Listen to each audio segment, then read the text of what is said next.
game rather than... Oh, there he goes. Like that? Yeah.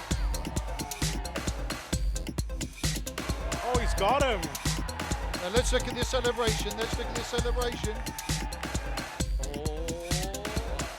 Oh, great shot. collision. Collision. Oh, hang on.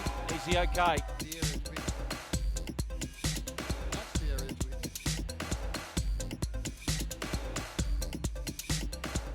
Yes, welcome to Game 2 of our Super Saturday here at Ting Kwong Road Recreational Ground. It's probably the two brightest teams in the competition. We've got the yellow highlighters, City Kaitak, and the pink Hung Hom JD Jaguars. We have Azaz Khan and a stand-in skipper, Darren Sammy, and Eddie Middleton, otherwise known as a cricket legend from KPMG, and our match referee, Mr. Charlie Burke. Eddie, you have the honours, so please toss the coin. Good luck, gentlemen.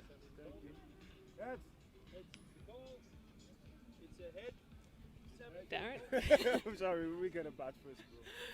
You're going to bat first. Yep. Why is that? The weekend looks like it's deteriorating a little bit.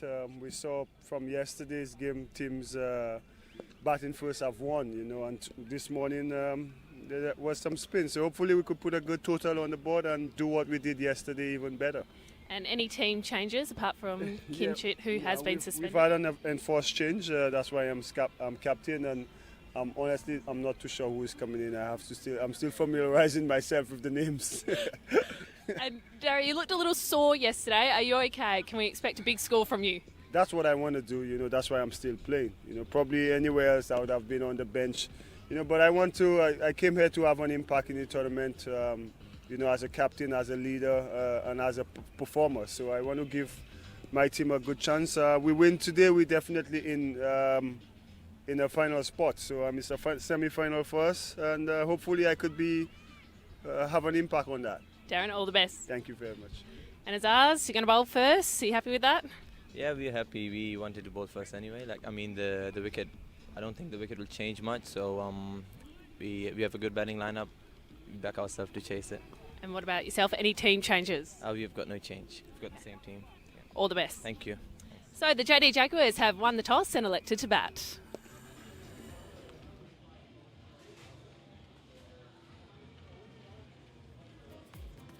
Yes, you heard it from Catherine Loughlin there.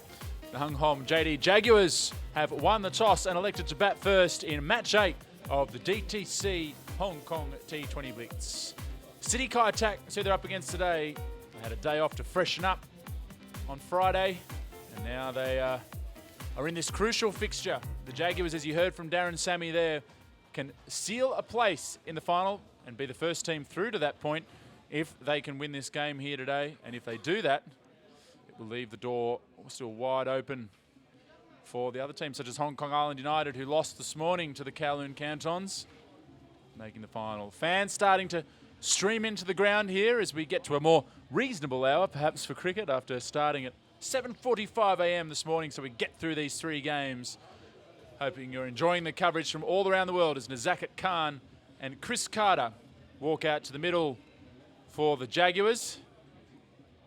Nadeem Ahmed in the background there. Looks like he may be gearing up to open the bowling. A few drums brought in. There's been plenty of noise all morning here at the ground. And Jawad Iqbal there just marshalling the volunteers to try and help through this day, and where we'll be at capacity by the afternoon. And that stand will be at capacity very shortly. The City Kaitak, you can't miss them in their yellow hats, as Catherine Loughlin called them in the toss. The highlighters, as they've been nicknamed. Chris Jordan, he's been in great form in this tournament. The England all-rounder. Telakaratne Dilshan missed out in the first game, but we saw a glimpse of his brilliance on Thursday with a brisk 36. Still haven't seen a full Dil scoop just yet. And the captain there, Azaz Khan. As we get ready for this game, I'm joined in commentary by a very special guest here, and a man who has plied his trade previously promoting the game of cricket within the Chinese community, especially here in Hong Kong. It's a warm welcome to Brian Chan. Brian, welcome. It's my pleasure to be here, Max. Good to see you again after a bit of a while. Yeah, it's good to be good to see you in the ground today. Have you been following the coverage over the last few days on the live stream? Oh yeah, definitely. Like in the middle of busy work, I still sneak a few minutes to look at the Facebook Live at the office. That's good. I know you're working for rugby, so I'd rather you spend your attention on cricket. As Dilshan bowls the first ball, Carter just defends. So obviously the Dragons players, the Cricket Hong Kong Dragons, have been involved with that squad a lot over the last year in promoting them as Dilshan continues. Have you spoken to any of the four boys, the Dragons boys in these squads, and how they're finding it? Yeah, like in this matchup, City Kaitak, we have one of our Dragons boys, Siegfried Y, and also for the JD Jaguars, there's our Dragons captain Damien Yi. So two of our Dragons boys being involved in the teams.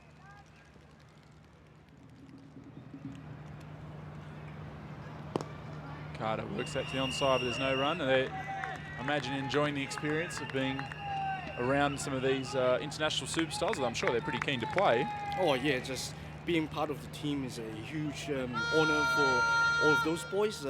After our tour from Japan, the Dragons boys have been really gaining a lot of confidence in themselves, and in this big stage here in Hong Kong, they're really looking forward to this opportunity.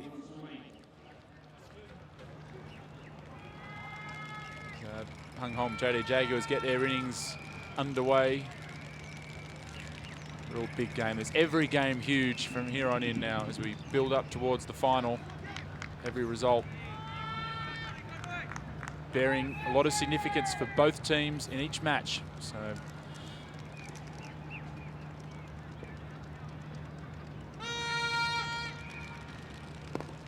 Nizakat Khan just gets a little leading edge there.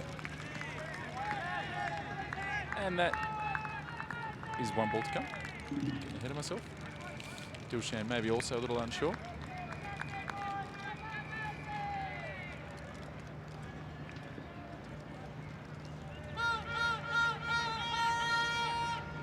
Oh, playing a miss. That one didn't spin, just went on with the arm as he ends the over. A good one for City Kaitak. Jaguars 3 without loss. Now, Brian, one of the other reasons I have acquired you in the commentary box here is you're a man who's been responsible for writing a lot of the glossary of cricket terms for Cantonese in the local language here. As we do see the Jaguars bench. Perhaps for the viewers at home, there's a few key, we can run through a few key terms in Cantonese. So if you're describing the second over of a match with a Ryan Emmerich, the fast bowler bowling, how might you go about saying that? You want me to do it in Cantonese right now? Maybe we just commentate this next couple of deliveries. Let's go for Cantonese. Just viewers can hear what cricket sounds like in Cantonese, and for any of our viewers here in Hong Kong tuning in. All right. So yeah, a little local touch here.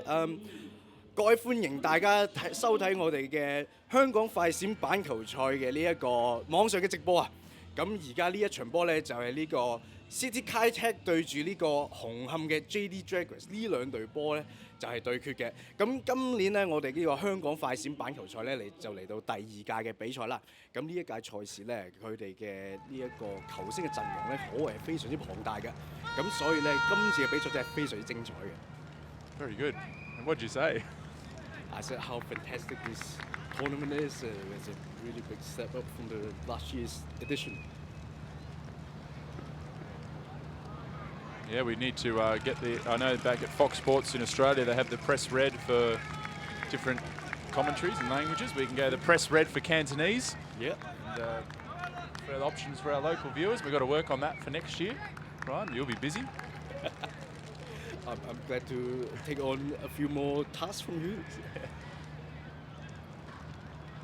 Maybe just we can commentate this next delivery in Cantonese. Chris Carter facing Chris Jordan. 哇！Chris Jordan 就係嚟自英格蘭嘅國家隊嘅一個球星，就對住我哋香港隊嘅呢個擊球手啊！咁啊就係佢亦都係勝呢一個卡塔喎。睇呢球，哇！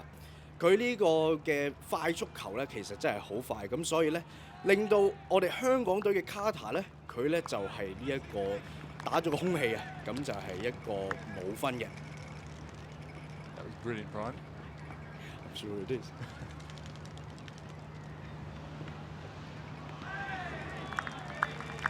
And so what about, what's for if you bowled, the dismissal of being bowled? How do you say that in Cantonese? Bold is 投殺， Taoza. 投殺。 And caught behind? 接殺。 Jipsa. What about wicket? Right, if you get a wicket. Hit wicket. You got one for hit wicket. Well, wicket is a funny word for us because there are so many different meanings. So I'll probably have to explain that when I have time. Oh, big swing and no dig. Yeah, on the wicket, so that different. Take a meanings. wicket. How would you say Take that? a in wicket, so Cantonese? 出局。 Chukko. 出局 It basically means the batsman is out. Okay. 出局 yes. What about a four? Oh, I guess 4 or 6 is just the same in the numbers. Just Yep, 4 4分 6 6分。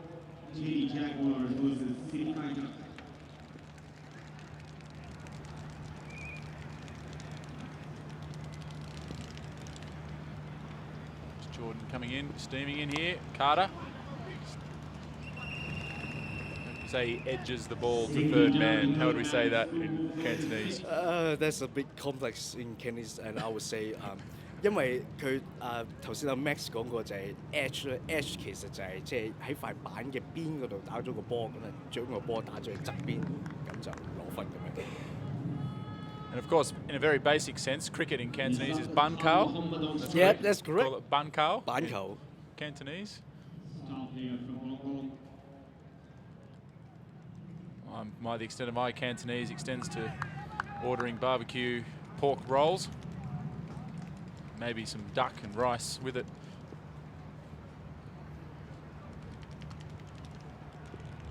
Nizakat Khan, that's his area. Loves to slap the ball over point. Swing and a miss. Good over this once again. Great start by Kaitak. Can we make some noise for Kaitak?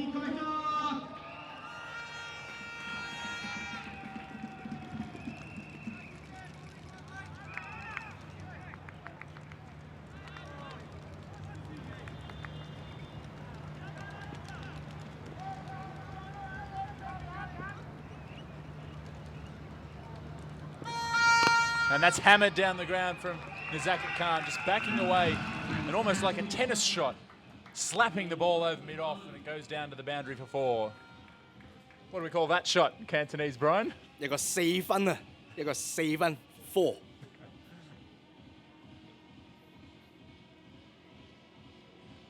Heads into the groundsman's shed down there.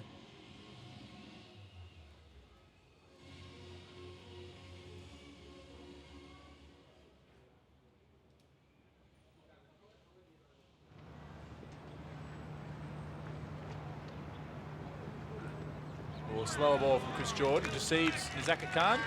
And the slower ball, Brian, what have we got? 一個比較慢嘅一個頭球啊。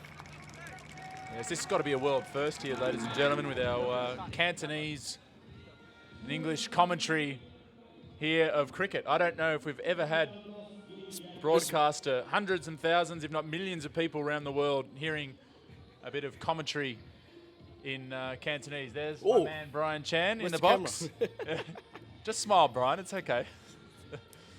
So I think we should do this more. Like English commentary obviously is necessary, but Cantonese let's put a nice local touch here. Yep. Hong Kong being having a predominantly Chinese community and Cantonese being our mother tongue. So it's great to have Cantonese here. It's a brilliant language, a very dramatic language.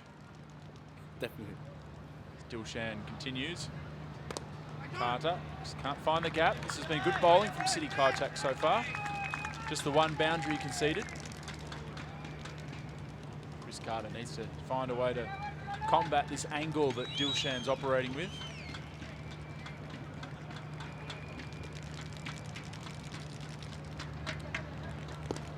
Dilshan takes the pace off that one and Carter just bunts it up to the leg side. continuing from the softball court end.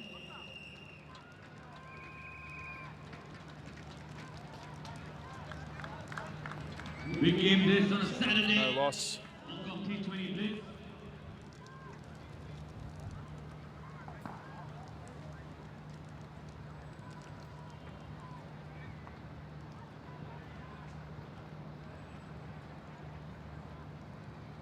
Nizakat comes down the track, doesn't get all of it, but gets enough. Although the fielder, who's completely obstructed from my view, suddenly appears from nowhere and prevents the ball from going to the boundary. A bit sneaky there. He just popped out from, I should be able to pick out the yellow, but escaped my vision somehow. Nicholas Poo ran there behind the stumps. Look forward to seeing him in action with the bat later today. Carter sweeps. Just get the single deep square boundary.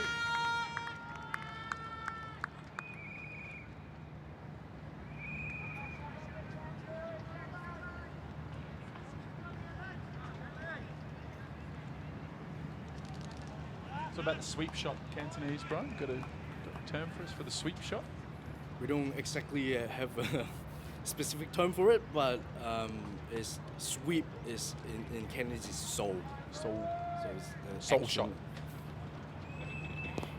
Another leading edge for Nizakat Khan as he tries to work against that angle Johan is bowling with. And an off spinner. 旋轉球. That's what you do. Oh, you're more of a leg spin. What's the leg spin? We have a term for all spinners. Yeah. So 旋轉means spinning. Yeah. So spinner 旋轉球. Shunzhen Kao. Yeah, exactly. Still learning. Yeah, you need a little bit more practice, I would say, but Yeah. you're getting there, getting there. Another good over there from Dilshan, 13 without loss.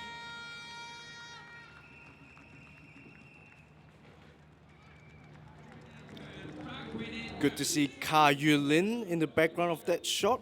One of our Dragons boys, our all-Chinese cricket team.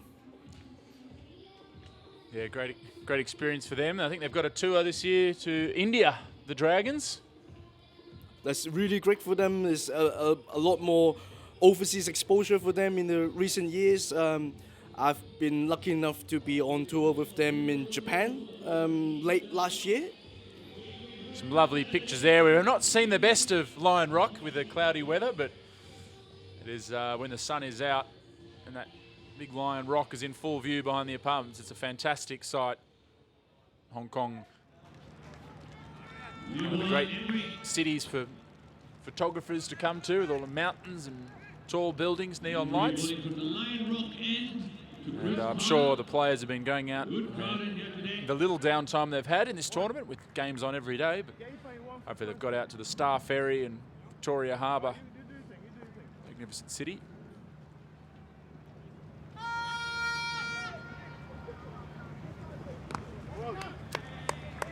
So explain, Brian, how does one in the Chinese community come to learn and play cricket? Because, you know, the number is slowly increasing, but it's where generally the players come from. Obviously, Cricket Hong Kong with their program, the Junior Cricket Sixes, headed by my former colleague Lucita Lai.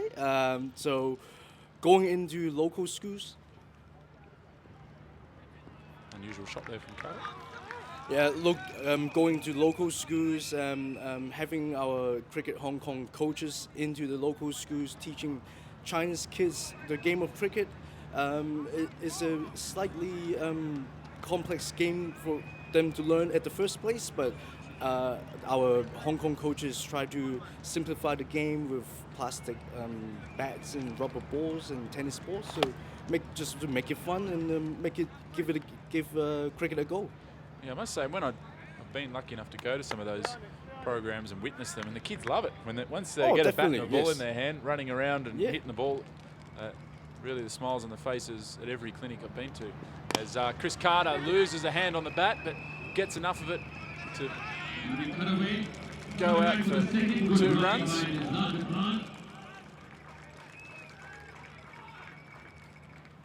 Yeah, Yeah, the Junior Cricket Sixes program, a key part of Cricket Hong Kong strategy to grow the sport here among the local population. Moving on to 16.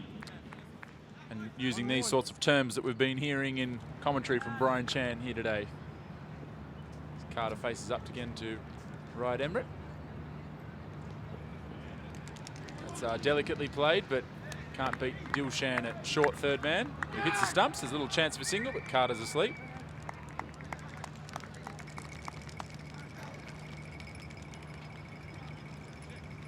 How do you say golden duck if someone gets out first ball, Brian? If I'm gonna translate it literally, Yeah. it would be gum ngap. Gum nyap. Gum good for is me. golden, Yeah. duck is ngap. Ngap. So I'm sure you Which I'm remember aware of. I've ordered ngap, much right? nap in my time here in Hong Kong. Very Chinese delicacy here in Hong Kong. But what that you're saying that's a literal translation, but is that actually how it works when talking cricket? Well, I guess we can use that from now on. There we go. Ladies and gentlemen, we've just officially accredited the term to golden duck for cricket in Cantonese. Gum ngap. Gum nyap. I like it. Sounds delicious. Yeah, it does sound good.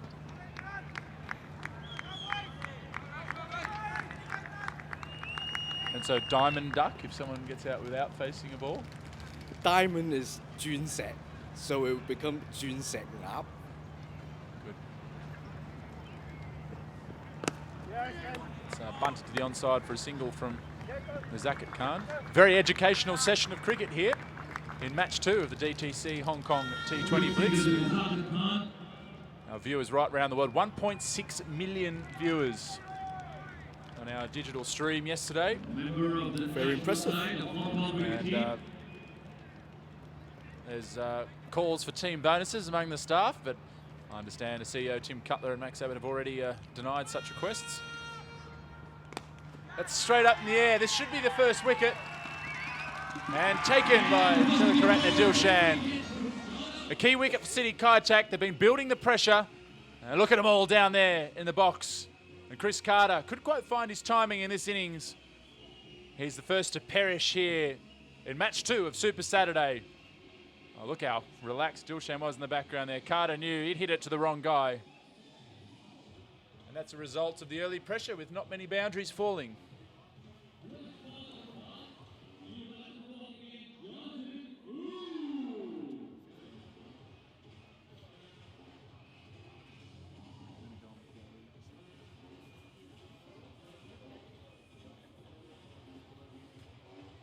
Jonathan Fu comes to the crease here for the Jaguars from the West Indies, but has spent a fair bit of time here in Hong Kong playing, and I think has a bit of Chinese heritage.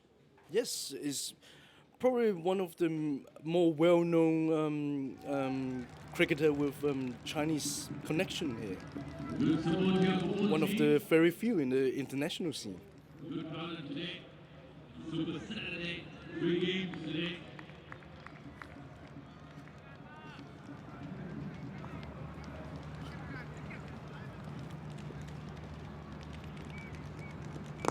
It's in the air. Has he got enough on it? It's into the gap.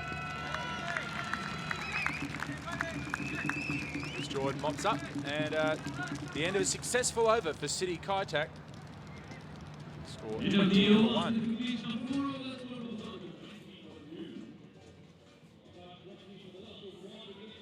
Warm applause from the volunteers in the background there.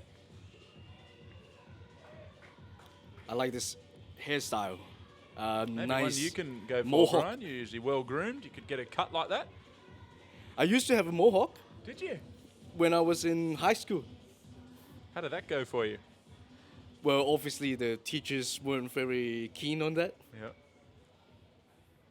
The school's fairly strict, I believe, with their Fairly. attire and grooming in local Yeah, schools. I went to the oldest public school in Hong Kong, so yeah. Nizakat comes down the wicket, slashes over point, and he's got enough on it to go all the way into the crowd. We'll call that a DTC maximum when they go over cover. Nizakat Khan, we haven't seen the best of him just yet in this tournament, but he is as destructive as anyone. Loves hitting over point and cover. Beautiful work from the cameraman there to pick that ball and taken in the crowd as well. Now follows that up with a single. I know coaches love seeing after a 6 hit, just follow it up with a single, keep calm, rotate the strike. So that's 6 over cover, Brian. What are we saying there in Cantonese? 一個6分啊，一個好美妙嘅6分。Just sounds good. I think it's.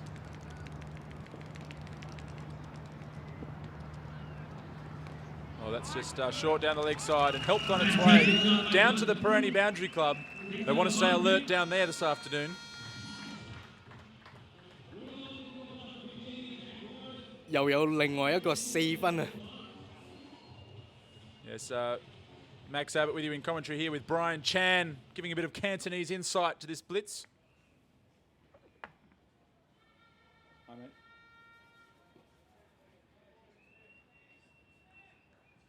Yes, yes.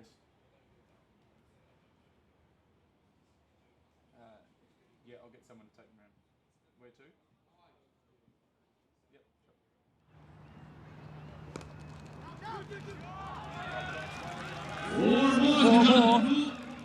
Dushan just erring in line and length.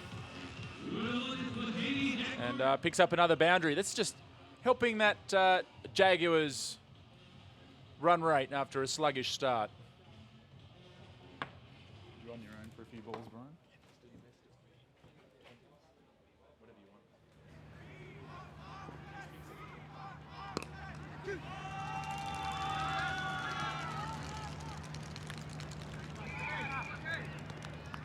So with this live stream on our different online platforms for international viewers, this is Brian Chan.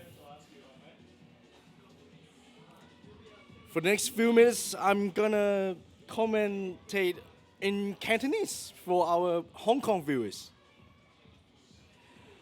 係啦，再次歡迎各位觀眾嚟到我哋嘅香港板球快閃賽呢一個比賽嘅網上直播。咁好開心啦！我哋今年咧有呢個快閃板球賽咧係一個非常之國際性嘅一個比賽嚟㗎，因為我哋球員裏邊有好多位唔同嘅外援，而外援裏邊有好多係鼎鼎大名嘅一啲國際級嘅球星。 好多都係一啲國家隊嘅頂尖球員嚟㗎。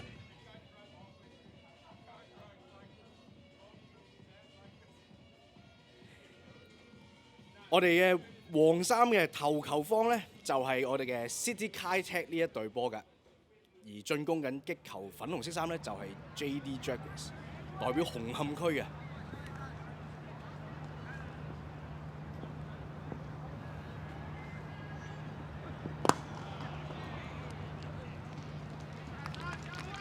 鏡頭裏邊呢一位咧就係 Chris Jordan， 係英格蘭國家隊嘅成員嚟㗎。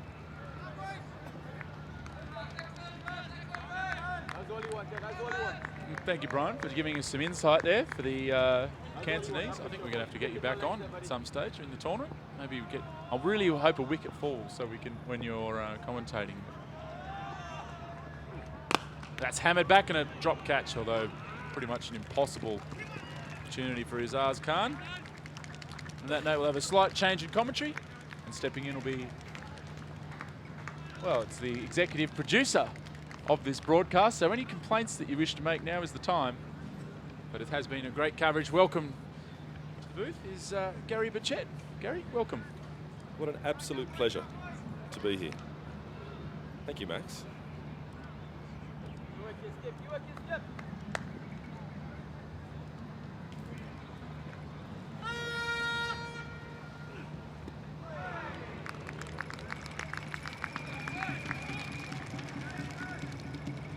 Bit of background on Gary, former Fox Sports Australia, the architect of the Big Bash coverage with Fox Sports, but now after a year hiatus, stepping out back into the world of working after hiding out in Costa Rica, finds himself in Hong Kong, helping us bring these pictures to you right around the world. And I've got one question for you, Gary. As that gets hit up in the air, I think he's got a decent piece of that. That's gone all the way for 6. Nizakat Khan. This is what he can do. The crowd loves to see Nizakat Khan get going today. A very, very entertaining batsman to watch when he gets going. As we see him hit that one out of the park. So, Gary, do you regret coming out of sabbatical for long days in Hong Kong? Well, getting to the ground at 6 o'clock this morning for a cricket match was a shock to the system, if I can put it that way. Oh, he's launched into that Nizakat Khan. That's out of here. Don't think we're getting that one back. That is huge. That is down onto Ting Kwong Road. That could be one of the biggest sixes we've had so far. Certainly the biggest one out on that side of the ground.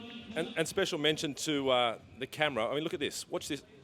He has absolutely got that ball perfectly in frame. I'd like to mention that a couple of our shooters have been flown in from Taiwan. Oh, he got all of that. Nizakat Khan. Yeah, he's pretty pleased with that one, Nizakat Khan. And against his teammate, Azaz Khan, usually on the same side for Hong Kong. Great to see the local player standing up in this tournament.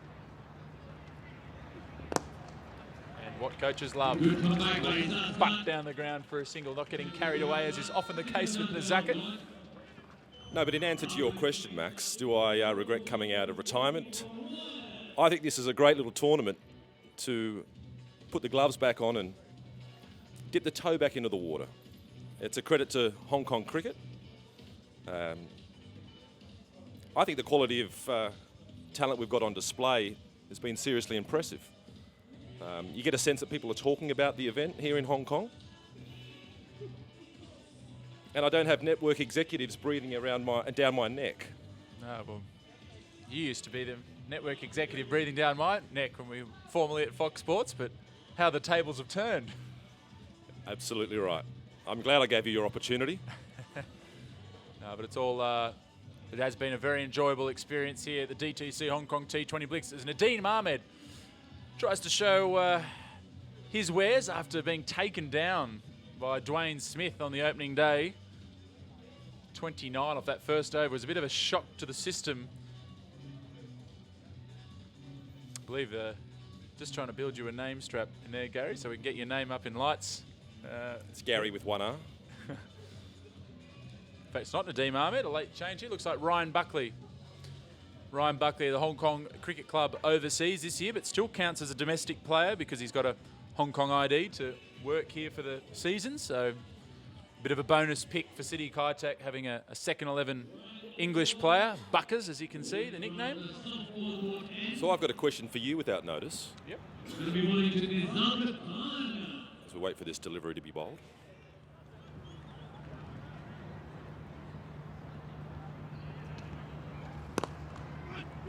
Flick. Nizakat. Second year of the DTC Hong Kong T20 Blitz. What happens in year 3?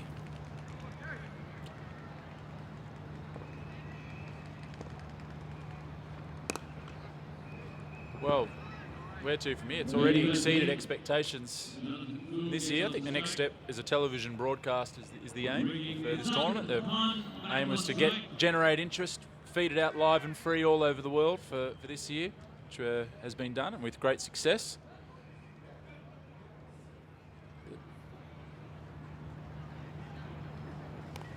There has been already some exploration to trying to get lights into this facility because I believe to take this tournament to the next level we're going to require floodlights to avoid getting here at 7:45 in the morning. Can potentially fit the 3 games in a day, perhaps shorten the tournament. That's bunted out. But I think solidifying what's been done this year. In year 3, the teams have effectively 6-year contracts with possibly the option of 10. So the Hong Kong Cricket one way or the other are going to be running this tournament for the next 5 years at least. The name in lights, look at that. That's hammered, but straight back to the bowler, crowd catch. And maximum number of teams, what's the ideal? I think 5 at the moment is the right amount. You've got to make sure you don't thin the domestic talent pool any thinner. You'd have to add overseas players. That's hammered but dropped. A hot chance.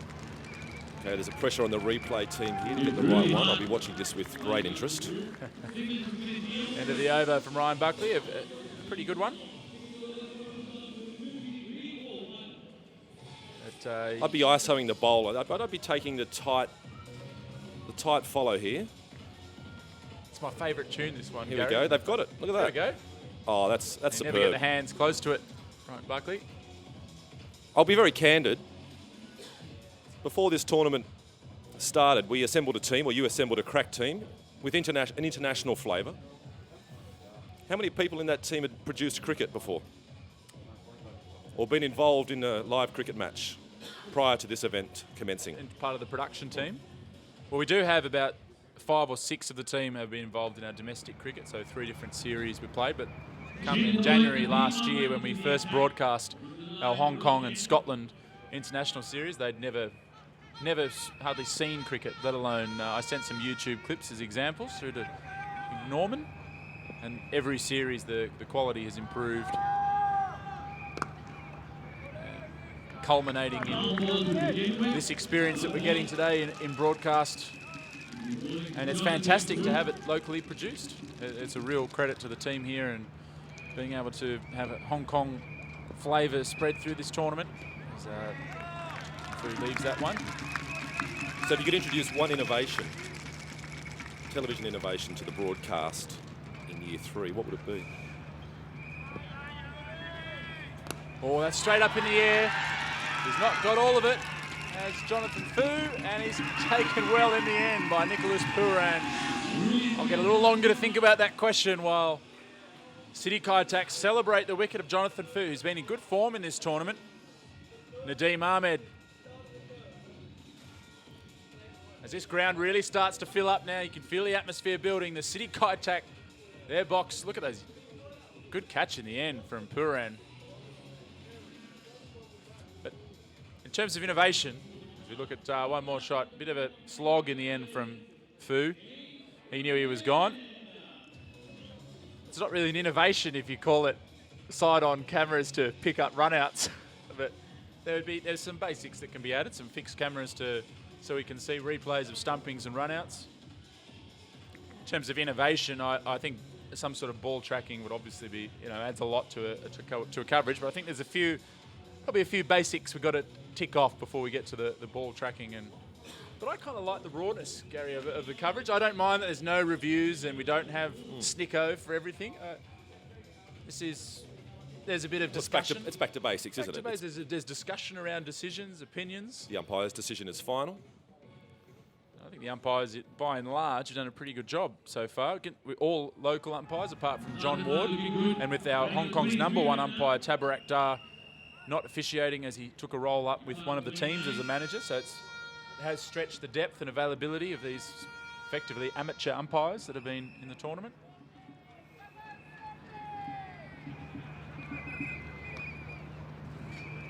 A little stifled appeal there. And you know this number. How many registered Hong Kong cricket players are there? Well, in terms of senior cricketers, there's 800 senior cricketers in Hong Kong. Not bad for a team ranked as high as number 10 in the world last year, with a talent pool that small to pick from. That slap through point, that is vintage Nizakat calm, but City Kaitak are onto it with a deep point out there. And 4,000 cricketers in total playing some form of cricket. So that's a pretty small, 3 turf grounds. Hong Kong's done a fantastic job with Director of Cricket Charlie Burke to squeeze every ounce out of those players with limited facilities. And given the price of Hong Kong real estate, I reckon those 3 grounds could be the priciest cricket wickets in the world. The Kowloon Cricket Club, definitely. In the middle of Jordan, big residential area in Kowloon.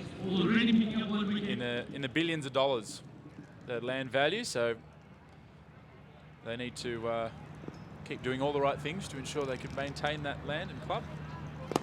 As Franklin just has come to the crease here to face Nadeem Ahmed, who looks like he's got a bit more of a spring in his step today after that punishment in match 1. That's the end of the over, 55 for 2 after 8 overs.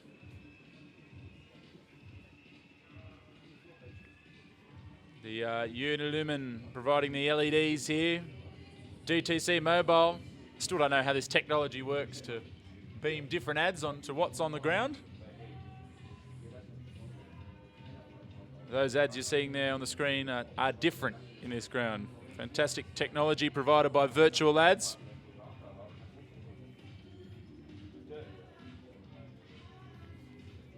The DTC mobile animated logo there. Great sponsors of this event.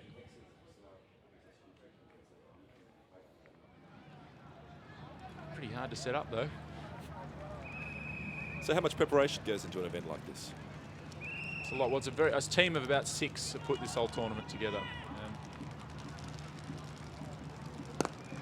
Punched down by Nizakat, and takes therefore a lot of multitasking because you don't have a specialist person doing broadcast, specialist person doing ticketing, specialist person doing different areas. There's effectively 6 people sharing the workload of all the different elements that make up this event, from branding, getting the banners that you see there, the Toblerones, the teams lists, and organising the rules, playing conditions.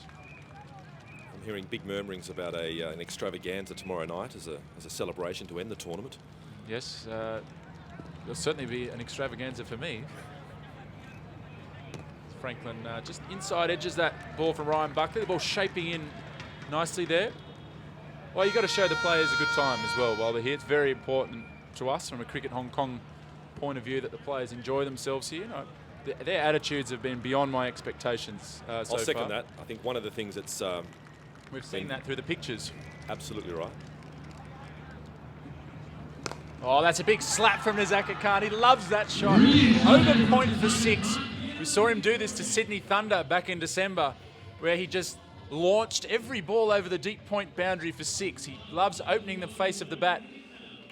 It's an unusual place to hit 6s, but he does it very effectively. Just going back to my point about the international players and the contribution that they've brought, they've struck a fine balance between having and bringing a sense of fun to the match, but also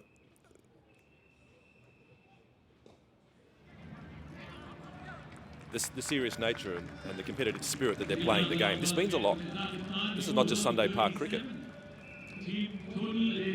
Yeah, I must say I didn't know coming into the tournament how seriously they would take it. I mean, it's a small event in Hong Kong. There's no real pressure on them. But their attitude has been very, very professional. And let's be frank, you're not giving them IPL money. That's right. They're coming here because Hong Kong is a great part of the world to come to, and there's an opportunity to share their knowledge and experience with associate cricketers and an emerging cricket nation. It's a really huge step forward for development of the sport here in Hong Kong. It's virtually taken over the local coverage. As Nizakat just goes bang. There's softball going on down that end of the ground today. They want to keep their heads up, especially with this man at the crease. He is destructive, Nizakat Khan. That's beautiful, clean hitting.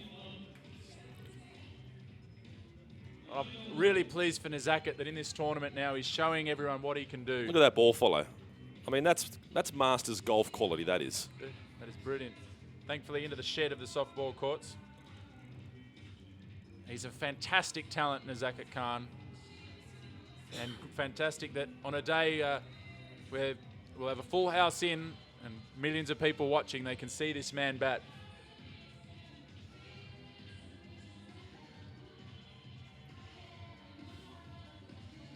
And I believe you've flown in the DJ from India. Yeah, DJ Sasha Samby has done some ICC World Cup matches and IPL games in the past. He's come over after hearing about this event, just wanted to be involved, so we've just flew him over and he was happy to donate his time here just to be involved in the event. And that's what it's been about, getting everyone here that wants to be here. Oh, you can tell he spent a lot of time curating this playlist for this event. Careful consideration has gone into this playlist. Nadeem Ahmed to continue here.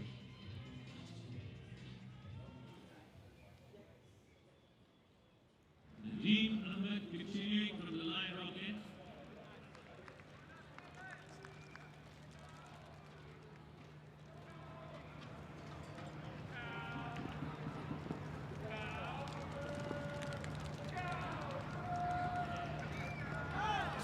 right delivery.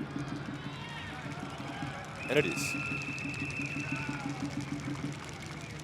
Score goes up to 72 for 2, the 10th over.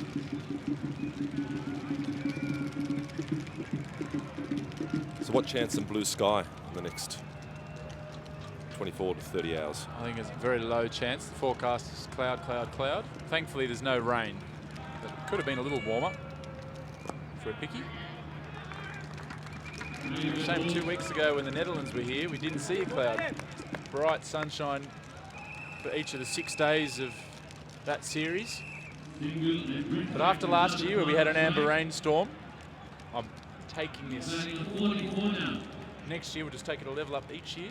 We'll get to sunshine for year 3. But no rain forecast, thankfully. Just cloud is expected to hang around. That slap from Nizakat, but has he picked the man out? No, he's got it into the gap.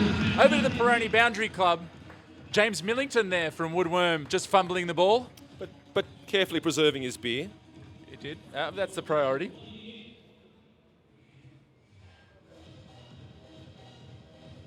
Yeah, here we go. We get another shot here of James Millington. Let's just see. Yeah, he really should have taken that. Well done, James, though. Such fast hands, Nizakat Khan. Really slaps at the ball. Dean trying to trap him in front there. Well, I'm taking great comfort from sitting here in front of the monitors, away from the broadcast compound and watching the pitches go to air, knowing that I don't really need to be in that truck anymore. Yeah, you should hear it in my ear there. There's all sorts of panic going on in there. I think my time here is done, and that Peroni tent is looking rather fetching at this time of the day. It's still the morning. Nizakat got the length he wanted, but just couldn't quite find the timing.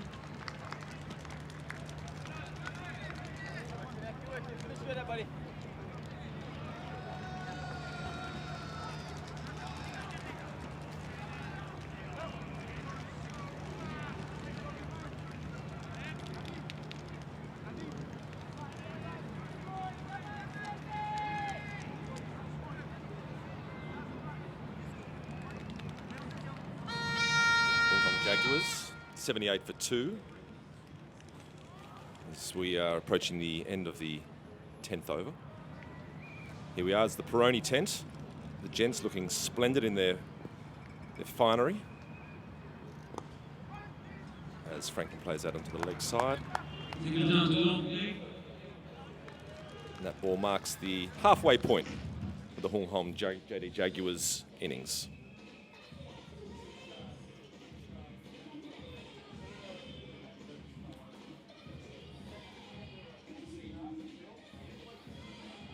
Much has been made of what an appropriate target is for this venue. General thinking is 200. Seems to be a reasonable score on the intimate Tin Huang recreational ground. So with that said, you would think the Jaguars probably need to step things up a little.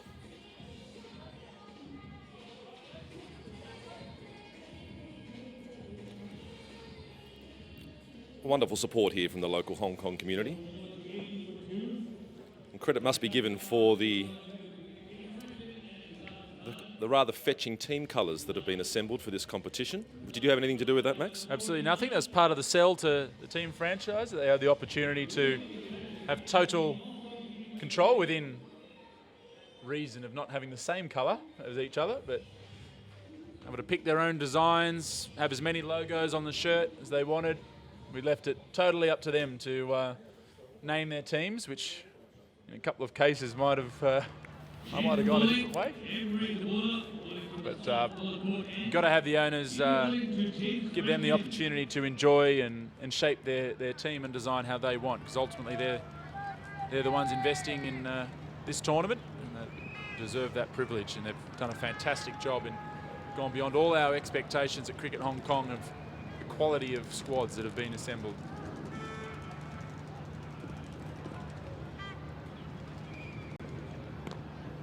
Well, it's fair to say the competition is garnering worldwide attention. You have a player like Dwayne Smith scoring 130 off 40 balls, Misbah-ul-Haq, a couple of 80s off next to nothing. I did see that the video for Misbar's 66666 finish done 1.1 million views, and Ashley Caddy was the bowler who delivered most of those. There's a knockabout bloke in Hong Kong for Kalian Cricket Club, so we're calling him the most famous Hong Kong cricketer in Pakistan at the moment. That's edged away. That might go all the way. There's a diving effort down on the boundary, but it's 4 runs. A handy boundary there for the Jaguars. But we'll see Ash Caddy in action potentially a little bit later on, but he's gone viral. That's for a lot of people. That's part of their dream. Great diving effort there for Nadeem Ahmed. He's going to get just dived in the wrong spot there on where the drainage has been installed. You'd have additional drainage put in after last year was washed out. The ground was virtually underwater from that amber rainstorm, so despite the sunshine on the finals day, play was immediately called off by about 9 o'clock. And that's smash from James Franklin. Didn't even look at it, just looked down, marked his guard. He knew that was gone. That's onto Ting Kwong Road. Really hoping that no cars get hit out there today, because it's not going to, understanding from the local officials. That isn't is quite there. Absolutely I think leathered. Nizakat's bigger. I think Nizakat might have just had him earlier. A lot of footwork, stands upright. Not even That's a big pure swing. timing. Yeah. No reaction from the big man.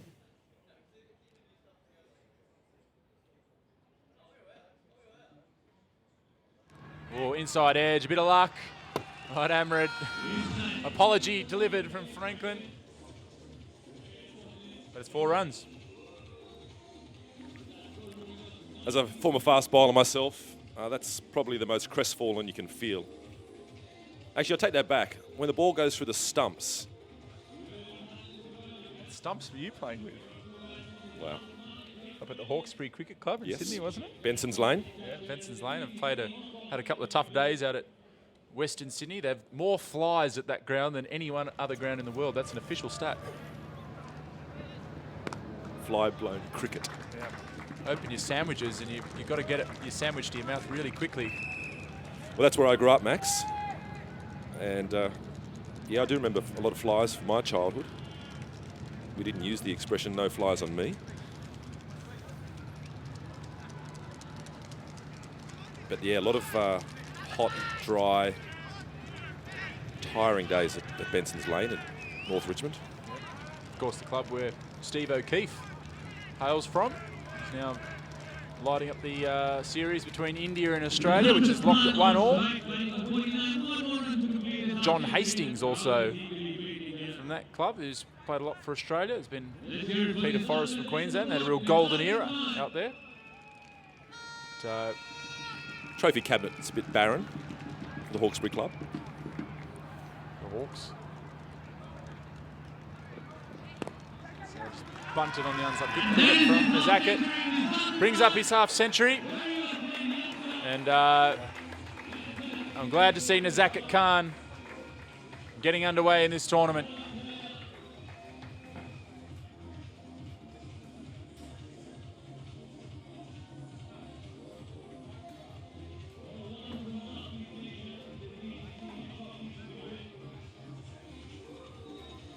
In my humble view, I would say the Hung Hom JD Jaguars would be favourites for the competition, from what I've seen so far.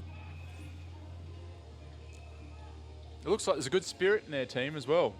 That's that Darren Sammy factor. Correct. I mean, Darren is a born leader. I think he has this wonderful ability to make people, or put people at ease. Whether it's the experience of James Franklin or... What have we got going on there in the Peroni Boundary Club? A few costumes. Boys are in the whites. Good to see that area of the ground really warming up. Looks like a couple of the lads have just woken up.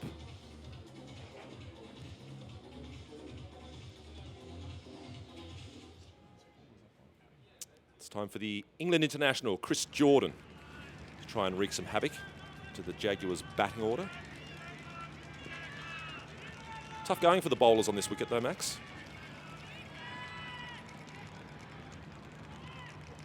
Oh, that's not missed by much, and it's going to go for 4. A big piece of luck there for Nizakat Khan. I don't think he got an edge on it.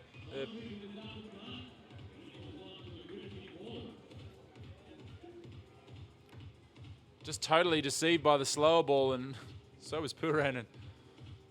Fortunate boundary. So the Jaguars building a nice total here.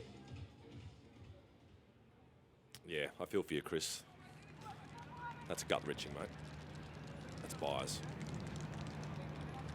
Keep working, buddy. Keep working, buddy.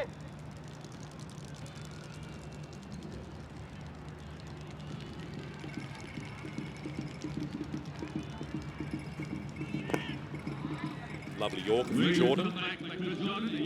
I think that's the delivery here, the Yorker. Hasn't been executed that well thus far in the tournament. And if you don't get it right, you disappear. Chris Jordan has been one of the stars of the tournament thus far. An interesting battle for that player of the tournament award at the end. Early front runners had Misbah, obviously, with his 2 innings. Syed Ajmal has been very good with the ball. Johan Botha is a contender. Yeah, Johan Botha. Chris Jordan's in the conversation. Can't discount Dwayne Smith. Yep, if he can peel off another innings in the Cantons match this afternoon.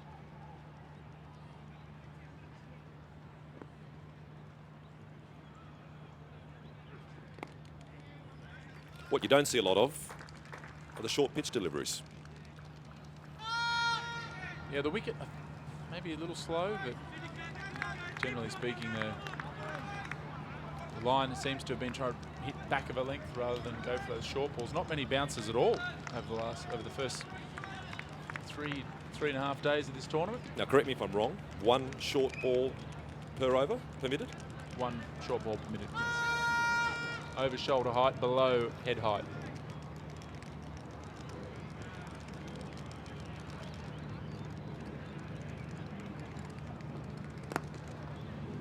Looks like Jordan's going for the Yorkers here against Nizakat, trying to slow this run rate down.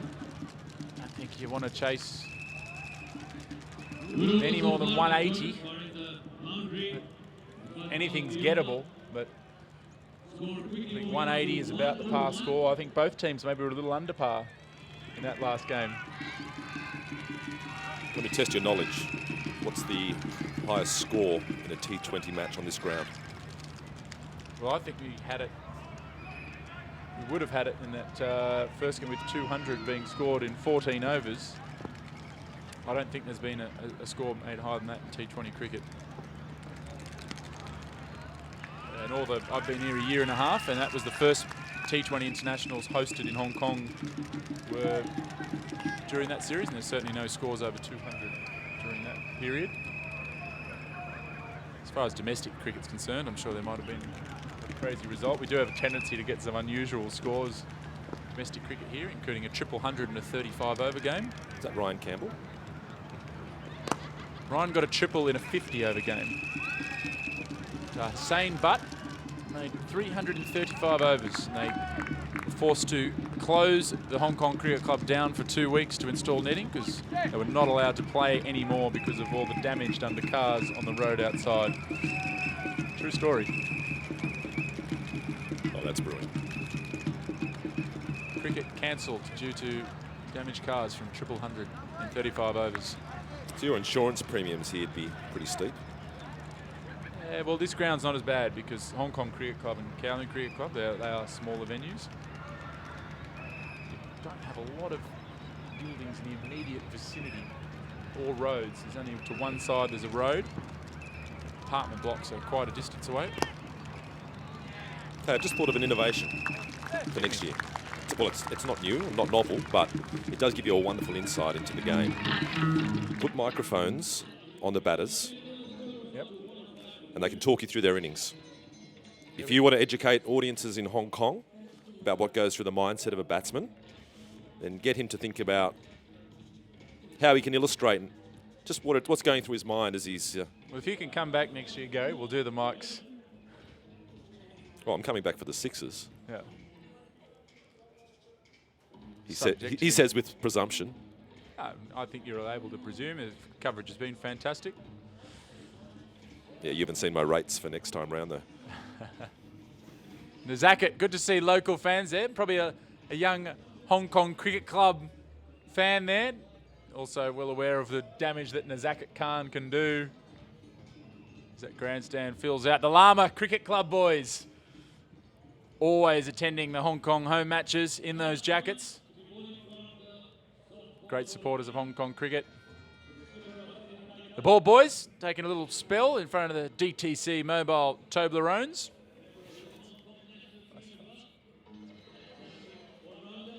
Nizakat Khan. Can he bat all the way through and make 100? Well, I was about to say, Max, I think this loyal crowd today deserves to see triple figures. And from a local player. I think that would be a great... Fitting tribute. Great moment in the tournament if he can do it.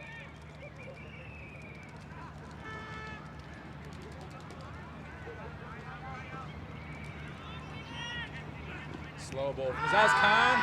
Peel for stump, becomes close. That's where those innovations next year of side-on cameras will be coming into play for us.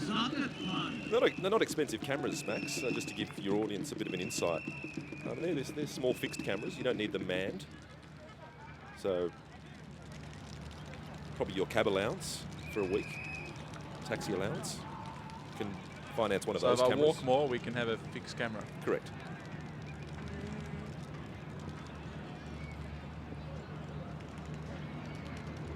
So it could be a wide. And the other innovation I think you might want to consider introducing is the DTC drone. Yep, we do have a drone coming to the ground tomorrow. With camera? With a camera. Could be hooking. Well, I haven't seen the drone. How big's this drone? I don't know, it's just a normal drone. Nizakat Khan edges that away and that'll run for 4. So he keeps going in. Nizakat, the luck's going his way and he's batting very well. So whenever he gets in these situations, he has a habit of going on and making a big score. He's en route to doing that here today on Super Saturday. As Director of Cricket, Charlie Burke, just wanders to pick up the ball there. I fondly recall when we introduced drones to the Big Bash in 2011, we had to get permission from the Civil Aviation Authority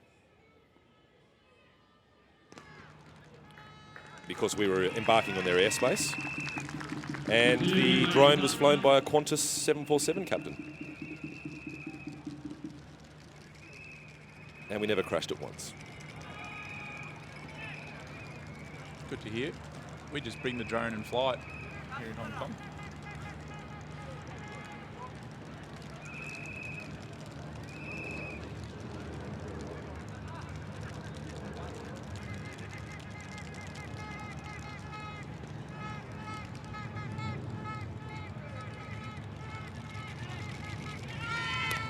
And that's sliced away. That goes for 6.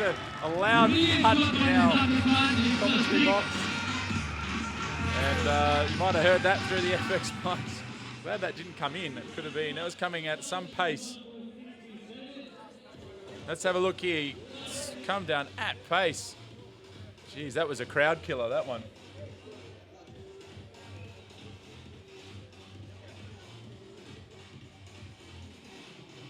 Just seen where Hong Kong T20 Blitz is trending #1 in Pakistan. On Twitter. On Twitter. Fair size population.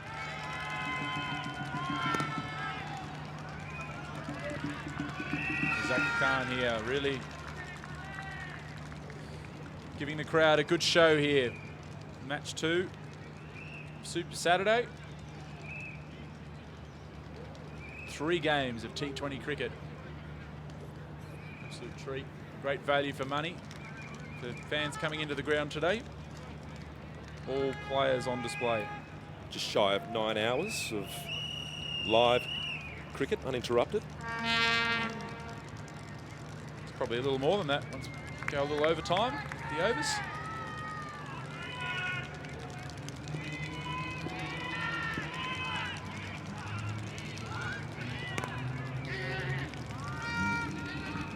Quick single taken. So Nizakat Khan here at the moment, he's 67 from 38 balls. Plenty of time for him to get to that 100 if he can keep himself at the crease. And don't forget, we've still got Darren Sammy to come.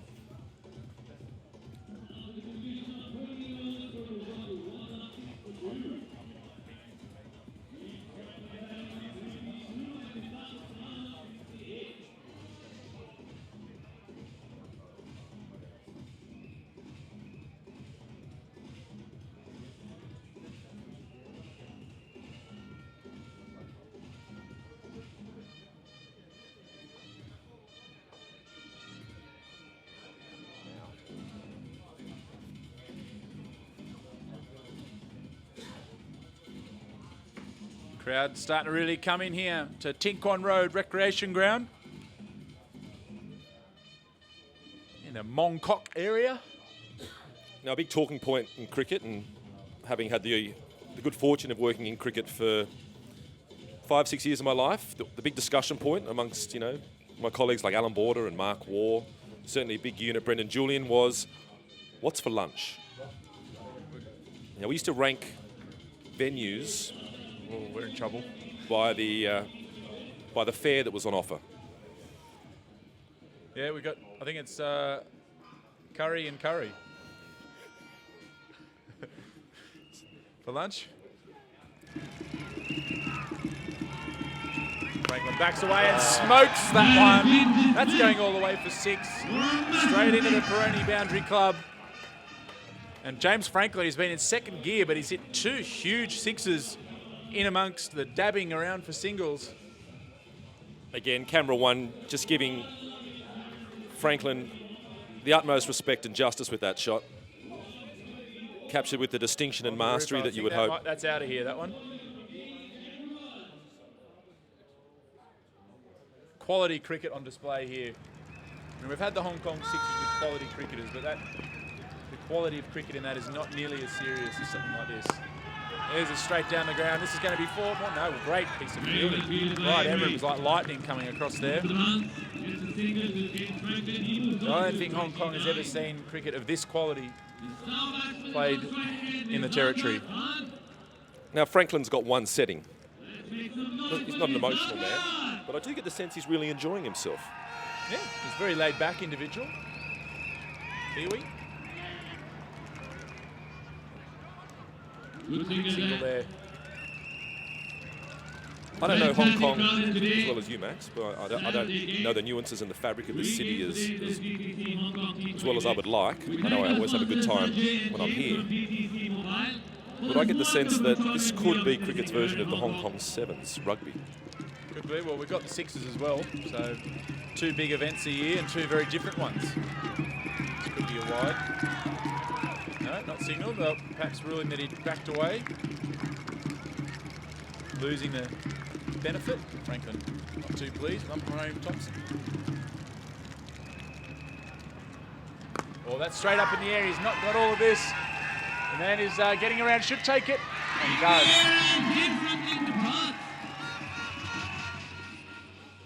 That's a big wicket to get Franklin out there.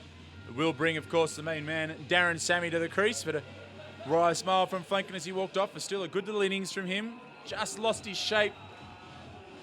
Head down when he realised 22 of 13 deliveries for Franklin. In fact, I think that is prior to he hit that 6, actually. 28 of 15 deliveries. You just got the sense that he was just sort of slipping into gear as well. It was a showman's innings. And again, it's a lovely replay sequence there. I know Tim Cutler will be very happy when he watches that back.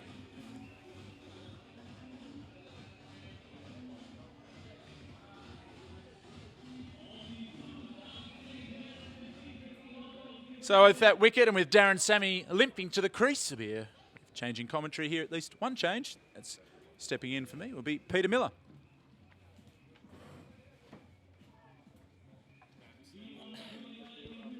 Thank you very much, Max.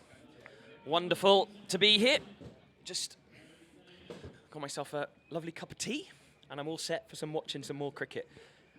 How very English of you, Peter. A cup of tea. Cup of tea. Well, I'm off the sugar at the moment as Nadine comes into bowl.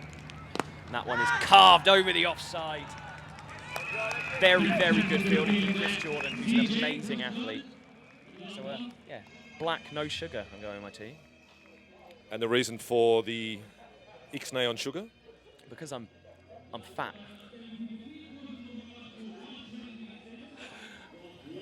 So I'm trying very hard to lose some weight because, you know, I should lose some weight.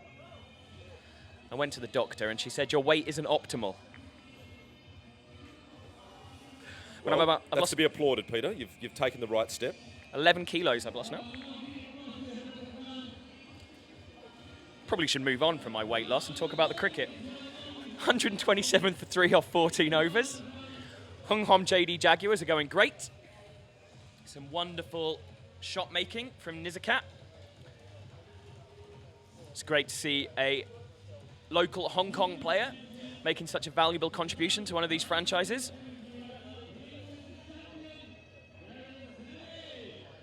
Nizakat currently 69 not out off 40 balls. He's hit 6 sixes. I did some calculations, and there have been 136 sixes so far in the DTC Hong Kong T20 Blitz. Good knowledge. How many balls lost? 128.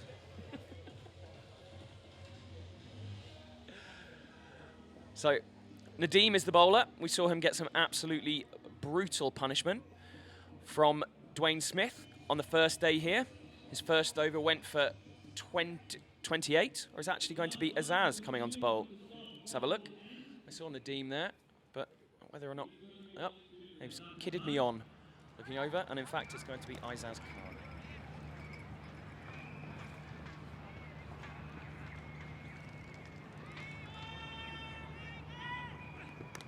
And that one is cut away, and it's gone for 6 runs outside edge, and it's carried to just over the boundary for yet another 6. That's the 7th of his innings. Easy as you like, straight over third man. Such powerful hitting. Actually cleared it by a good 2 or 3 meters there.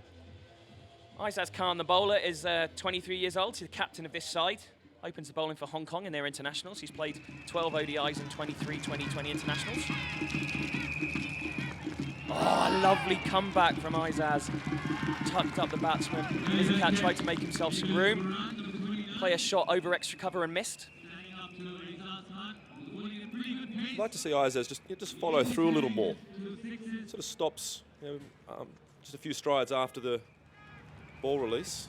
I'd like to see him maybe just go down and perhaps just eyeball the batsman and say, how you doing?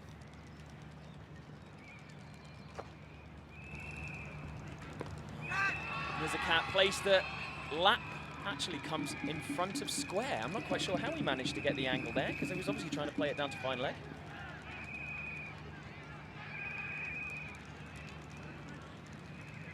Which brings the irrepressible Darren Sammy on strike. Most infectious smiling world cricket, Darren Sammy, I would say. I mean, he is one of the ultimate statesmen of cricket. Just so much time for everybody. When you interview him, gives you such great answers. He's very honest.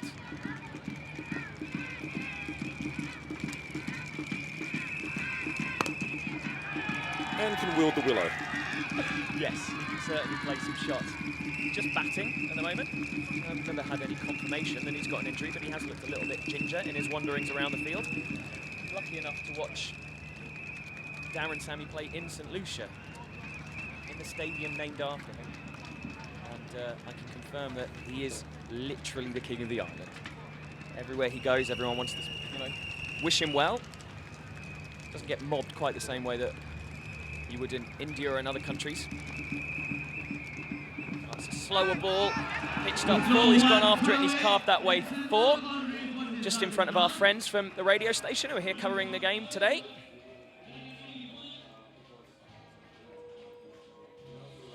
Full pitched, wide, and dispatched accordingly. Backward Understand square. what he was trying to go for there, trying to go for the slower ball Yorker wide of the crease to make it difficult for the batsman to get it away.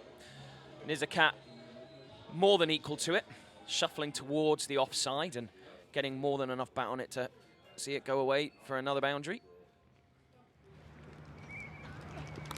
Oh, and that one's chopped over. Is that going to go all the way for 6? It is! down towards the flats there. Another chop over the top of third man for 6 runs. This is an absolutely phenomenal innings. As they would say, that he's seeing them like watermelons. An idea of Nizakat, 24 years old, top order batsman. He's played 12 ODIs and 23 2020 internationals for Hong Kong. He's a Hong Kong Cricket Club player here domestically.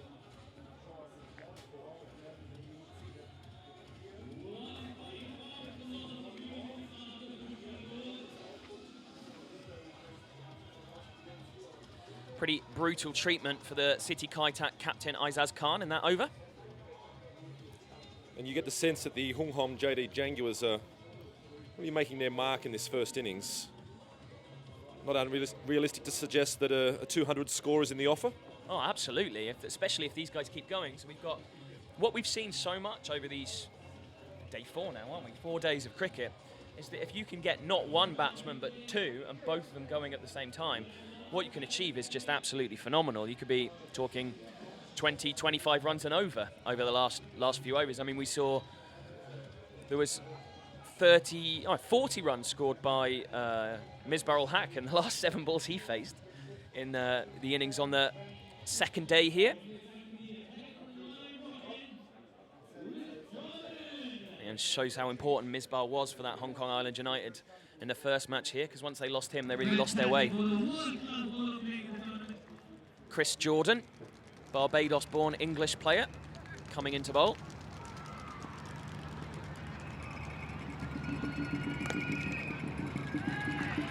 Take it, Gary, you've heard the standard Chris Jordan fact?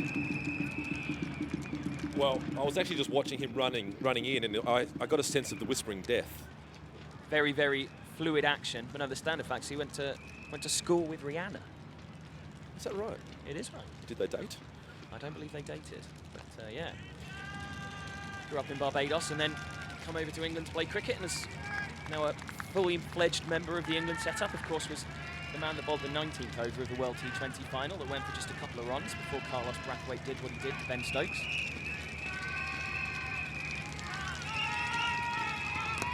Oh, a lovely shot from Nizakat. It's going to go away for 4 more runs.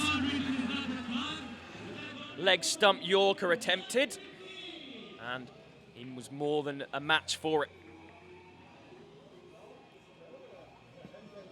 Is he going to get 100 here, Gary?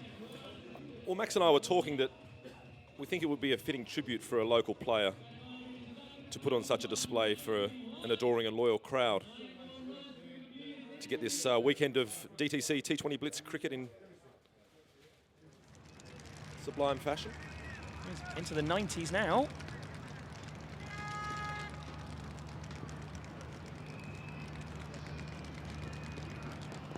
Lovely slower ball Yorker from Chris Jordan. He just worked it around the corner for a single. Brings Darren Sammy back down onto strike. Now let's just look at Chris Jordan's action here. I'm going to ask our wonderful American director, Jeff. He's going to go very wide on camera 5 for me. He's going to take Chris's delivery stride, and we're going to watch remnants of Michael holding. I don't know if you get it, but when I sort of watch Chris Jordan run in, Oh, and here Jeff's trying to get that sorted for us. I know Jeff's going to do it. Oh, here we go. Lovely job there. But yeah, a very, very fluid action. It's got quite languid. There was a time when it was just a bit... It didn't always look like he was running in straight, but it's got a lot better over the last few years. I always think when I watch him bowl, he's perhaps got another yard or 2 in him. I don't think he's bowling at 10/10ths. In this tournament, I don't think he's been at full pace. I get the sense that he's preserving himself. Yeah, it's bowling within himself perhaps, but certainly performed. His batting's been absolutely phenomenal. He scored a brilliant 70 in City Kaitak's first game, as that one is swung at by Darren Sammy and missed straight through to wicketkeeper Nicholas Poran. There he is. The coolest grin in cricket. Yeah, great guy. Of course, played for the mighty Glamorgan for a season of 2020 cricket. Mighty. So, as I said to Max, I always say it with my tongue firmly buried in my cheek when talking about Glamorgan. They say the ones that you love the most are the ones that hurt you the most, and unfortunately Glamorgan County Cricket Club is very much that for me. You were talking earlier about not receiving confirmation on an injury or a suspected injury for Darren Sammy. There is an injury. Oh, excellent. Thank you very much.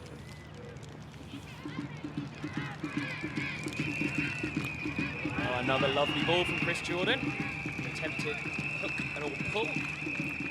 And Sammy didn't quite get that one away. So he has got a bit of a problem then. Well, I've just got to be very careful what I say because I don't want his IPL owners to be, or his agent to be on the phone wanting some clarification. No, I think it was very obvious after the first match when he held the groin area. He's intimated that he has a bit of a niggle with the knee, and I think it's fairly evident that we haven't seen him bowl since that first match, if I stand corrected. And his batting approach is very much stand and deliver. The footwork is... Yeah. Well, it's good that if he is carrying something, he's still happy to do what he can do for his franchise. I'm sure that Jedi Diamonds owners will be very happy to see Darren Sammy going. Sure, probably only second in selfie requests to Ms. Burrell-Hack over the last 4 days. Well, it's a mark of the man's measure that he knows he's got an obligation to perform. He's not just a cricketer; he's an ambassador for the sport, and that gives great rise to a competition such as this. That it's a competition that they're taking with such a serious and competitive approach. Riyad Emrit back into the attack. Riyad, another West Indian. Played only a few times for the West Indies, and that was nearly a decade ago now, but he told me on the first day here that he still wants to play for West Indies cricket. Hasn't given up on his ambitions, whereas Dwayne Smith told me he was just, I think the exact phrase was, Dwayne Smith said, "I'm only interested in Dwayne Smith now." So he was just saying that he's tried a long time to get into the West Indies side and he doesn't think it's going to happen, so he's retired. That's candidly refreshing. So that one is full. And there's a big, big appeal for LBW, but I think that one's going down leg side. Leg by signalled by the umpire. It was going a long way down, that one, wasn't it? The initial view was yes, it was just trailing down the leg side. Bowler thought otherwise. Fantastic appeal from Riyad there. Wouldn't be doing his job if he didn't. Don't ask, you don't get. Here we go. Oh, yeah, I think... Yeah, that's outside the thigh pad. Yeah, I think that's going down the leg side. Yeah, fair call.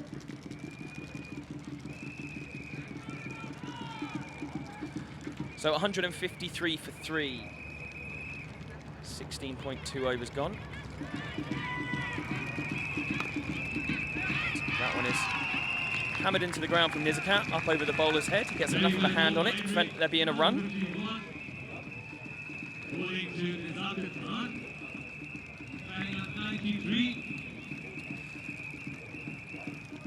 See a replay there. Just a little fingertip. So, how have you enjoyed your time here in Hong Kong, running this wonderful coverage? Immensely so.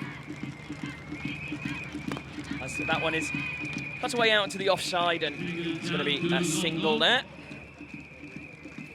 The man that does the fielding is Wakas Barkat. So my foray into live cricket production started in 2009. Prior to that, I was working in the football department, soccer, for Fox Sports. And played a lot of cricket in my time. 5 years at Radlett, the famous English club, home of Douglas Jardine.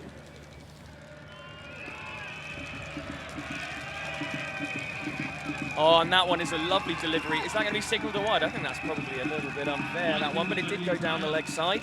But yeah, lovely delivery and a much, much quicker ball from Riyad Emrit. And in 2009, I had my boyhood dream moment of being able to work in cricket and get paid for it. And my colleagues Alan Border, Mark Ward, Greg Blewett, Damien Fleming, Brendan Julian, we had the opportunity to put the Big Bash on in 2011. I guess the rest is history in that respect to that competition. This one is swung away by Sammy. It's just going to be a single as yet again Chris Jordan does some athletic fielding there. And in 2013, I moved away from cricket and ran Fox Sports News, where I was the boss of Max Abbott, current tournament director, and the delightful Catherine Lochner. So yes, I credit myself with the meteoric rise of both of their careers. So it's been a 4-year absence of working in live cricket. And that one again is a lovely ball from Riyad Emirates, chopped away down the ground by Nizakat. Got himself in a little bit of trouble by moving away from that one with a full Yorker on the stumps. But my assessment is that Hong Kong cricket have done an extraordinary job in staging this event. The players are playing it with the spirit and the professionalism that you would hope. Admittedly, before I came to Hong Kong, I wasn't quite sure whether or not this would be more of a social event. But this is athleticism at its finest. There's some very, very good standard of cricket being played. It's certainly amongst the teams and amongst the owners. There's an intense amount of competition. All of them want to be winning this competition. And I'm somebody that prides myself on being honest and calling things as they are. And I don't think any time during this time I've been here for this competition, I thought people haven't been interested or the overseas players are just going through the motions. There's been a lot of commitment from pretty much everybody involved, I would say. And generally speaking, from all those involved in getting this venue turned out the way it has, to the team in broadcast, there's a sense of wanting to succeed. So kind of a can-do attitude that has kind of made this tournament a possibility. And there's a huge amount of credit that's deserved to Cricket Hong Kong to put it on. There's a big risk to do this. Big risk. Could go horribly wrong, people could not come. I don't think anyone would blame them for not putting it on. But they have, and it's going great. As that one is cut away for 4 runs, full ball, and that one is just run down to third man. Not sure that's entirely where he intended the ball to go, but to use a horrific cricketing cliche, they all count. So fine, there was very little anyone could do about that one. Frustration from Nicholas Poor around there. And we're on the cusp, if the commentator's curse doesn't get me, of welcoming our second centurion to the competition. It's going to be absolutely fantastic for it to be a Hong Kong player that gets there. And there it is! Knocks it away into the leg side. Runs through for a single, helmet off, absolutely delighted with the celebration. You see him raising his bat to everyone in the crowd. Brilliant innings from Nizakat. Superb effort from the young man. And a real boom for Hong Kong cricket to see one of their own scoring 100 in this big tournament. And look how much that innings means. That's a celebration of a man who knows he's done well. Good on you, son. 54 balls, 8 sixes, 7 fours, strike rate of just under 190. As that one, once again, Sammy swings and misses. And with the pressure valve well and truly released, it's time to unleash. Absolutely. Always when you speak to cricketers after they've scored runs scored in a win are valued a lot more than runs scored in a loss. You always see that whenever you speak to them. Say, well batted, mate, when they've done well, and they'll say, yeah, but we lost.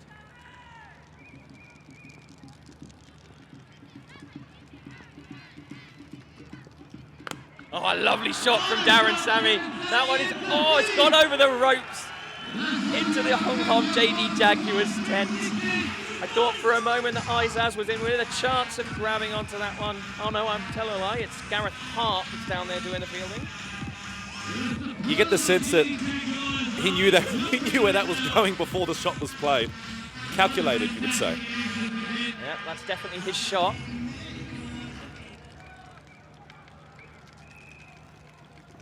Of course, Chris Jordan will have come up against Darren Sammy in that World T20 final. And at the KPMG launch event beforehand. He was doing the champion dance in front of his face, which I thought was both funny and a little bit out of order.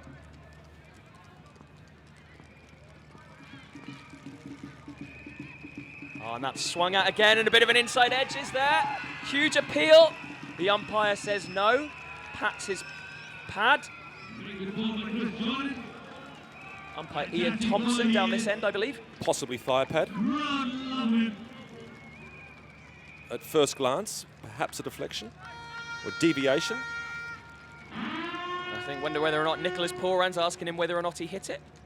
I'm sure if I was Darren Sammy in that situation and the umpire had said, "I'm not out," I'd say, "Yeah, smashed it, mate."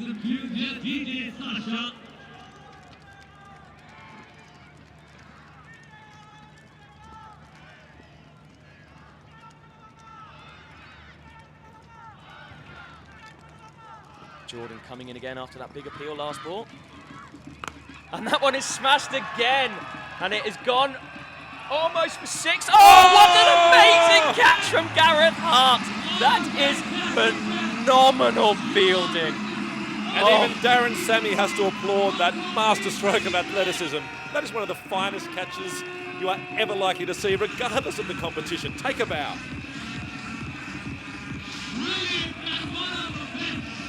Well, delight for the young man there. Darren Sammy comes and applauds him and says, "Well played, son." We'll have a replay coming up, I hope.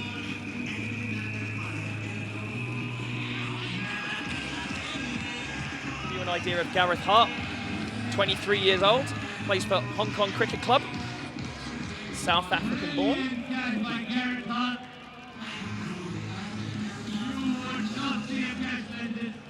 Here we go. Out towards mid-wicket. Grabs the ball, tosses it back, dives back over. That is an absolutely fantastic catch. Wow. Stick that on YouTube. Some under Kinchit, the suspended JD Jaguars champion, looking suspiciously at Gareth Hart's feet as to whether or not he had something on the ground, the other side of the boundary.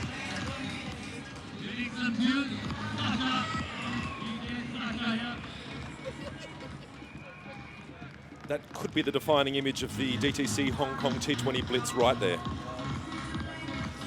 That one's definitely going to get some YouTube views.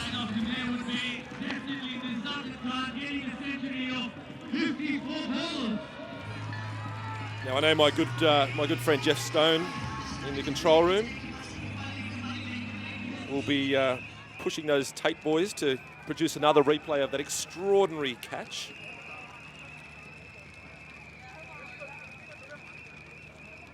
And given we've got a fast bowler on, I reckon there's every chance we'll get a replay of that catch after this delivery. Let's hope so.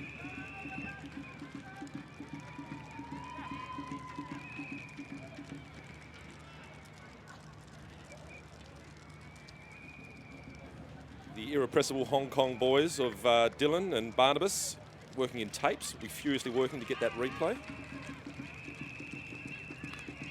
That one is hit out into the leg side off an edge by Nizakat, and they're going to come back for 2. Excellent running, and there's a big appeal. Is he going to be run out? Umpire Thompson says no.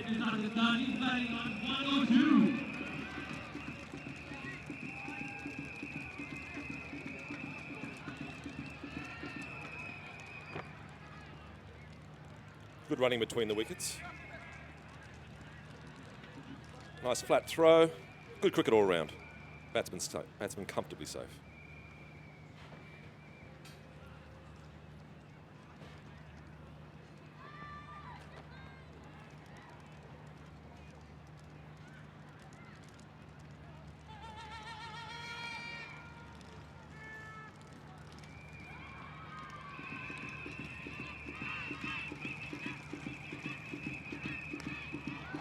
Is that one going to be out? No, it's going to go for 6. Oh my goodness, how did that one? That was a one-handed shot.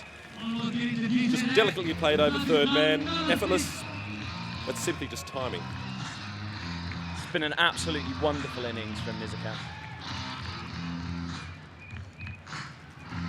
Just short of a length. Batsman completely in control. bowler's probably thinking to himself, I don't think that was a just result.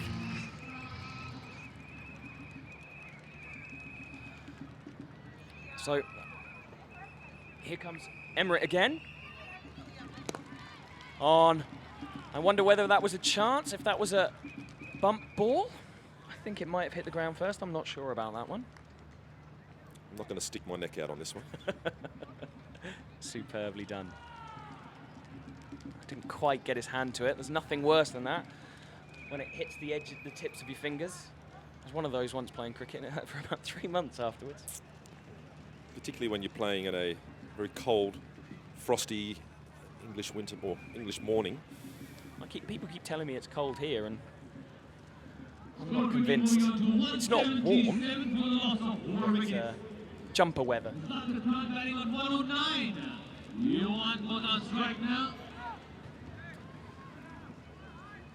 Still wonderful, wonderful catch from Gareth Hart. It was just so wonderful to see him over the boundary. Jumped back in the air and then caught it in a relay fashion with himself, as that one is down the leg side. On the pads, is it going to go all the way to the boundary? No, Tilakaratne Dilshan down there on the boundary does the fielding. A somewhat wayward throw from him. Hong Kong JD Jaguars on course to get the magic 200. They've got the 2 minute at the crease to do it.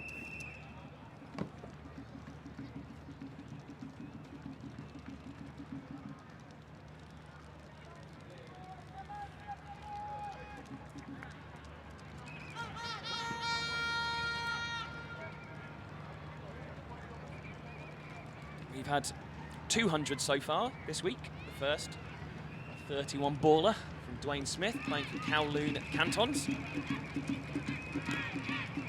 Oh, as that one goes between bat and pad and trickles along the floor to Nicholas Puran.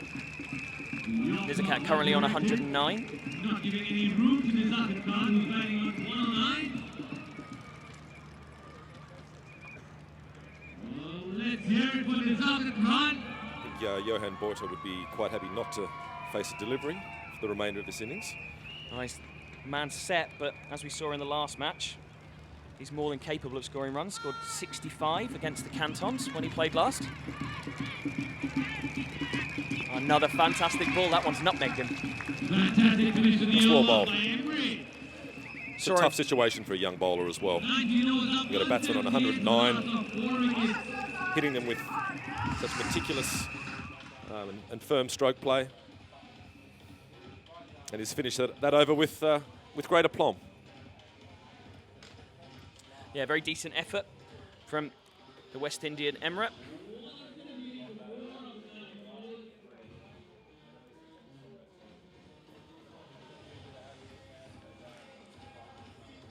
Now, Peter, I know you like your statistics. What's the capacity of the Ting Kwong Recreation Ground? I'm told about 1,500 expected here today. 350 can sit in that grandstand up there, and then a good few more standing in front of it in the general admission area. I went over to the general admission area and I was delighted to see 5 different games of cricket going on over there with the kids.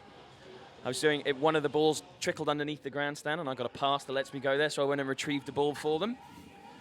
At which point they kind of nodded in my direction, ignored me as they carried on furiously playing cricket. One of the lads there in a City Kaitak replica jersey playing some lovely straight drives. We see Kyle Kurtzer, the Scotland international, recently appointed Scotland captain on the screen. And whereas before I thought it was going to be Nadeem bowling and I was wrong, this time it's going to be Nadeem bowling and it definitely is him bowling. He's got the ball in hand. Nadeem Ahmed, 29, fair amount of experience, left arm spinner. He's played 17 ODIs and 24 2020 internationals. Career economy rate in 2020 cricket of 6.73. That one is cut away again. Dilshan, there at a short third man, picks it up. He's got a very good career best of point for 12 in 2020 cricket.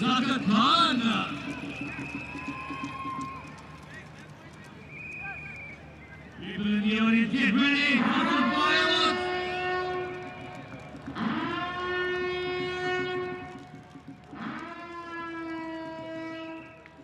Into the last over here.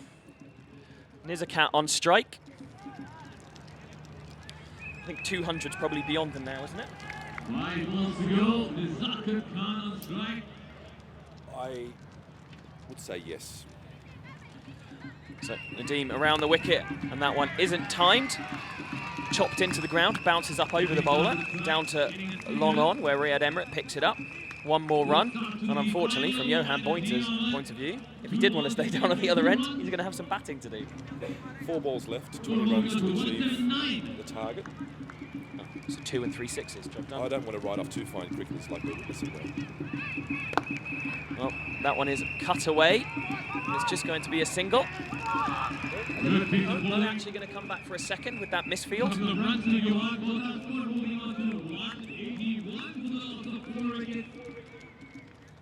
A little bit of sloppy fielding there. You see that one cut away out into the outfield. And it was going to just be one. And then, whoops, a attempted reverse sweep. A half-hearted appeal. That one out to the leg side. It's given us buys rather than leg buys. In the final over of this innings, bowling really well to the left side batsman Nizakat Khan. Yeah, an excellent comeback from the young man, having had that awful treatment from Dwayne Smith, where he conceded 57 runs in just 2 overs. That's a lovely shot straight down the ground. Absolutely beautiful hitting from Nizakat. How well's this young lad played? Incredibly well. Admittedly, I haven't watched his career with deep and great interest. In fact, this is the first time I've actually seen him bat. But his stroke making is clean, deliberate, and stylish. Oh, and that one there, one leg. Shot all the way out the ground, just on 1 foot. He hits it for 6, last ball of the innings, and he wanders off not out. That is an absolutely superb knock. And I'm delighted that it's a Hong Kong player that's got 100 in this particular match. And if there's a way to finish an innings and to finish a batting performance, it's... Replay here, look at him standing on 1 foot, bit of a flamingo shot there. dispatching the bowler over long off. Easy as you like. A wonderful performance, and acknowledged here duly by an adoring home crowd. Nizakat finishes on 120 not out. And it's 120, I believe, was the thing I just said the score was, Gary, and then of 62 balls. As Hung Hom JD Jaguars finish on 193 for 4 off their 20 overs. So 194 will be the target. And there was 10 sixes in that inning, so 60 of those 121s, exactly half, came from just 10 balls. Well, that was an absolute pleasure to watch in my maiden commentary performance here at the Tin Kwong ground. It's been lovely to get the old dulcet tones. Okay, that's absolutely fantastic batting from Nizakat. I hope you guys enjoyed it as much as we did. We'll be back after a short break for the conclusion of this match.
And the first ball getting underway here for the run chase. Johan Botha coming into Kyle Kurtzer from Scotland. Big run chase coming up here with the Hung Hom JD Jaguars flying to 193 for 4. Down the leg side, gets away with it. Courtesy of Nizakat Khan, a 62 ball 100. A domestic player lighting up the show here today among these overseas stars. Max Abbott with you here in commentary, along with Matt Stiller. Matt, been a thoroughly entertaining first half to this game. Thanks, Max. Yes, unbelievable innings there from Nizakat. Well batted. Just hits the ball so beautifully, and brilliant to see him get some rewards after a couple of starts in the first innings. Really went on with it today, and it's given his team the best chance to push forward for a win. Let's see what City Kaitak can do as Botha comes into bowl here. Ball bowl just sliding across Kutsa there, who defends it into the offside. The ground really starting to fill up now. Still very cold, unfortunately. Fairly decent breeze. It's a bit chilly coming across the ground, but it's punched down for a single, but it beats any rain, that's for sure. Yeah, we've been very fortunate with the rain this week, Max. It's threatened. It's threatened at all times. Threatened for the entire 4 or 5 days. Well, 4 days so far, and let's just hope we get another day and a half of cloudy but no rain. That's what we're looking for here to finish off what's been an amazing second instalment of the DTC Hong Kong T20 Blitz. Who will be the winner? Let's watch and find out as Botha comes in to finish off this first over. Down for the sweep, behind square. Fielded out there by Nino Shad on the boundary and keeps it to just a single. Of course, if the Jaguars can defend this target, they'll be the first team through to the final. So we'll take another look at this sweep from Dilshan. Really signature shot there from Dilshan. If the Jaguars can get home here, they'll be into the final. And it really will be a big bearing on the game this afternoon between the Cantons. Gladiators, that's up in the air. He's got all of that as Kyle Kurtzer. That's gone all the way for 6. So City Kaitak starting this chase here with a bang. Fantastic striking there from Kurtzer. You can see both are pushing it through flat from around the wicket. Goes long over, long on. And the short straight boundaries, as we spoke about multiple times here at Mission Road, don't disappoint. And Kaitak are away. Of course, if Kaitak can win this game, they'll move to 4 points, level with the Jaguars. And then really it becomes a real race. At that point, could have a scenario where we have one team on 6 and 4 on 4 points with the highest net run rate. From a tournament organiser's perspective, I think a net run rate's always a good way to go into the last game. All teams at the ground, not knowing who's going to play in that final. Might have to have all 5 here on standby. Might need to increase the catering. Yeah, I think. Hopefully we can narrow it down a little bit. Mohamed Naveed. Looking for the line again, Naveed.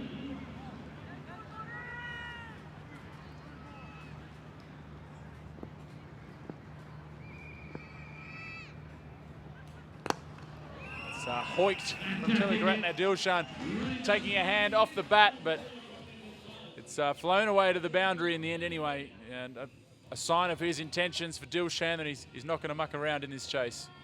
Well, Dilshan that good, he doesn't even need both hands. As you can see in the replay here, goes, swings hard, and just the bottom hand comes through. Might have to call for gloves here, but takes off the right hand glove and checks his hand as in come Naveed. And he goes again. Smashed over mid-wicket for 6. What a shot. Kept both hands on the bat this time, Dilshan, and didn't disappoint. Unbelievable shot there from Dilshan. Great start this by City Kaitak. What great entertainment for this crowd here. Seen an outstanding innings from Nizakat Khan, some brilliant fielding and catching. And now getting a show from one of the legends of T20 cricket, Telegaratna Dilshan. Just picks that up so easily over the deep square leg for boundary.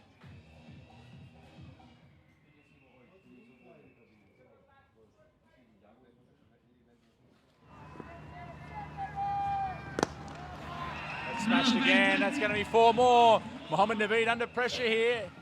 And City Kaitak off to a great start in this run chase. Well, Mohammed Naveed hasn't received this sort of treatment all tournament. Has just bowled like a dream, but you can see missing his length here. Just short of that Yorker, which has really worked well for him. Just thinking back to the Ian Bell dismissal in the first game, and another foot-breaking Yorkers he's bowled. That one, unfortunately, just short and gets dispatched over mid-on for a 1-bounce 4. Dilshan is away. And a few choice words here from James Franklin.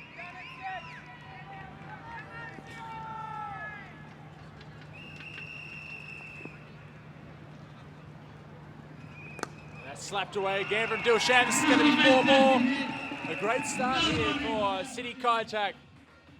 You can see there clapping hands from the City Kaitak fans. What a great treat for these kids to see these superstars of the game here in Hong Kong. You don't see him much closer. He's just decided, Dilshan, he's really, if it's up, he's going to take the bowlers on.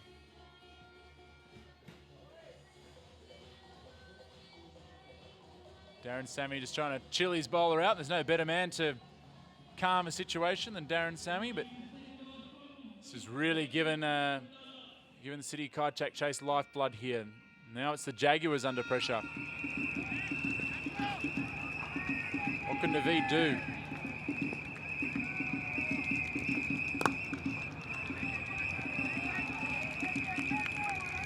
Finally a dot ball there from the Jaguars' point of view. Good comeback by Naveed. After this blistering start here, Naveed just looking to close out the second over and move on here. Looking straight down, 190. Hit his Yorker. Already 26 runs on board. There's some great entertainment here as Dilshan, can he do further damage in this second over?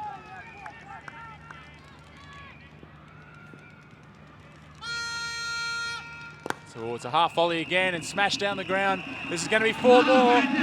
What a great start here for City Kaitak. 30 for no loss after 2 overs.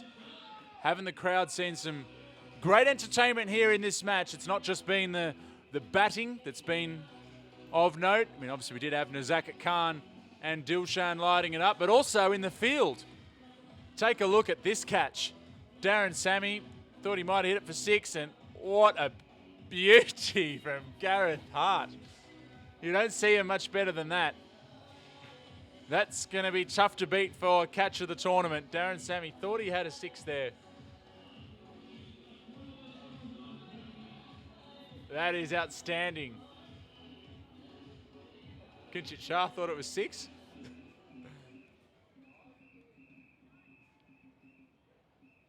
Darren Sammy, I think he thought it was 6. Back to live action. That is a real highlight of the tournament. Nino Chad. Oh, his knee just went into the turf there. Nino Shah. Hopefully he looks okay. Couple of runs there. Yeah, I was over there for that catch, Max. Actually, it was just in front of my vantage point, and geez, what a catch it was. You know, a few of the Jags boys there, Kinchit, questioning with the umpire, but in our mind here, no doubt about the classic catch. Johan Botha, such an experienced campaigner, going to look to rifle it in from around the wicket.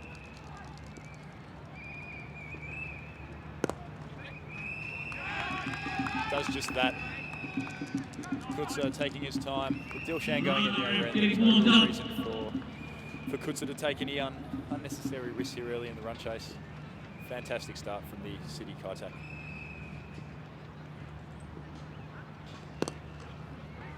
Fantastic bowling by Johan just got to be close to being the player of the tournament so far. He's been very effective with the ball and the bat. Still a long way to go though, and still many highlights to come. The DTC Hong Kong T20 Blitz.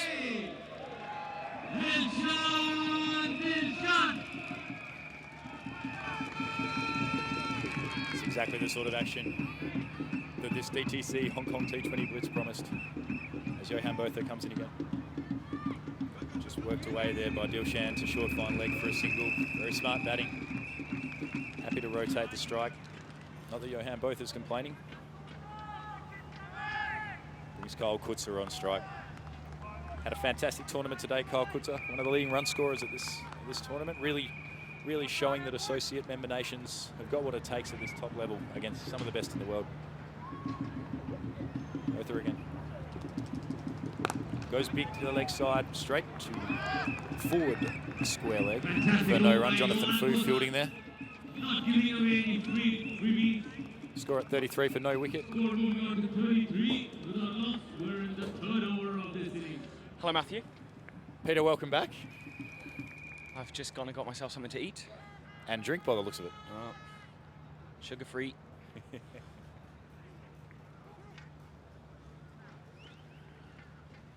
But getting back round the ground once the match has started takes a little while. Yeah, there's a few entry-exit points. We've done our best to shuttle those down to make sure that the patrons are protected and, most importantly, the players. Player safety being paramount at any cricket tournament, especially here at the DTC HK T20 Blitz, T20 Blitz, my apologies. Botha comes in to try and finish the over, and goes big Kutzer here. That's 6, that's out of the park. That's into the softball centre. Kutzer. Absolutely wonderful shot from Scotland's Kyle Kutzer. Two overseas stars here batting together for City Kaitak.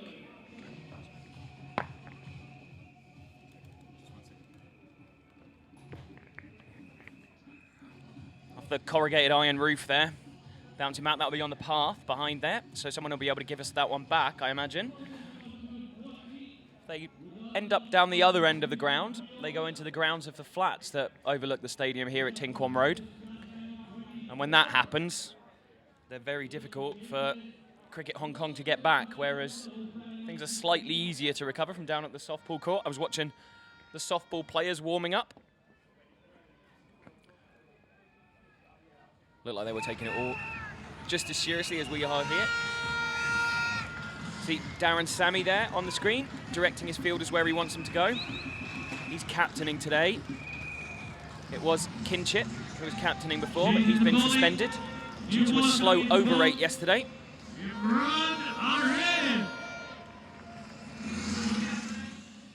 Yeah, look, you know, we're time, I guess. Oh, here we go. Here we go, there's the softball court. As you can see a softball player there running around.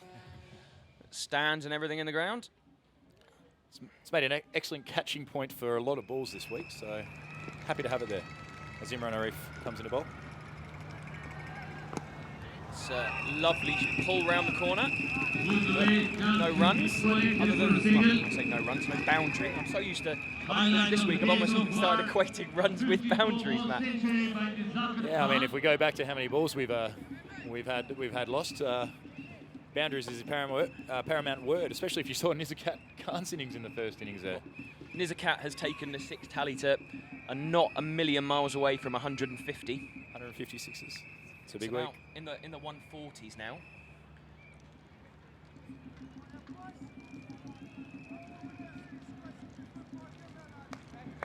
Seen the Galaxy Gladiators Lantau players. As I wandered around the ground, they started arriving for their match later today against Kowloon Cantons. Big game, that one as well.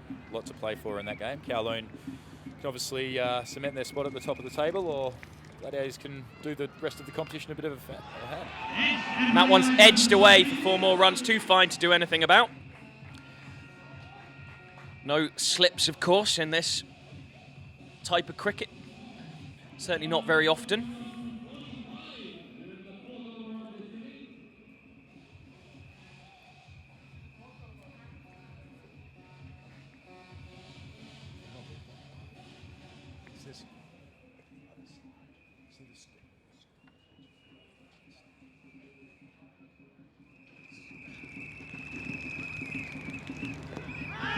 And that one's crashing into Kurtz's pads from Imran Arif.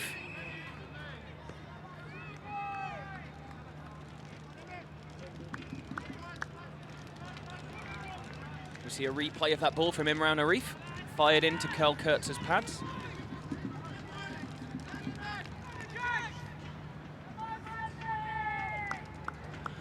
Imran Arif, a very experienced bowler, Pakistani origin. Played domestically in their 2020 competition that's played in Pakistan rather than the Pakistan Super League, which the vast majority of which takes place in the UAE. That's a lovely ball from Imran. Cuts him in half, and a nice bit of wicket keeping from young Carter there. Very, very good from Carter. I know he's been working very hard on his keeping around the national squad, doing very well for Hong Kong at the moment. As we see this delivery from Arif, geez, just over middle stump, wasn't it? It's a lovely, lovely ball. The lack of bounce here at Mission Road, nearly the undoing there of Kyle Kutsa. But he lives to fight another day, and still a fantastic start there from City Kaitak as Arif comes in once again. Oh, and another excellent ball from the bowler, swinging into his pads.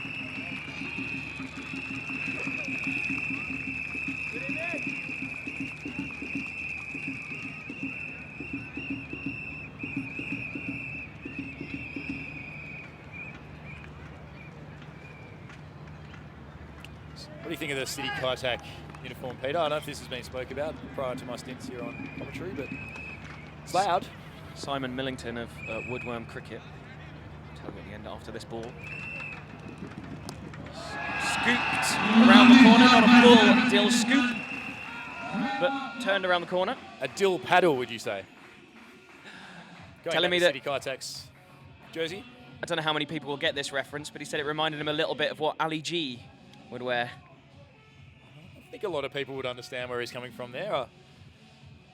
If you don't, viewers, please go onto Google and put in Ali G yellow, and you might actually just an image, and you might see what we're talking about here with the City Kaitak uniform. It definitely is bright. You can see them. You can see in their sponsors tent. They certainly stand over. Ash Caddy on the screen there, of course, took a hat-trick on the first day, but then has also been shown being absolutely smashed for sixes all around the world. So that he was the bowler that took some punishment from Misbah ul Haq.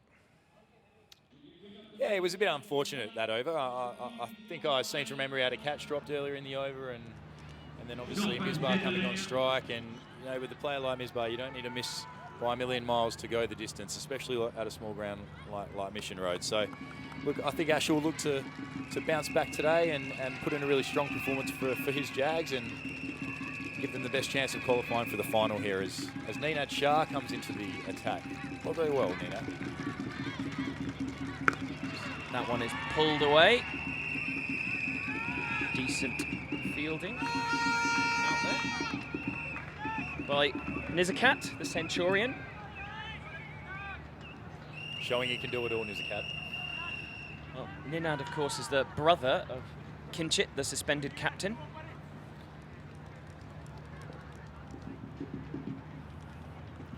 Dilshan comes down the wicket, tries to punch it through the offside, but can only succeed in finding Jonathan Fu there at short cover.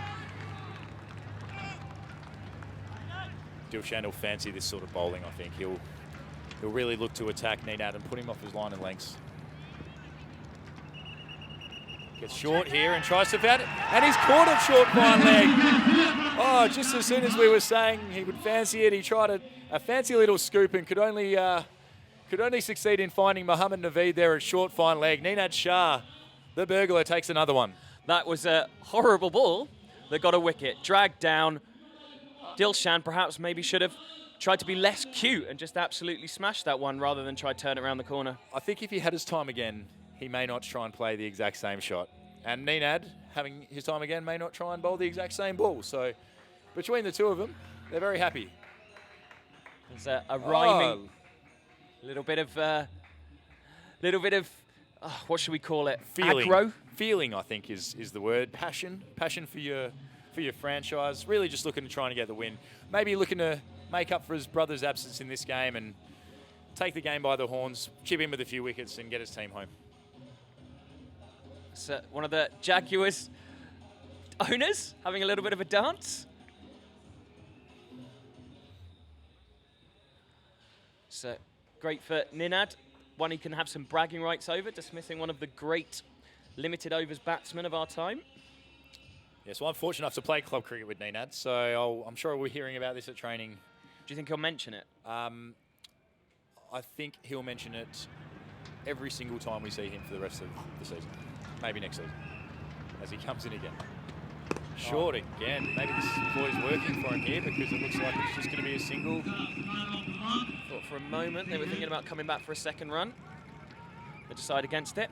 It's captain Izaz Khan that's come into bat at number 3, joining Carl Kurtzer at the crease.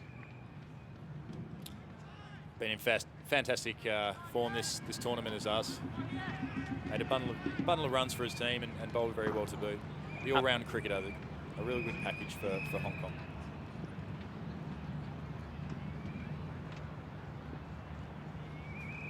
It's a much better delivery, but it's going to trickle away for 4 runs. It's a cruel game, isn't it? You take a wicket with a horrible long hop, and then you bowl a delivery on a perfect length, and it gets beautifully extra cover driven for 4. That's the game of cricket, isn't it, Pete? It's cruel. As you can see, a despairing dive there. Franklin, I think that might have been. Unfortunately, couldn't save, and once it's through here at Mission Road, it's 4. Nenad looked to rebound from that. I don't think he needs to change his line of length too much, although, as I say that, he decides to come completely around the wicket, so he has completely changed his line and length. Stitched you right up. I did not see that before he did move. Nenad will look to angle this one in towards the pads and take out. And Kutsa does not care and pounds it straight down the ground. Disdain, I'd say, is the word he treated that ball with. Sat up for him, and seeing the replay here, nice swing of the bat and 4 runs. Fantastic shot there by Kyle Kutsa.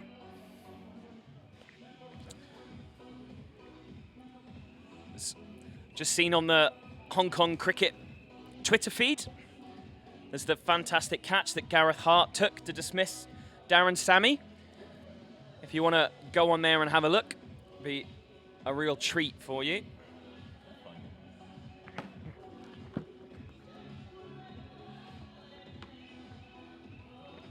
Yeah, I have a feeling that catch will be trending worldwide.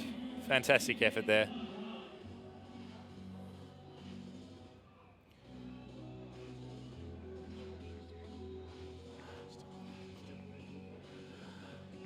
So it's going to be Mohammed Naveed of the United Arab Emirates that comes in to bowl to Izaz Khan.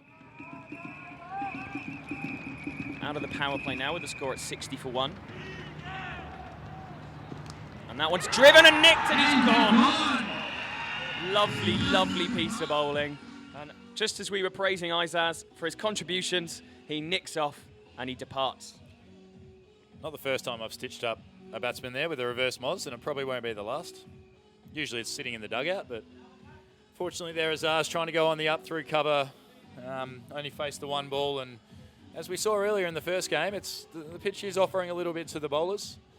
That one seemed to just hold its line, call the outside edge, and no mistake there from Chris Carter. We see that ball there, Naveed. Lovely delivery, seaming away just a little bit. And that was quite the expansive drive to a ball that just took enough seam movement to grab the outside edge.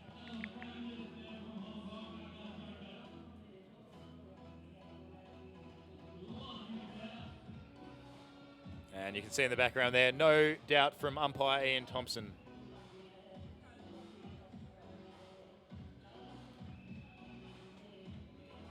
City Kaitak 60 for 2. Loss of 2 quick wickets. Going to need a consolidation here from Kyle Kutsa and the new man in, Wakas Bakat. Wakas, another local product, playing for the Kowloon Cricket Club. Bowls very handy leg spin as well, Wakas Bakat.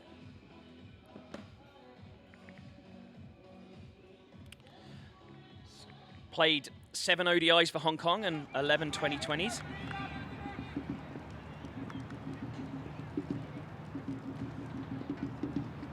Naveed with a very ambitious LBW appeal. That one was going a long way down the leg side.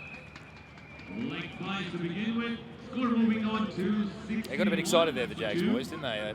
We can see in the replay, it's probably missing a second set. I would say definitely. Yep. Keeper the dead giveaway there. The keeper's ended up at short fine leg. Usually when you see that. You know, it's probably not going to hit the stumps. As a former wicketkeeper, you know that wicketkeepers love an appeal. Yeah. I was always quite honest about my appealing though, Pete. I try to keep it as easy as possible for the umpires. Hard enough job as it is umpiring, and it isn't as easy when players tend to go up for everything. So it might be a little bit old school there in my thoughts, but Naveed, though, entitled to ask the question, as is his right. Shining the ball there and looking to run in. Naveed. So that's a full toss that's bunted down the ground, just a single. Johan Botha, the South African, now Australian qualified off-spin bowler and late middle order batsman. That's an interesting point there, wasn't it? Botha's been talking about potentially qualifying. Well, he's qualified to play for Australia, and from what I understand, he's let the selectors know he is available if selected. Such a canny operator. Wow. Could certainly do a job for them, but there's so much talent kicking around that Australian one-day and T20 setup. Perhaps they haven't had the success on 2020 cricket that they should have, but current ODI world champions, of course. B comes in. Wackhouse works it into the leg side, just behind square. They're looking for two. Is there going to be a run out here? Oh.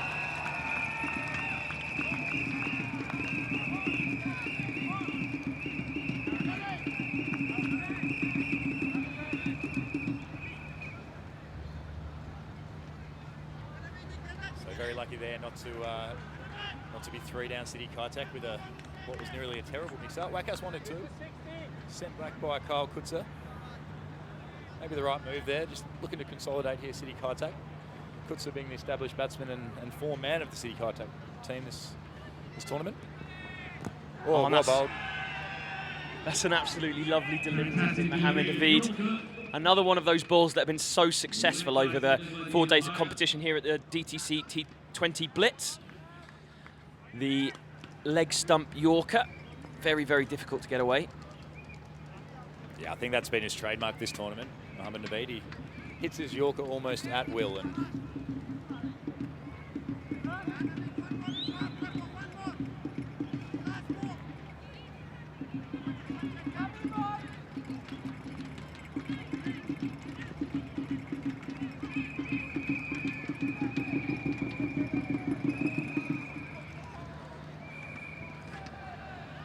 lovely, lovely shot. Down there for 4 runs. Once again, that's the thing, that leg stump Yorker, sometimes it works and sometimes it doesn't. That time it didn't. Well, that's why it's a difficult game, T20. You miss your length or line by a foot, it's gone.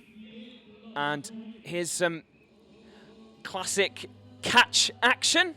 Sammy with the swinging bat, Hart gets it back over the run. Oh, it's amazing, isn't it? So good to see.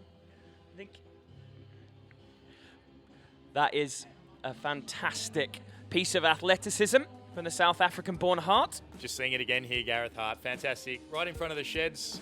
Might almost see me in the background there, just supporting. Yeah, well, that was me in the background there. Here we go, watching it again. Darren Sammy, big hit of the bat. He thinks that's gone for 6. See his reaction now. Just absolutely brilliant. Little wry smile from Sammy. Stared at the 2 umpires, didn't he? Just gave the umpires a quick look and thought, guys. CJ's reaction now. Oh, he's absolutely delighted with that catch. I suppose be one of those ones that if we had a 3rd umpire here, they might want to have endless replays to work out whether or not he touched his ground on the round, but we're very fortunate to be able to say that catch was taken and he was out. That's exactly right. We are at the umpire's discretion at this tournament. It is the 2 standing umpires with no square leg and mid-on cameras for runouts and no replays for catches like that. So fair play to Gareth Hart. Fantastic effort on the boundary. Very athletic and probably what we've come to expect here in the T20 game. Run rate now just 9 and over. They've had a pretty decent start so far. Very good power play there for City Kaitak. 68 with a loss of 2 wickets. Talking of some controversy with that catch. Franklin bowls round the wicket and that one is pulled away and almost a diving catch. A very, very decent effort from Ninad. Kevin O'Brien the man that scored that 54-ball 100 against England at the World Cup, has just tweeted into the Cricket Hong Kong account saying he is outside the boundary while taking control of the ball, suggesting there's a little bit of controversy about that one. He's taken the time to do a screen grab as well as KOB. Yeah, I mean, look, I'm no umpire, but I mean, it would appear on replay that.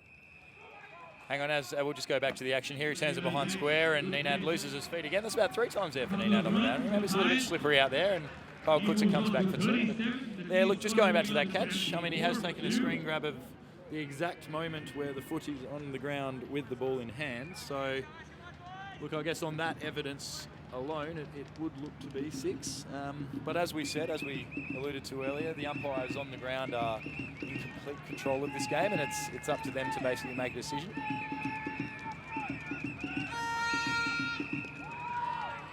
Wide ball there from Franklin, trying to tuck up Kurtzer. Yeah, it's one of those ones that even, I think 100 people could look at that catch and 50 would say it's fine and 50 would say it's not. So. That's right. And from the fielder's perspective, you know, he's in the air, he's catching it, he's down, he's up. He's not sure. You know, he's within his rights to claim that catch. And from the umpires, they're 55 metres away from that, so very difficult for them to overturn, you know, his claim of the catch. Once again, a similar line from Franklin from around the wicket, trying to bowl into the batsman's body.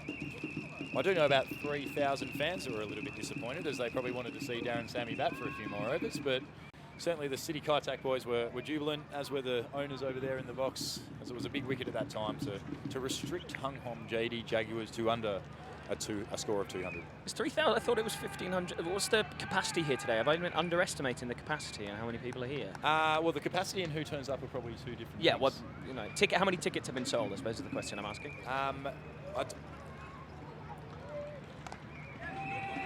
That one is brilliantly placed just in front of our commentary box here.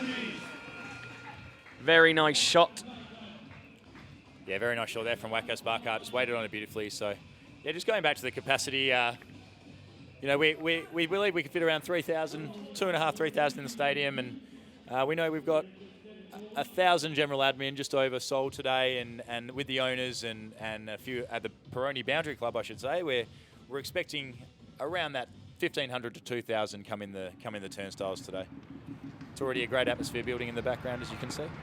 Franklin around the wicket, wide down the leg side, just pulled that one down, and umpire Zubair Nizami officiating. Getting a tweet now from @Norwegian Dave, who's asking me if he can have a replay on YouTube. I believe it's already up there, but when I get a chance, I'll send it to him. Very needy, these Twitter handlers, aren't they? What would they do without me? Only reason I say that, I'm not part of the Twitterverse, so I wouldn't know how it works. Franklin around the wicket there, and edge down to Imran Arif in front of us for 1. Twitter's like walking into a room where everyone hates you. And none of them mind telling you that they hate you. Well, I do know about that, and as I said, I don't have Twitter, so... It does have some good points as well. I enjoy using Twitter. I actually enjoy watching Twitter up on the screens, watching sport, and you see people tweeting in the interest of the game, and it's obviously fantastic. Just talking as Franklin comes in once again and bowls to Kutzer, who defends into the offside for a single. Very well played, very soft hands.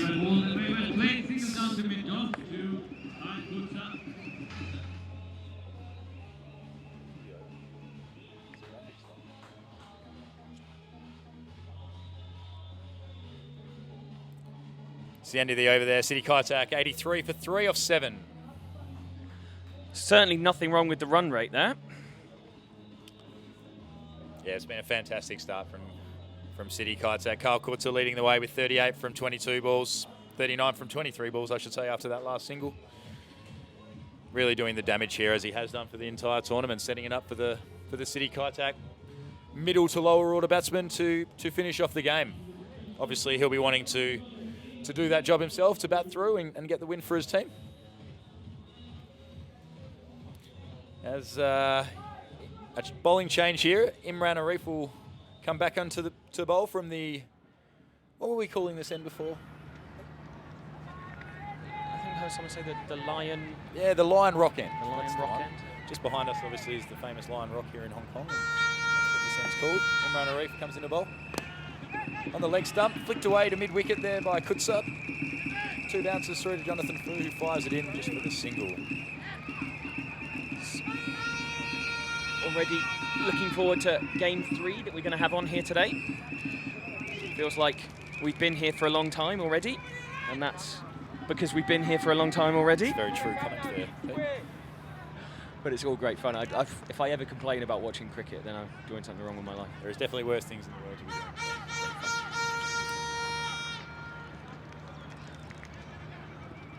Yeah, it should be a fantastic game in the afternoon between Gladiators and Kowloon Cantons as Arif comes into bowl on the leg stump, and Wacko Sparkar flicks away for 4 runs. A fantastic shot there, wide of fine leg. Wacko Sparkar moving along very nicely here. 14 from 6 balls with 3 boundaries. He is a noted boundary hitter, Wacko Sparkar. Very handy middle to lower order batsman who hits the ball in strange places and finds ways to get the ball to the boundary. So as you can see there, very bottom-handed and very much a flick. Arif will have to watch his line here. He won't want to get too leg stumped as he comes into bowl again. And he flicks it to them. Great batting by Wacko Sparkar, just knocking it into the leg side for 1. Always good to follow up a boundary with a single and rotate the strike, bringing Kutsa back onto strike.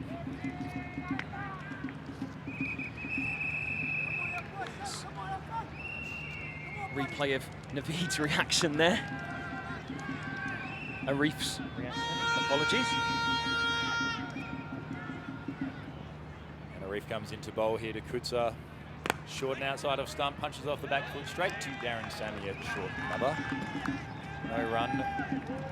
Darren Sammy cleaning up, marshalling the troops very well out there today, I think. Darren Sammy, very cool influence. Yeah, certainly heavily involved in the Brains Trust conversations that were going on over the games that we've had so far. Great for a young man with captaincy aspirations like Kinchit to be exposed to the level of experience that Sammy has. Outside off stump there, Sammy again, great fielding there at cover. Fantastic fielding. Very well struck there by Kutsa. Would have thought it was through off the bat, but Darren Sammy, not a small man, and just extended the left paw. As you can see, just the one hand required for D. Sammy.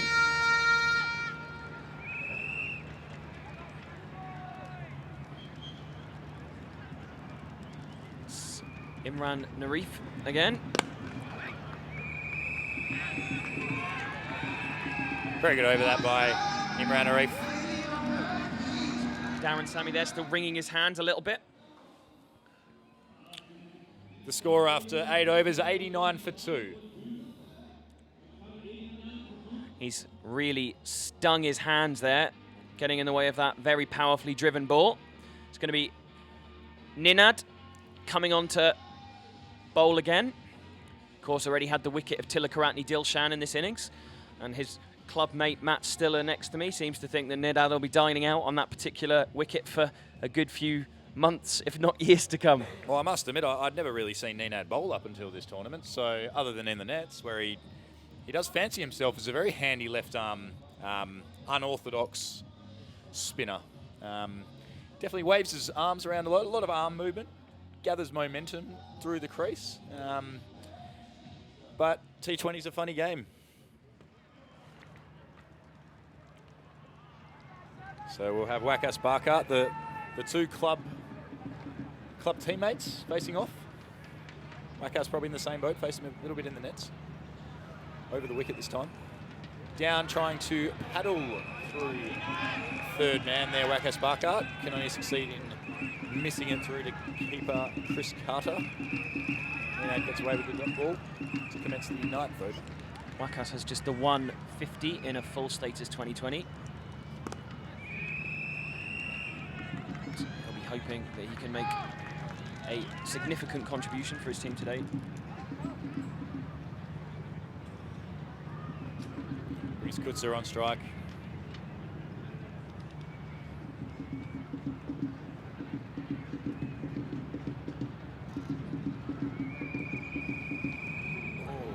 just goes underground there. Didn't really bounce there from Nenad. Expected a little bit more to cut it through backward point, but ball shot through on him and could only succeed in missing it again. Nenad, a couple of dots this over, very good start. Short this time from Nenad and pulled out to deep mid-wicket. Johan Botha doing the fielding. Moves along to 41. Very handy contribution here from Kyle Kutzer. Wakas Barkart this time will be looking to be aggressive here against Nenad Shah.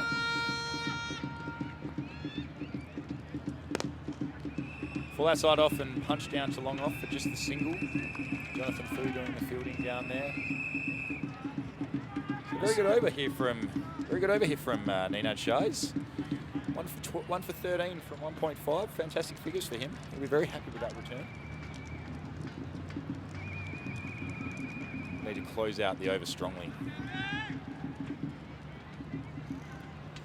Down leg side there and missed by the keeper. Looks like they'll come through for 2 wides. Yeah, disappointing there from Carter, having got to it. Be upset that he didn't get his hands there. Obviously always tricky when the ball is hidden behind the batsman. Definitely is wearing a helmet. You're slightly more protected from the batsman following through and potentially hitting you. But Nenad will try and close out this over after that wide last ball. Short again and goes long. Wakas Barkart over mid-wicket, and that's a big 6 over the sponsors' tent. Out to the practice nets behind there. Oh, that wide proving costly, wasn't it? You know, he closes out the over there, and instead the last ball worth 8 runs. A fantastic strike by Wakas Barkart. Really, really teed into that one, and the owners scurrying towards the practice nets to try and get that. Closes out the over. The score 100 for 2 from 9. The controversy as far as that catch from Gareth Hart continues on the Twitter feed. We've got more, have we? Oh yeah, lots of people tweeting in saying that some saying it is, some saying it isn't. It's about... Are we 50-50? Yeah, near enough.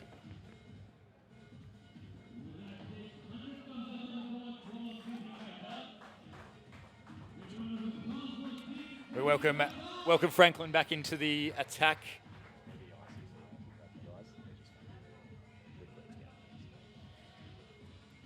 First over from Franklin went for 15 runs, so he'll be looking to bounce back strong here. Certainly on track to chase down this total of 193. So we see both the pitches there. Am I right in saying, Matt, in your match referee capacity and all the rest of it, that we'll be moving back onto the other pitch for tomorrow's 2 games? I believe that decision will be made at the end of the day's play today. Okay. In consultation with the groundsman, myself, and the second match referee, which is Charlie Burke for this tournament, also the director of cricket here at Cricket Hong Kong. So a consultation will go on at the end of the day's play. Look, in the interest of cricket, we want the best pitch to be used. So, we'll judge the results. This one's played differently, I think. Everyone would be fair to say than the first day's pitch. So look, we'll advise on that, and all the teams will be told, and we'll have a great day's cricket tomorrow, no doubt, as Franklin comes into bowl. Round the wicket, tucks him up into the leg side, square leg for a single. Past the 100 now. Still 93 more runs to go to get to that total of 194 for victory. But they're well on target to do so. You see Jonathan Fu there fielding on the boundary. James Franklin, the New Zealander, is the bowler.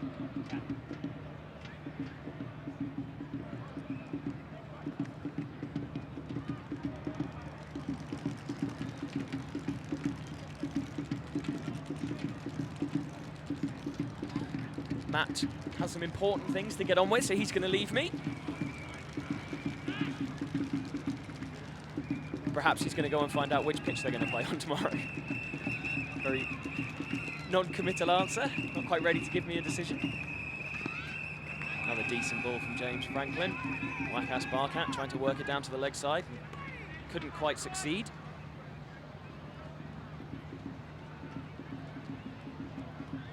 See a replay there of Wakas almost suffering a painful blow. We're in the 10th over, score already moving on to 101 for 2. Kyle Kutzer batting on 22 and Wakas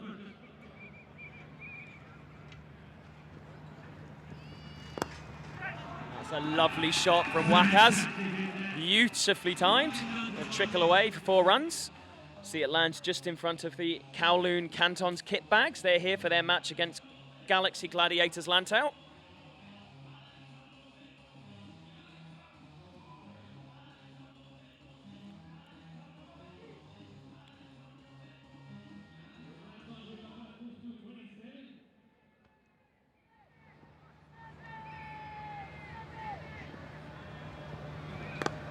Franklin bowls again, and that one's worked away for a single.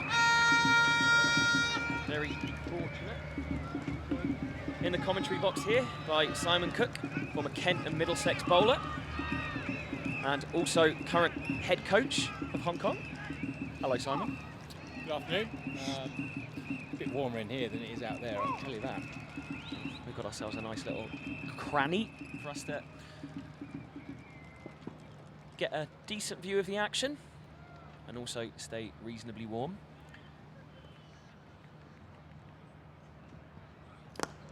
This game's warming up quite nicely, actually, isn't it? It's City Kaitak are setting this up for the charge at the end. The wicket looks like it's getting a little bit better. As time goes by, the moisture is starting to come out of it, the ball's coming on a little bit more, and I think we might be in for a pretty good finish in this game. Turning out to be a fantastic chase by City Kaitak. From a national team perspective, it's very good to see Wakas Barkat in getting some runs and hitting them nicely. So that one's edged away the 4 runs. A decent ball, and perhaps a little bit unlucky to see that one go for the boundary, but that's less format of the game, isn't it?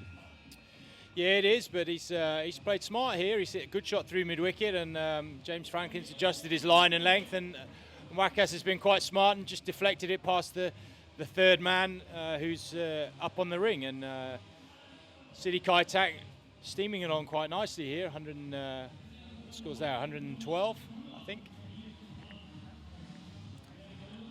Wakas, obviously 18 international appearances for Hong Kong across ODI and 2020 international formats. Is he in your thinking as far as the squad's going forward right now, or just on the fringes? No, so Wakas's story is interesting. He's a contracted player who was primarily a batter, and ended up losing his contract through lack of form, and also the form of other players going past him.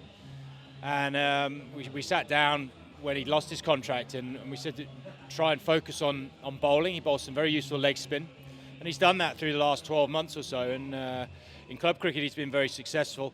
And then what it's done is it's taken the pressure off his batting, and his form with the bat has started to come back. And what you're seeing now is a kind of a product of that. Confidence with the bat, and he's got some confidence with the ball as well. And he's involved in the Bangladesh series, in Bangladesh in the Emerging Nations tournament. So Johan Botha's back into the attack. A little bit of spin there. Big appeal, but he's made it back in time. No one's really interested. It's more of an appeal for that good throw than anything else. Yeah, it tends to be, we hit the stump, so we better appeal. Yeah, Wakas will be in Bangladesh in the Emerging Nations tournament that we'll be playing at the end of this month, which will signal the end of our international calendar this year. And we'll end up having a bit of a rest after that, and then coming back to start again in October. Desperately jumping up there because I wanted to get a photo, because I just saw Saeed Ajmal giving some advice to young Nadeem,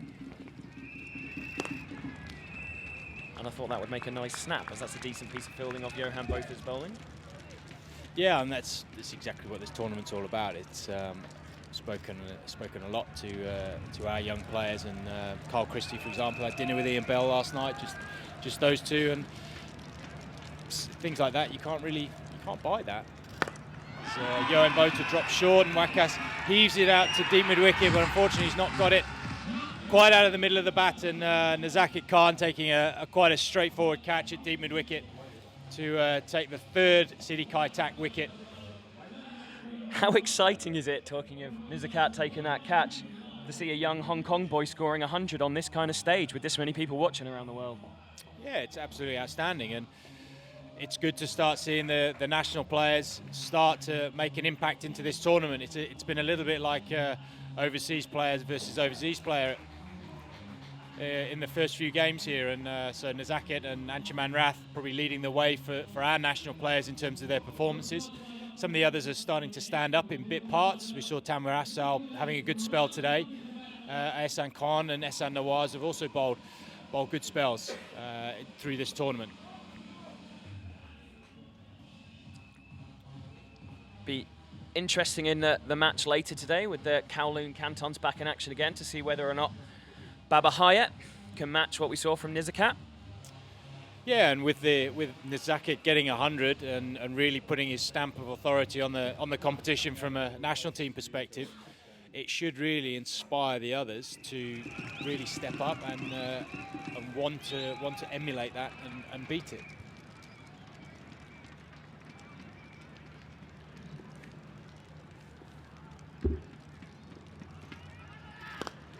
Batter's crossed there when Wakas was out, so Carl Kutzer back on strike. He punches the ball down the ground off the back foot, and that's also a good indication that the wicket's getting a little bit better if you can play those shots off the back foot down the ground.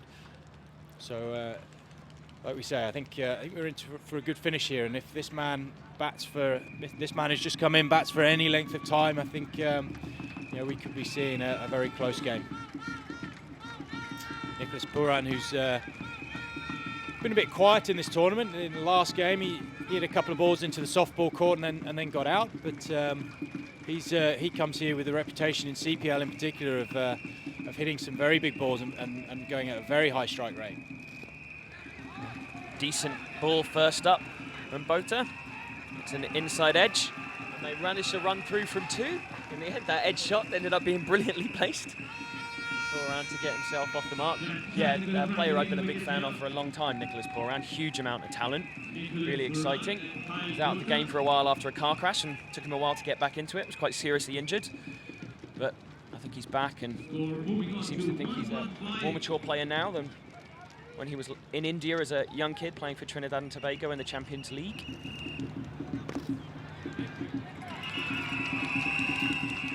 Yeah, sometimes it takes things like that to reassess your perspective on life and how things go. So he should be looking forward to his next few years in his career. He's just got picked up in the CPL going forwards.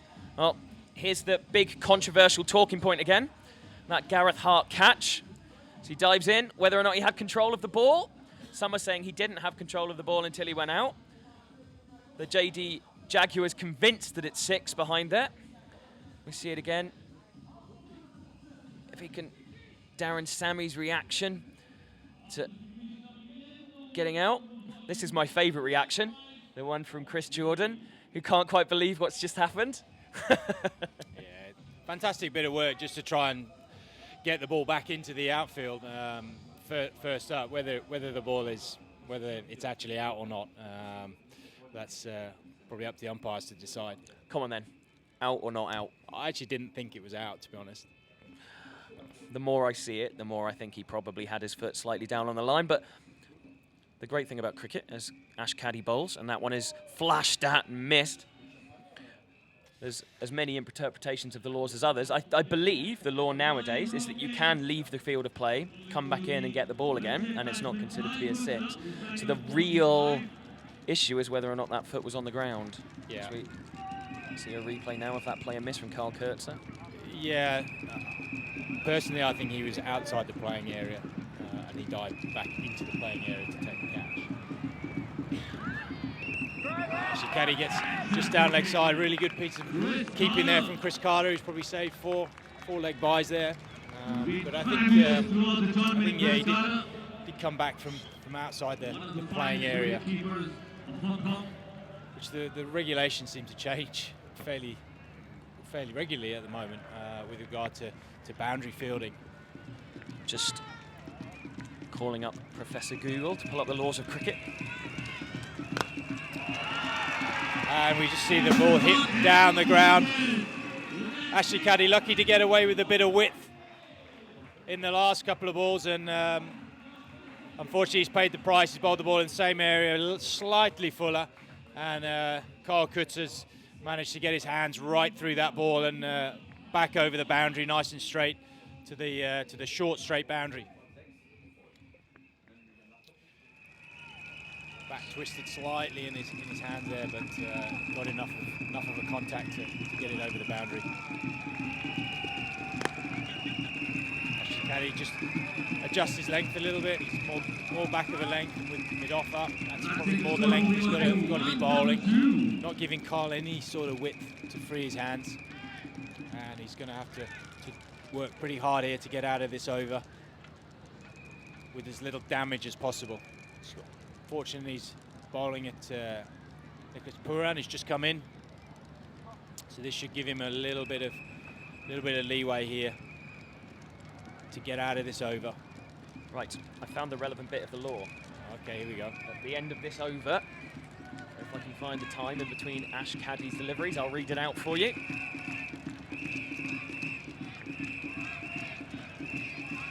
That one is a beautiful looking extra cover drive, but not a beautiful timed extra cover drive from Nicholas Puran. Right, 71 needed off 49 balls at the moment, but a fielder catches the ball after it has crossed the boundary in the air. It's a fair catch, right? So this is a fair catch. A fielder catches the ball after it has crossed the boundary in the air, providing after being struck by the bat, the first contact with the ball is by a fielder, not touching or grounded beyond the boundary, who has some part of his person grounded within the boundary, or whose final contact with the ball before touching the ball was entirely within the boundary.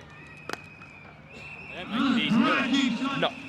But my interpretation of that would be, this is another single added to the score, that as long as the final contact that Hart had was either in the air or within the boundary before he threw it back over, so as long as he touched the ground and it went over the ground, and then while he was touching the ball, and then threw it back in and then caught it, he's okay. The issue is that if he made his first contact with the ball after he'd crossed over the boundary. Yeah, so here we go, we're going to see it now. And, oh, was his foot touching that boundary marker? I think it's a catch. I'm reading that again. I think that's a catch. I think he had his foot inside the boundary, he's caught it, he's tossed it back up, and he was always off the ground. But Mr. Cook sat next to me, thinks the opposite. My initial thoughts were that he was jumping from outside the ground back in. And we'll be departing you now to be replaced by Tim Cutler. Yeah, a bit of misfield there. Pretty easy ball there. It's been misfielded. I think Johan Botha will be very annoyed with that. Don't actually know who misfielded that, but they might be getting a bit of a serve from Mr. Botha. How are you going here, Simon? Yeah, not going too badly. It's warmer in here. I was just saying to Peter, it's warmer in here than it is out there. Some of our great fans over in the Peroni Boundary Club are finding other ways of warming themselves up. Yeah, I think numbness comes to mind. I think they're enjoying the Peroni tent down there, and yeah, the weather conditions probably aren't really first point of call in their minds.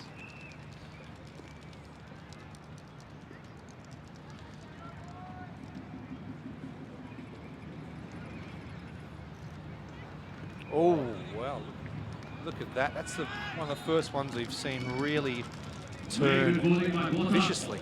Yeah, it's the first one that's offered a little bit of turn, and sometimes as a batter that can play tricks, just as we see this run rate starting to creep up towards 9 runs and over. It's probably not something that he wants to see too much. That is very, very well hit. Just as we see one square past the outside edge. That is into the adjoining softball field down at the Victoria Harbour end. What a shot there. That was an extraordinary shot, and it's maybe Johan has decided maybe to try and bowl a little bit slower to try and extract a little bit more turn, and he's just unfortunately strayed a foot or so too full, and Nicholas Puran has just launched into that, and that's gone many a mile into the softball courts. There we can see Panda Man, our photographer in the background. Can't quite see him. You just see a floating camera wearing all that camouflage. Yeah, I was going to say, he's always turning out with the camouflage. I'm not sure he realises that we can see him. It's not like wildlife photography where you've got to hide. Let's just have another look at that shot. Oh, that's, yeah, very, very brave batting with the ball turning. Johan Botha, seasoned professional, but he couldn't have hit that much cleaner. Oh, it was outstanding, wasn't it? And that's for me, that's the big standout from all these international players that are here. We just see the clean striking of the ball, and the consistency as to which these players hit the ball is the really encouraging thing.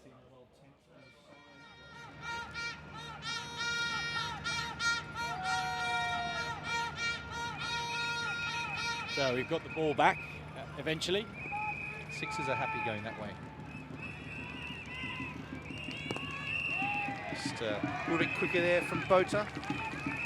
Darren Sammy still trying to attack here. He's got to slip in. He's seen that spin with the left-hander. Maybe he knows something about Nicholas Pooran. With the ball turning like that, though, I like that. It's good attacking captaincy. Yeah, I agree. Yeah, I know wicket here would really put the cat amongst the pigeons for City Kaitak. You get the feeling that the Jaguars really do need to take a wicket here at this stage of the game to try and make it safe. We see 194 to win is a good score, but it's never really out of it. As we can see that points table now, it's all starting to make a lot more sense as we come in, leading into the penultimate game of the round robin later this afternoon. Kowloon Cantons out in front there. With their net run rate is really the key number there we're looking at. And this is a very key game between the JD Jaguars and City Kaitak, which really will have a lot to do with the makeup of our last two games this afternoon and tomorrow morning. Galaxy Gladiators Lantau, they're at the bottom on 2 points with just the one win from three. Hong Kong Island United, one from 3-2. Kowloon Cantons leading out in front, and see that general admission area starting to fill up nicely, enjoying the hospitality there. Some very happy campers watching, and about 4 or 5 different games of cricket going on at any one time over there. It's a bit like being back in India, isn't it? Yeah, absolutely amazing to see. Concrete jungle to the side, and then we've got 5 cricket games and then 1 international Class 1 being watched by millions around the globe.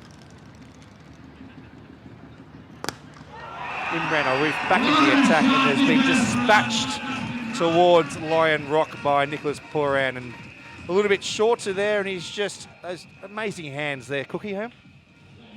Yeah, good hands, but again, he's having full face contact. It's not a hack. His shoulders and bat stay on the plane of the ball all the way through, and that's what you see. That's why these guys hit the ball as far as they do. They hit it 80, 90, 100 meters consistently, and it's not through brute strength. It's through having a really good technique and backing themselves not to have to overhit the ball. Some rethinking here from Imran Arif, I think. What are you thinking here, Simon? If you've got a ball in hand, you've come around the wicket, first ball for 6. What's your plan? I think he's just got a bit full there, hasn't he? And he's paid the price, and he needs to get back into that back of a length, maybe even bowl some slow ball bounces. That is huge from Pooran. That has gone over our heads here in the box, and that is going to be bouncing down Ting Kwong Road to the hospital. Yeah, another more width for Pooran to really free his arms through. It's one of those strange shots. It was a short ball, but very wide, and he's ended up flat batting it almost over wide extra cover. And we saw some extraordinary shots from Nizakat Khan in the first innings where he gets the ball inside out over extra cover from some very strange shots. But this one is right out of the top drawer. And again, great swing of the bat. Pooran moves on to 22 off 10 balls. Kyle Kurtzer 54 off 39. And I think it was almost a slower ball off-cutting bouncer. It seemed to get actually a little bit of purchase, but Pooran's just backed himself and opened up the shoulders there, and that's one of the biggest hits of the tournament so far. Definitely, and he's just giving him too much width. That's the problem. And you're right, Tim. Just definitely run across it with his hand, but he's just offered too much width. Ian Thompson again, a very familiar dance move from Ian Thompson. He's had his arms up a lot, hasn't he, in this tournament? All the umpires have. I'll tell you what, the little bit of fitness from running to get the balls and the arms going up and down. Doesn't do much for the over rate for the next game, does it? to try and find all these balls. Absolutely not with this cloud cover. Might be a matter of getting the mobile phones out and getting the lights on. LED boards maybe turned up to maximum to make sure we can get that third game in. Imran Arif in again. Overhit that. Choked that ball a little bit out to the sweeper. Chance of run out. James Franklin.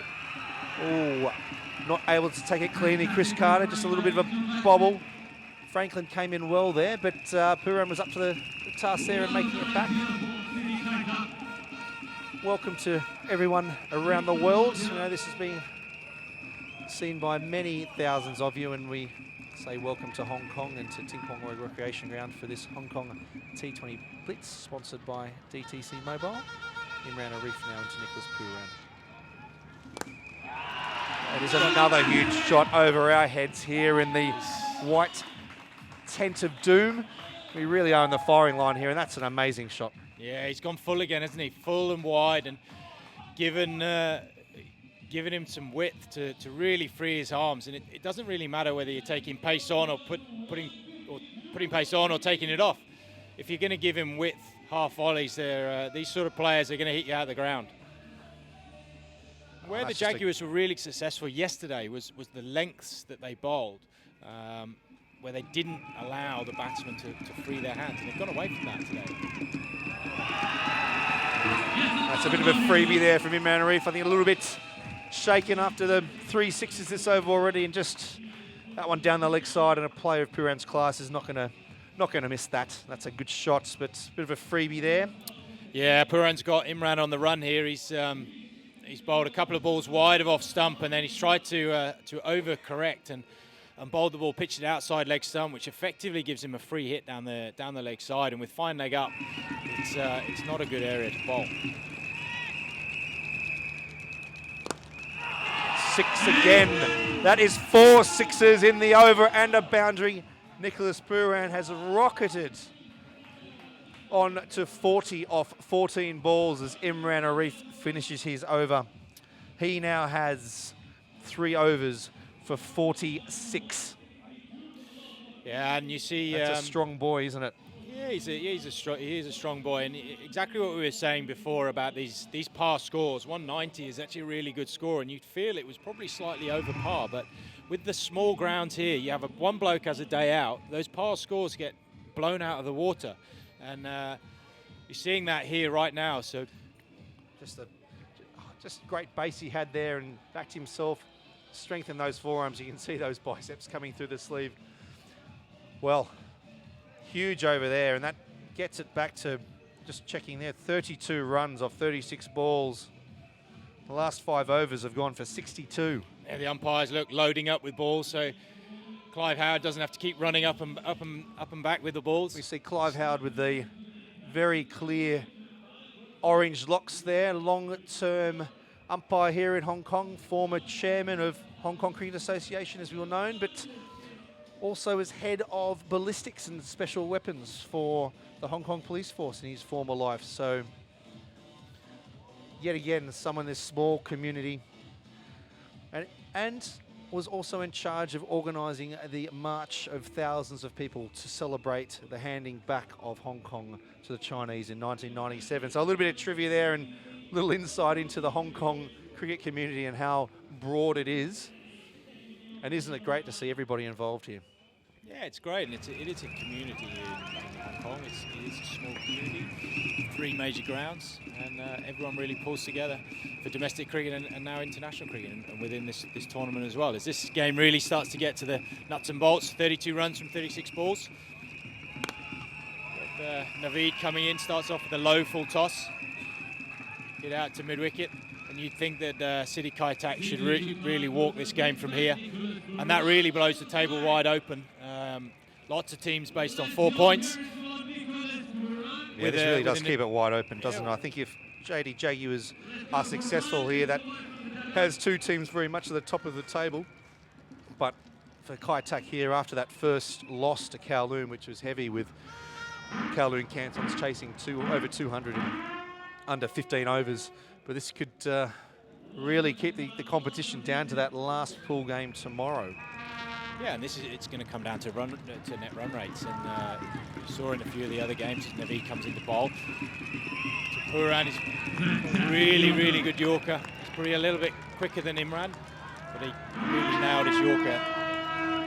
I think it's going to come down to net run rate, and the games that were played earlier on in this tournament, I think a few of the sides may be ruining the fact that they didn't see out all of their overs, or they didn't try and get as close to the target as possible by just having a swing, and it may end up costing them going into the latter stages of this tournament.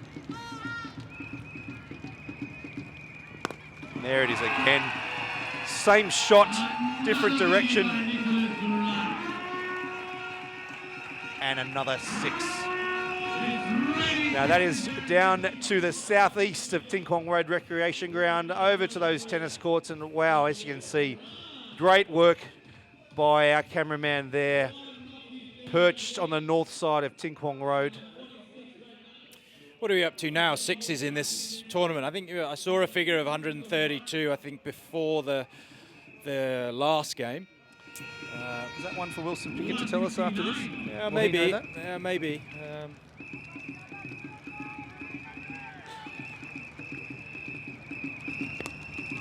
Run rate required is now a pedestrian 4.55 and over. It should be a walk in the park here.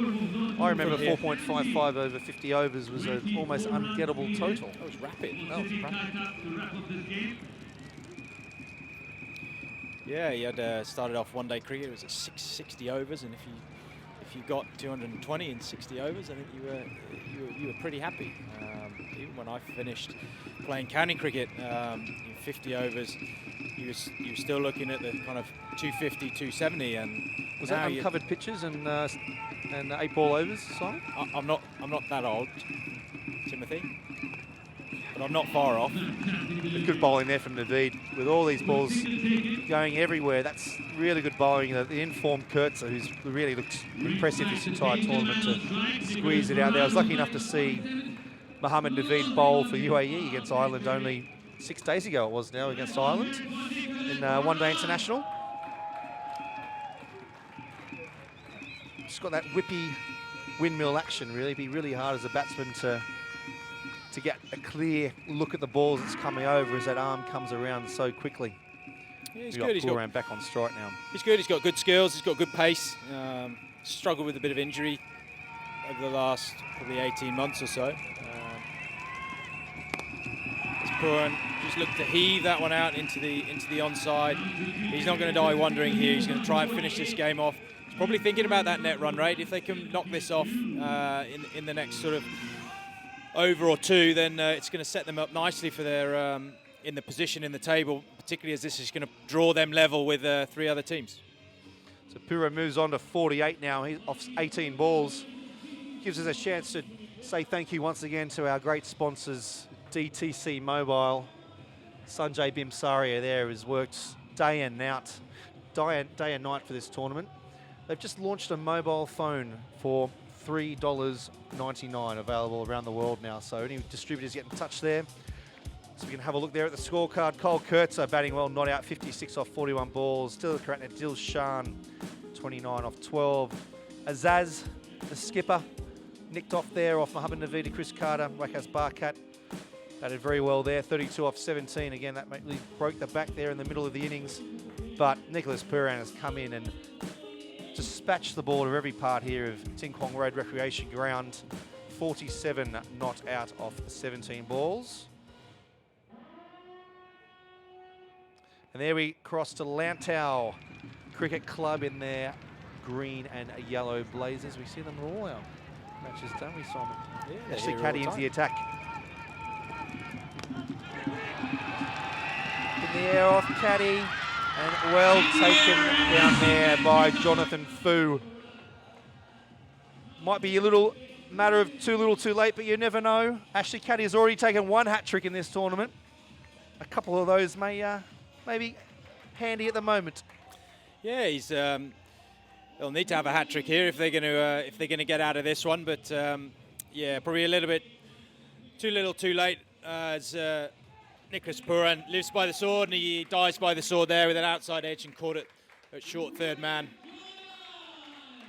So Puran out for 48 off 19 balls. A strike rate of at 250 there. And Ashley Caddy, Kowloon Cricket Club Premier League player and captain of the KCC Templars in the Elite League and part of the Hong Kong squads. I think a very happy Simon Cook here as head coach and bowling connoisseur to see some of your charges rise to the occasion. Yeah, it is good. You were saying earlier that it is nice to start seeing guys making a more prominent role in the tournament, and it's not just overseas players versus overseas players. We were talking about earlier about Mohamed Naveed bowling at Kyle Kutzer, and this is also good for associate cricketers to come in and play in this. Obviously, we've got the majority of our domestic players and national team are playing in this tournament, but for the guys, the Scottish guys that have come over, and Mohamed Naveed, it's an outstanding opportunity for them as well. And Asad Vala, yes, of course. Yeah, I've got to say I had tingles down my back watching I was in the Peroni tent at that time when Nizakat got his 100. I'm sure we talked about it before, but him getting that 100 against the Sydney Thunder in that trial game, but I just think it's a great chance for him to, on the world stage here, we can say, scoring that amazing century. Kyle Kurtzo has freed the hands there, but that man, just as we're talking about, Nizakat can't fields, bounce throw into Chris Carter. Ashley Caddy here just trying to mix up his pace a little bit. As we've seen, the faster that some guys have been bowling, the faster it's been coming back at them. But Kyle Kurtzer again, that's trademark elbow plus arm guard pose that he has. I was talking to him the other night. I did cop one on the elbow a number of years ago, which is the reason behind the arm guard.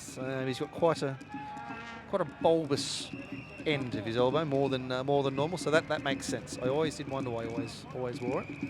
But Ashley Caddy into bowl again.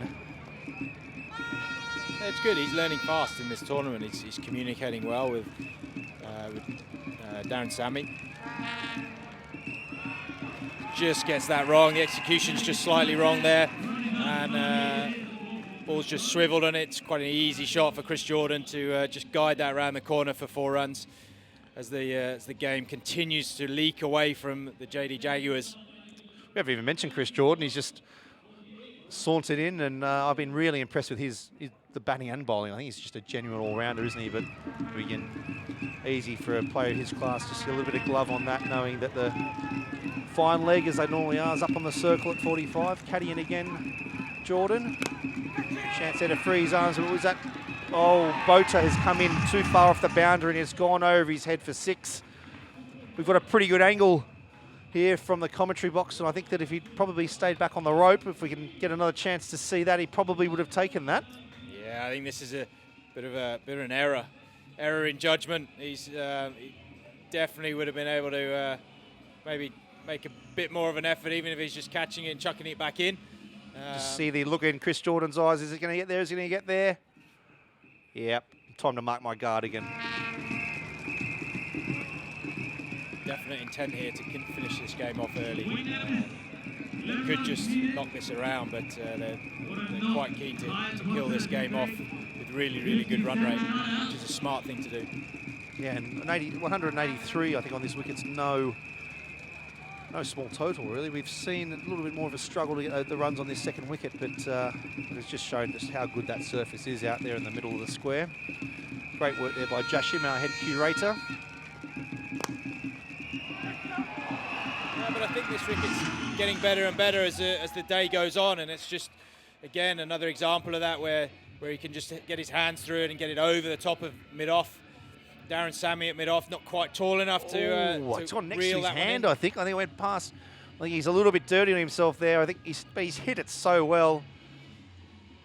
A little bit, but again, it's the still position, swinging through the line, full face contact, and backing yourself 100% to clear the man there. And it's not wild swinging head up, trying to swing on one foot.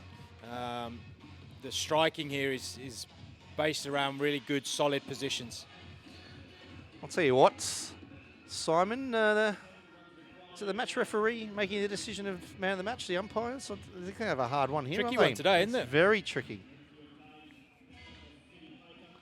I don't think you can go far past Nizakat Khan, though. Well, you're probably talking to the wrong guy sitting in the box, the CEO and the head coach of Hong Kong, as to who we think we should be man of the match. But luckily enough, we don't have any input whatsoever.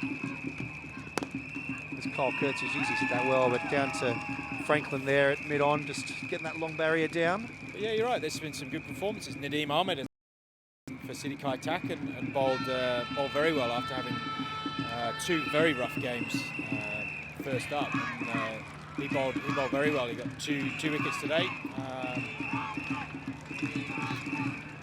Kyle Kurtz has played brilliantly here from the top of the order and has anchored this innings together. Nicholas Puran has really exploded and killed this game off. All of those names are up there. So now 11 from 25. Jordan hits that full pitch off his ankles there. Nizakat Khan does the work out there in front of the Cricket Hong Kong tent, as well as KPMG. You can see filling up really nicely. 5 runs needed. What does the City Kaitak supporters want to see? It's worked that nicely. You can see those DTC signs in the back. $3.99 for a mobile phone. What is the world coming to? It's incredible, isn't it? That is incredible. Everyone wants to be connected. Everyone wants to be talking to each other. And the cost of that sort of technology is coming down and down and down. Isn't it? You see a great Yorker in by Mohammed Nabi. You can't really do anything with that. Apart from break the back. We talk about everybody being connected, Simon, but you are one of those rare men in the world that does not have a Facebook account, which I still find a little bit strange. Given half a chance, I still have the Nokia 3310. Yes, I know. That would be hard. That would be hard. Setting up your aerial. Mohammed Naveed now into Kyle Kurtz. Flat batted down the ground. Not got enough on it, and Jonathan Fu takes a pretty simple catch. But again, I think it's a little bit too late. The only question here is when they're going to win this game, and for the JD Jaguars, they need to try and drag this game out for as long as possible so that it doesn't impact on their run rate. See there, Jonathan Fu from Guyana, who was retained. Well, he went back into the draft, but the Jamaica Talawars picked him up again for the Caribbean Premier League. Kyle Kurtz there, just a little bit on the outside of the bat. I think he was trying to go a little bit more straight or maybe even leg side there, but that's a great innings from Kyle.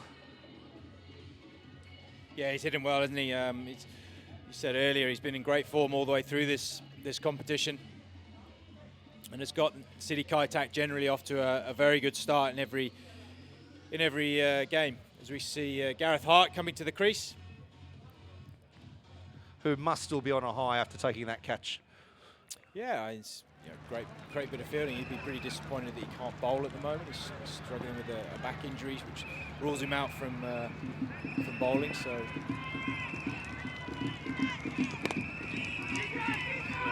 Naveed in and steal a single there to Sammy. Probably shouldn't have been one there really. Something that always intrigues me about this period of the game with people taking singles straight away is why people don't do it from the start. Running to the guys on the circle. We don't need to go too deep there, but just wondering if you put that pressure on the team early on with guys filling the circle early on in a T20. But anyway, be that as it may, City Kaitak here moving very quickly towards victory here. We're only in the 16th over.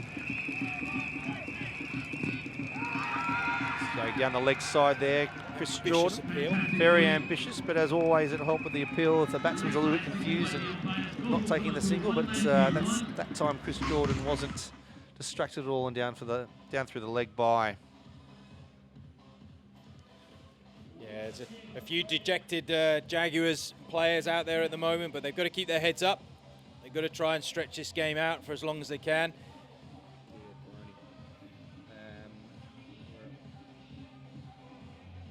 It's going to be very, very tight in this table after this result. So we see the guys enjoying the hospitality down in that Peroni tent. Starting to fill up. Simon Millington there in the middle of that picture. See KCC captain of cricket Simon Scanlon there as well. Cathay testing pilot who by day attempts to break planes and then lands them. And we see in the red jump to the left Tom from Peroni and Hasn't he be great. And see some of the Hong Kong Island United team there too. Yeah, stayed around, enjoying the hospitality, watching the final game here. It's a little glimpse of Hong Kong Cricket Club's ladies head coach there too, Jasmine Titmus.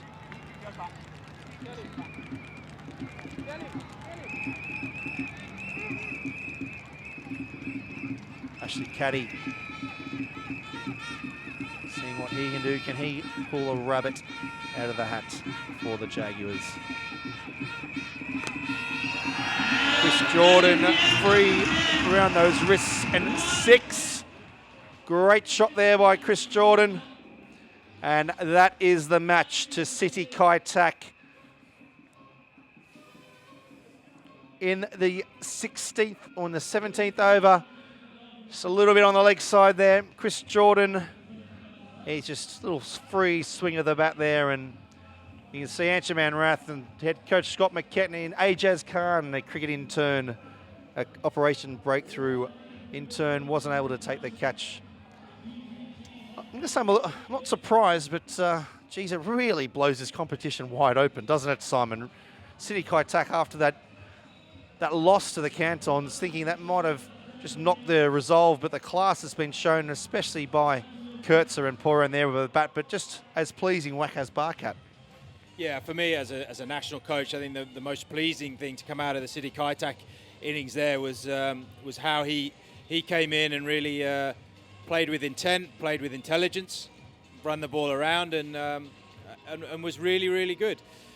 So from a national perspective, I'm very, very happy with that, and he should take a lot of confidence from that going forwards, as we see the City Kaitak players just congratulating each other coming off the pitch. Darren Sammy there, probably a bit disappointed as the stand-in skipper to lose a game there after being in quite a strong position, 94 runs on the board, and you'd think they were in a strong competition. But as we've said all the way through this competition, that this ground really means that a pass score or even an over pass score doesn't necessarily mean you're safe, and you still got to bowl extremely well to take out to limit the damage that someone like Nicholas Puran or a Wakas Barkat or a Chris Jordan, as we just saw at the end there, we take them out of the equation.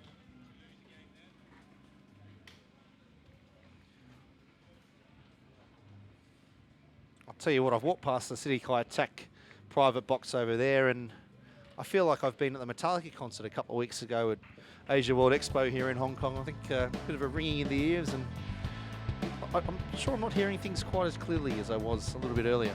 Yeah, they're pretty loud down there. It's very, very good. As we see the scorecard, Carl Kurtzer holding the innings together there with 58 off 45. Tarek Rakni Dilshan got them off to a flyer when he took apart Mohammed Naveed, and as you said, Wakas Barkat really adding some impetus there, but it was Nicholas Puran who really took this innings, the City Kaitak innings, away from the JD Jaguars and took it right the way to the end, and Chris Jordan just finishing off nicely with his 21 off 7 balls, which meant that the City Kaitak ended up chasing this total down with enough overs to spare to increase their run rate, which is going to set them up nicely in the table going forwards. Great to see the KPMG team down there, and as you can see, they've had their shirts specially made for this tournament. And you know what, they actually had cricket balls specially stamped by Kookaburra to have the T20 Blitz logo and the KPMG logo. They're hopefully going to come and get signed by some of the stars, and then we see Hong Kong star Wakas Khan in the foreground, or the back of him anyway. And there's a Cricket Hong Kong box umpire, president, pardon me, Rodney Miles, back right there with Kevin Stiles from Craigengow Cricket Club, and to the back left, John Holgate and Kieran Hale on the right, who is the HKCC General Manager. See the next teams coming in, Galaxy Gladiators, just waiting to get permission to come onto the ground and start warming up. They've been great supporters, but also good to see that they're listening to their instructions to get back off the cricket field. Yeah, it's a logistical challenge, but organisers here are doing a fantastic job. Very, very happy owners tend. You can see a lot of hugging. Alok Jain there, you can see with those grey locks, the yellow jacket hugging, and you just see how much passion there is in these franchises. And look, there wouldn't be a Blitz without them, to be honest. And City Kaitak coming on as our newest franchise, as sponsor last year of the Cantons, as we've talked about in the past, but that's great. It's just the captains getting ready out there in the toss for the next game. Of course, the Cantons taking on Galaxy Gladiators. We'll head out there soon, but as we're panning through all the owners' tents and the main sponsors there, you can see the Cantons tent at the end. Just as that camera comes around, you can see that. It's strange seeing metal scaffolding here. I'm so used to seeing bamboo, but that's one of our great cameramen there up in the sky, looking down to the west. You can see Gavin Erasmus, HKCC chairman, under that Red Bull umbrella, and we're hitting CHK box, and as you can see, the KPMG, good numbers in there too, and the effort that they've gone to for that's amazing. I'll tell you what, it's not a bad day. I know the weather's not sunny, but geez, not too hot, not too cold. You can see them really lapping up the hospitality down there. As long as it's not raining, Tim, I think we're very, very happy. Very happy, but look, it's going to be tight this afternoon. Just finishing there on that lovely bar from Peroni, and we're going to head to Catherine Loughlin out in the middle with the captains for the toss, Cantons and Gladiators. Yes, getting ready for the final match of our Super Saturday here at Twin Con Road Recreational Ground. Alongside me are the captains of the Galaxy Gladiators, Lantau and Bubba Hyatt, back for game 2 of the day. And our match referee, Matt Stiller. Well, Anchi, you have the honour, so please toss the coin. And it's a tail. Tail. Bubba, what would you like to do? We'll bat first. Reason being? Obviously, the ball is turning a bit in the wicket, so in second you turn more. Bit of a unique situation for you guys. You've already played this morning. What was the recovery process? Obviously, for the first game, if you won it, everything goes. So we are really fresh and looking forward for this game. And any team changes? Yeah, Yasser Afat is not playing and Isaac is in for him. Is everything okay with him? Yeah, he got injured while fielding, so hopefully he'll be fine for tomorrow if we get to the final. All right, Bubba, all the best. Thank you. And Anchi, happy with that decision? Yeah, I think we were looking to bowl first today, actually. Given the circumstances of our situation right now, I think trying to restrict them as much as possible and chase it down as quickly as possible to get as big of a net run rate win. Any team changes? No team changes. All the best. Thank you. Well, there we have it. The Cantons have won the toss and elected to bat first. Thank you, Catherine, out there in the middle. Just the one change there for the Cantons, who have... I'll just double check there what happened with the toss with choosing the bat there, but Catherine heading off the field there, and we're just going to set up very quickly for the man of the match for the previous game. And as we can see, the great food there on offer to everyone in our owners and Cricket Hong Kong box area.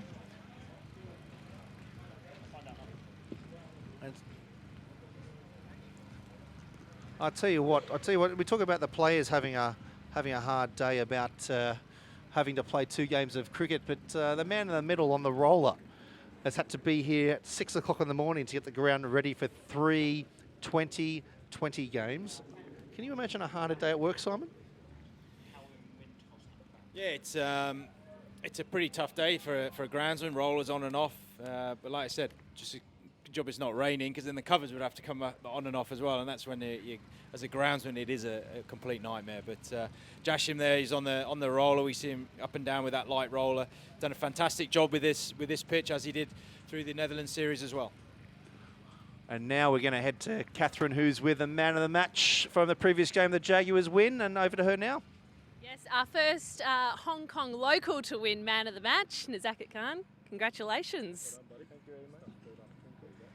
Nizakat, unfortunately not the result for the Jaguars, but a century. How good was that?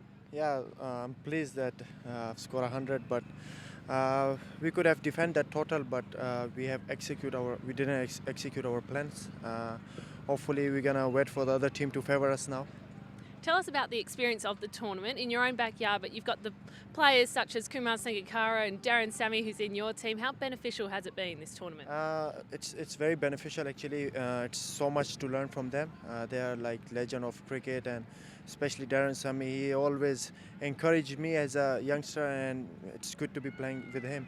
What's been his best piece of advice? Nothing. He's very chill type person. He only said just relax and enjoy the game. He just always said back your ability and then perform. What about the Jaguars? How do you rate your chances of making the final tomorrow? Still, we are not out of the tournament, to be honest. The tournament is open. We want one of the team to favor us, and let's see. But that's what we don't want it. We could have won this game, and we would have been like directly final. So. Nizakat, a classy century. Congratulations. Thank you very much. Thank you. Thanks for that, Kath. And I've got to be happy with that, Simon. You and I sitting here, and as I said, the hairs on the back of my neck standing up. We scored that 100. And there we go to the standings. Kowloon Cantons out in front on 4 points with 2 wins. Net run rate of 1.4 almost. City Kaitak after that win has really blown this tournament well wide there. JD Jaguars after that loss still on 4 points and minus 0.284. Hong Kong Island United somewhat surprising, I think, with most predictions early on, with 1 game remaining, have won the 1 game. And Lantau, this is maybe a result or two going their way here to win here and tomorrow, but big game here. Yeah, it's going to be really interesting because potentially if the Galaxy Gladiators knock over the Cantons here, that's going to put them onto 4 points. And then with 1 game to go with Hong Kong United playing tomorrow, and if they win, that's going to put pretty much everyone on 4 points, I think. Yeah, my mathematics wasn't working too good there. I think having 2 times 2.5 hours sleeps tonight with an intermission of work probably didn't help me there. But as we see the Red Bull umbrellas there and the general admission, and geez, they've been great. They're keeping us going, especially the CEO. I don't know. What are you thinking here? Canton's skipper there was talking about the ball turning a lot more, so he's actually elected to bat first. How much do you think that has to do with the ball turning versus the fading light, which we know is going to be a factor? Yeah, look, personally, I'd be with the situation of the game here. We start at 3 o'clock, I think, 3 o'clock start, which means it's going to be a 6 o'clock finish. And we've seen historically over the last few days with these overhead conditions that it gets very, very dark towards the end of the game. Personally, I would want to be batting in that position because Duckworth Lewis and I want to be in as much control as I can. So I think it's an interesting decision. Obviously, you know, they're going on it being a used wicket, starting to turn a little bit more, and it's hard to chase down a score on a turning pitch. But yeah, personally, I think I'd rather go the other way and be in a little bit more control when it starts to get dark, which it will do at around 4:30, 5 o'clock. Which is not that far away. We see Ian Thompson there patrolling the square there as the players are coming off. Really short turnaround here, and umpires for this fixture will be John Ward up there at the Lion Rock end, and we're on screen there is Clive Howard.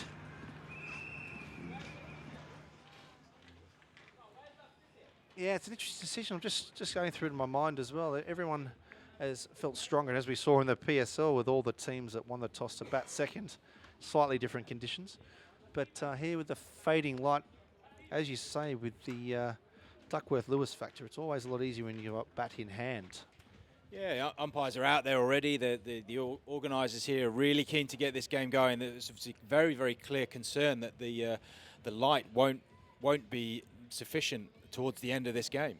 Then we see the empty seats departed there by City Kaitak and JD Jaguars. It's been a long day for those teams, and they'll be looking forward to tucking some of the great food there in the holding area. You can see the Cantons rushing around there, making sure they're up. It's great work by both teams, but not used to this situation, especially the overseas players, those stars that have come in. I think they've been really accommodating. Darren Sammy, for one, I think I've seen him take at least 100 selfies and sign more autographs than I think I have in my life on the bottom of letters. So it's great to see that support, and I guess they're being very forgiving as well. The conditions here of getting the turnaround as soon as possible. And looking at on the left there, former Hong Kong captain Rahul Sharma scored 100 hundreds in Hong Kong cricket over the 70s and 80s and almost into the 90s as well. I mean, taking a look back at that City Kaitak owners area, they must be very happy after that. Always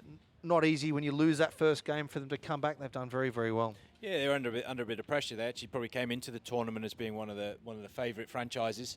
They recruited quite well and ended up losing that first game in a bit of a whirlwind, and the Cantons really put them to the sword, in particular Dwayne Smith, and they've taken a couple of games to really get back into their stride, and I think we saw the best of them in this game that's just gone, and that bodes well for them going forwards. They've got that momentum, they've got the forward momentum going, they've won, they've started playing really well, just at the right time in the tournament.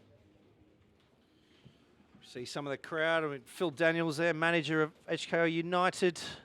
Paul Watkins in the middle, former captain of cricket, Hong Kong Cricket Club. It's great to see the community here, and there's that very, very, what would you call it? What's Larry Blazer of Lantau? And I've said in the past that when we were playing against the Netherlands, I was at the Metallica concert a couple of weeks ago in Asia World Expo on Lantau Island, and they were wearing their blazers at Metallica.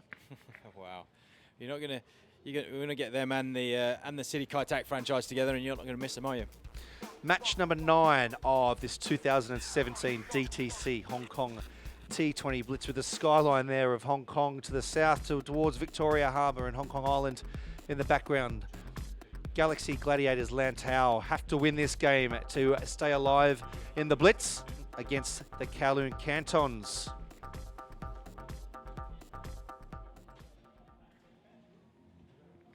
There he is, the Crown Prince himself, Brian Lara.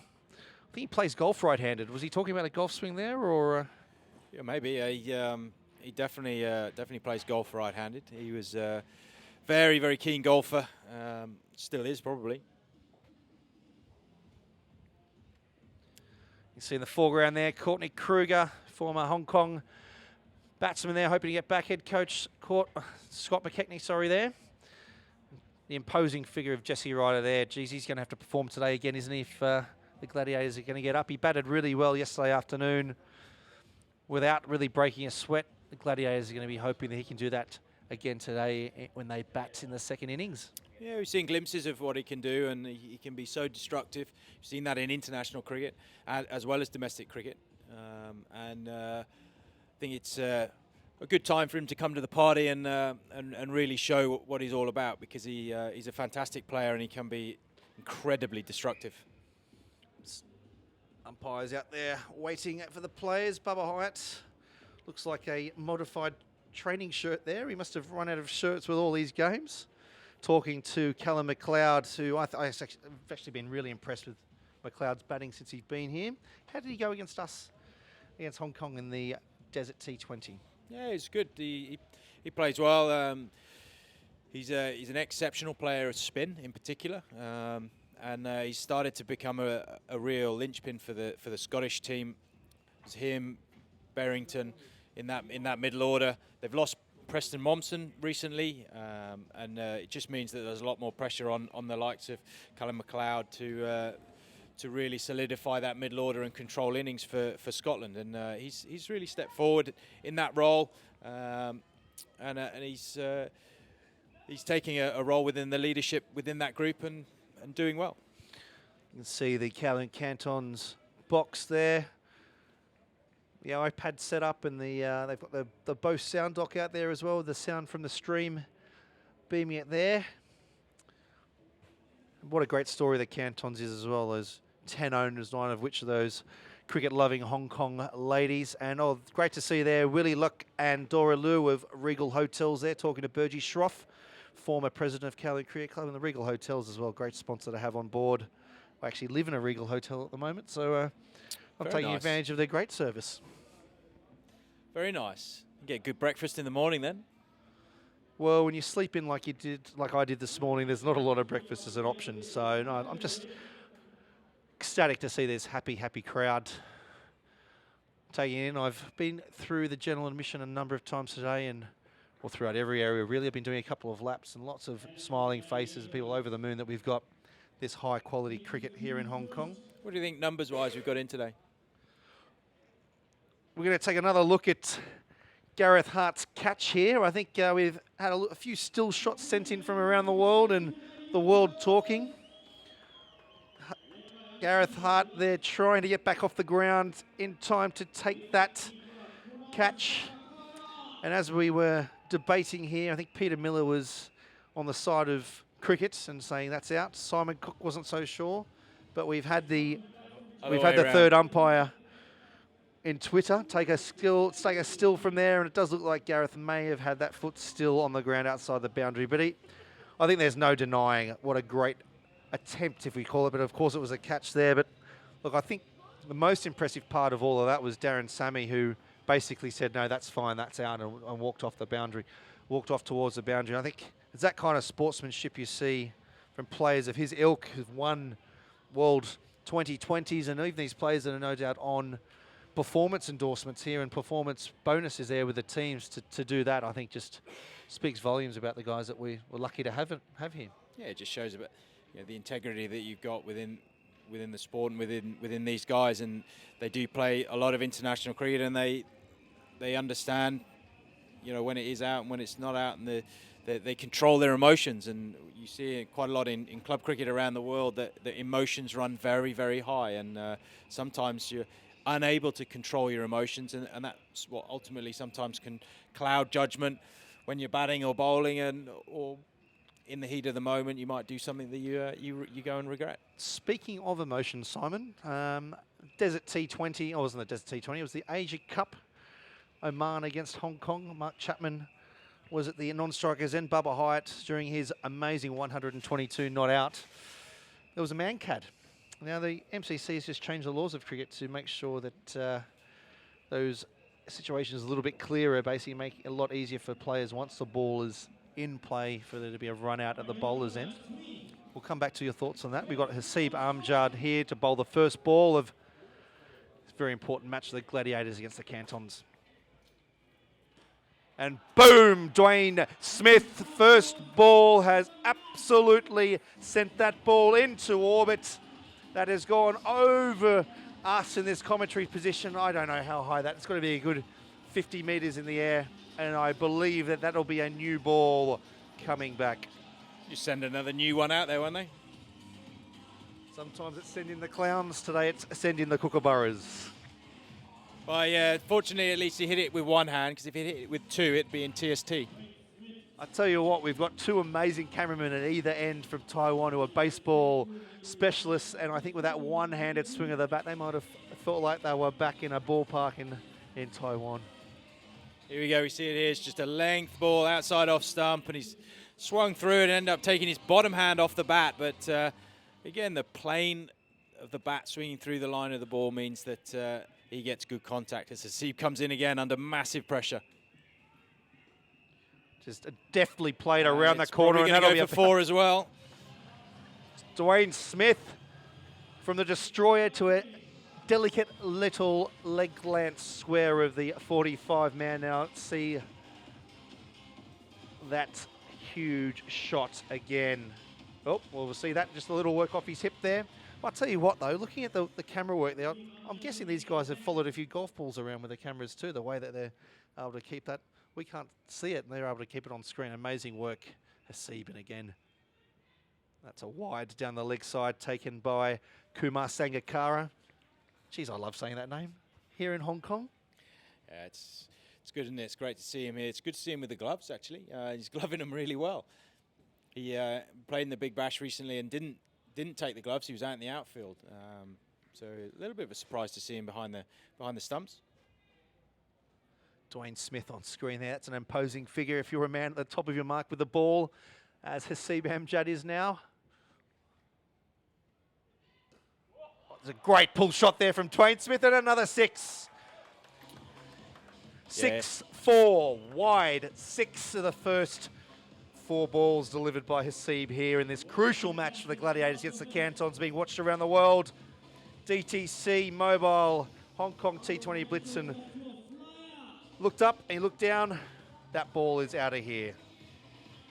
He's all or nothing, isn't he? He's obviously woken up. Maybe the game this morning was a little bit early for him, and this afternoon he's gone back to the hotel, had a bit of a kip, and he's really on it today.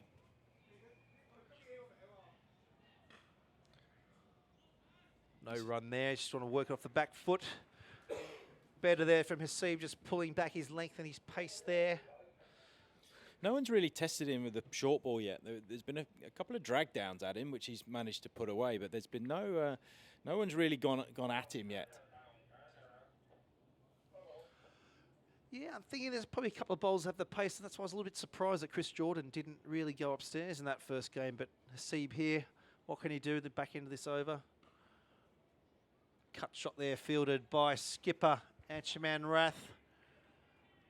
Always tough there with that synthetic pitch to negotiate, but very well done there by Anchi. Yeah, and this is the last ball here, I think.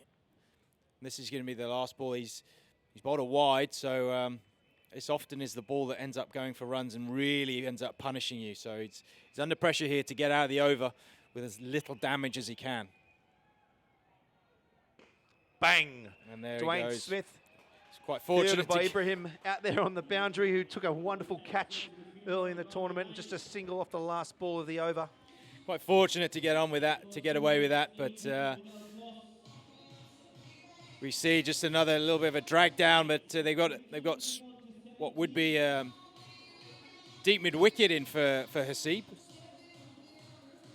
So the end of the first over, Kowloon Cantons 18 for no loss. Dwayne Smith has had 17 of them. Yeah, he's 10 runs shy of his first go against City Kaitak. And, as any true professional cricketer does, gets the single off the last ball of the over, and he's back on strike. Yeah, I know plenty of people who have had the art of manipulating the strike like that. And was there anyone that you played with that was particularly good, I guess, or you could say bad at that? Rob Key was very good at manipulating the strike. Once he was in, he'd be able to manipulate the strike very well. I remember playing a game against Surrey where Ali Brown in particular was milking the strike, and it upset Graham Thorpe. The man on your screen, or just was on your screen, Anchaman Rath is also very, very good at milking the strike. It comes through playing a lot of youth cricket here in Hong Kong, where you open the batting and you'd face 5 balls and make sure you get one off the last ball of the over. Vala to open the bowling from the line rock end. That's very well played by Dwayne Smith. A quicker ball down the leg side from the PNG skipper. And that's another 4 to Dwayne Smith. Yeah, and they're not. We've seen a lot of chopping and changing with the teams here in terms of what their opening combinations are. There's not too many that are fairly set in their roles. So it can be quite tough, particularly for spinners. So Dwayne Smith's now 21 off 7. And that is huge. That is headed over to those new flats, but thankfully I think that's bounced and just stayed in. Yeah, just bounced off the Red Bull tent there. Stayed in the ground, which is always good for the organisers, so they don't have to change the ball. He moves on to 27 off 8 balls. I think we're going to have to keep this count going, because if he keeps hitting it like this, he could be getting close to that magic mark of 30 balls. Next ball of the over. Out there to square leg just behind. Just the 1 run to Smith, and brings Bubba Hyatt on to face his first ball halfway through this second over. But that's some start, isn't it? Yeah, it's a great start, and what it should mean is that Bubba actually can take a bit of time to adjust himself, understand the wicket, understand the bowlers.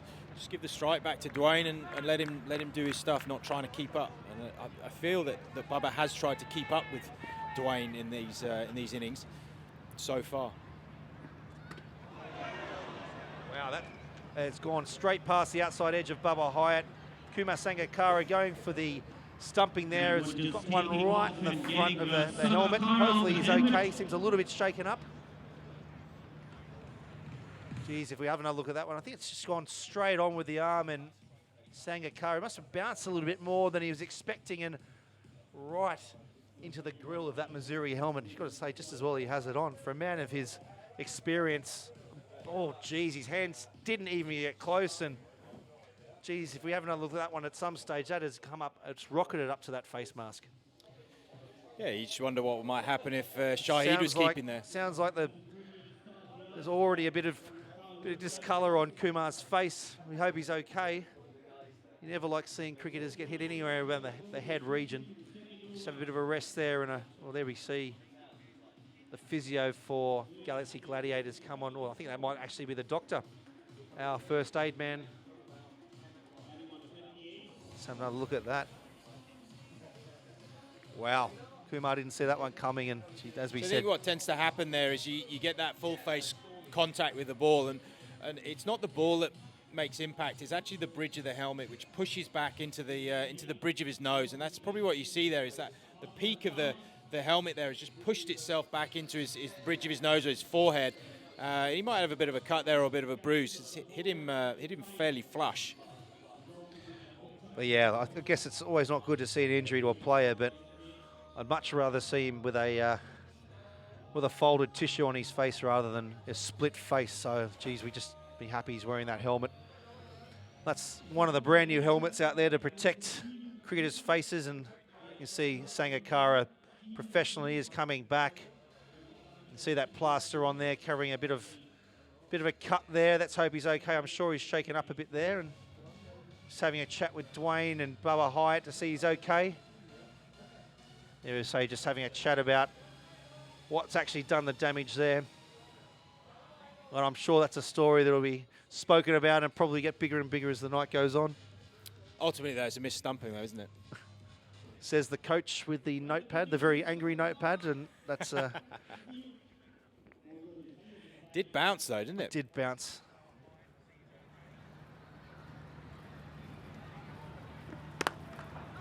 Asad Barlow into Bubba Hyatt, who rocks back. There's a great shot through the covers there, and that's another boundary. First runs for Bubba in this innings.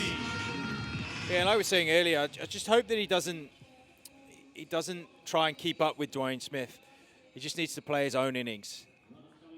Look to bat 20 overs. He'll get 100 if he bats 20. He goes fast enough. Just needs to make sure he doesn't cope. He doesn't try and catch up. Similar shot there again. Gladiators have just adjusted their angles. Come back for two. Dwayne Smith on that misfield. The score is ticking along now to 35 as we get to the end of the second over. Eventful over again. That was an eventful over, wasn't it? You had just about everything in there. So we're going to have a change of bowling again. With looks like Karandeep Singh is going to come into the attack, one of the young Hong Kong under-19 bowlers. Bowls with good pace. An in-swing action, tries to cut the ball away from the right-hander, and this is going to be a real test for him, bowling to short side with Dwayne Smith, who's going like a train at the moment. Yes, and we talk about the stars here on show and people watching around the world, but really this is what it's all about, the experience it's giving our young cricketers. Karandeep Singh, how old is he? Karandeep will be 17. Well, there you go, 17 years old. Little Saiwan is his club. Here he is playing on the, well, he's got Kumar Sangakkara with the gloves behind him, the Hong Kong skipper at the non-striker's end, but probably more important to him, big Dwayne Smith down at the striker's end, and striking he has been. Brilliant first ball, good length. Not giving himself any room. A bit more wide of the crease, angle it in towards Dwayne Smith, and then he'll try and run his fingers just across it. That action is just slightly past the perpendicular, so you can get that cut, leg cut with the ball and hold it up.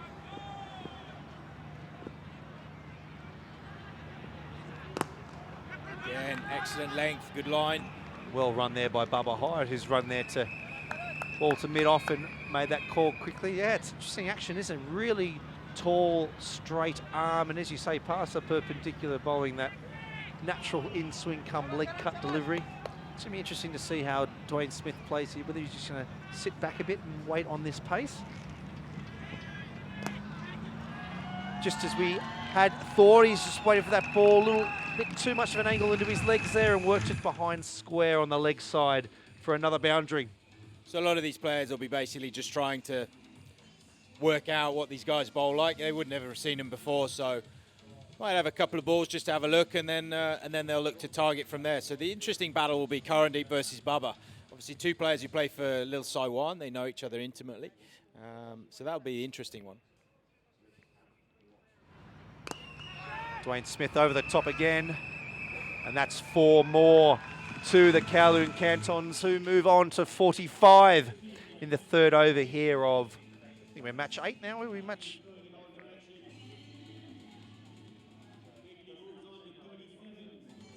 It's a great shot there. He hasn't hit these two too well, but the strength of the man here and the pace of the outfield, another 4 runs. Yeah, changing the field here with Asib moving across the deep mid-wicket. Mid on is now on the ring.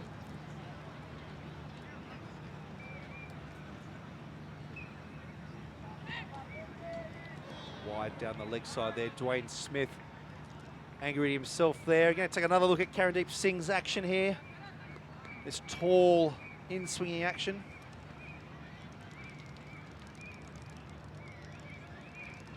It's a wide on the crease and promotes an angle, angling in towards leg stump. So if he does bowl at leg stump, quite often it will go down the leg side. Good slower ball there, very, very good. Again, cutting it down the really down good the left ball, side of the ball.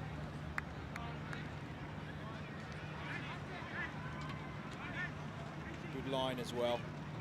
I think he's come out. If he can finish here, he's actually not done too badly. Kowloon Cantons 47. Coming up to the last ball of the third over, young Karandeep Singh.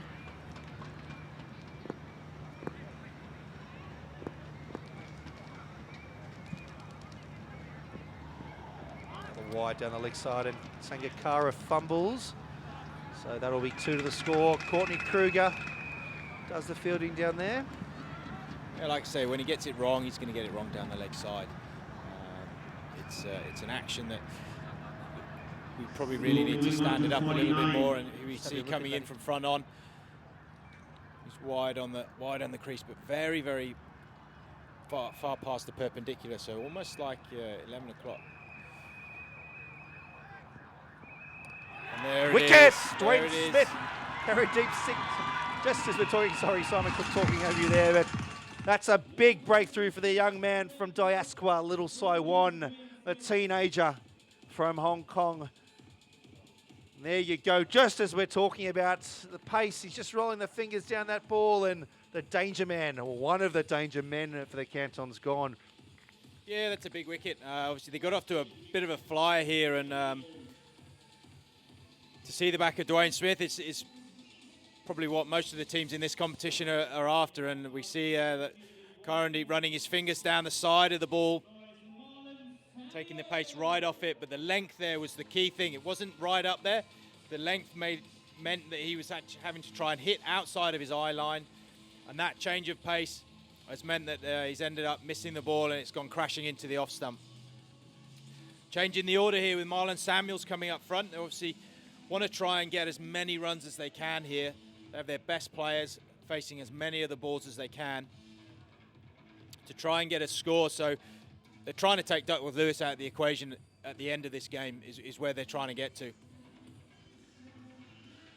We're saying one danger man departs, and in comes Marlon Samuels, the man of the match in the World 2020 final. And I don't know about that. That's those skins underneath. Are they regulation? Yeah, I made comment on those in the first game they played here early in the morning. They're kind of Kowloon Cantons colours, aren't they? But they're not solely the colours. And in the regulations, they say the base layer should be the either black or the predominant colour of the franchise. So we'll see whether the match referee lets them get away with that. So see Amjad back into the attack.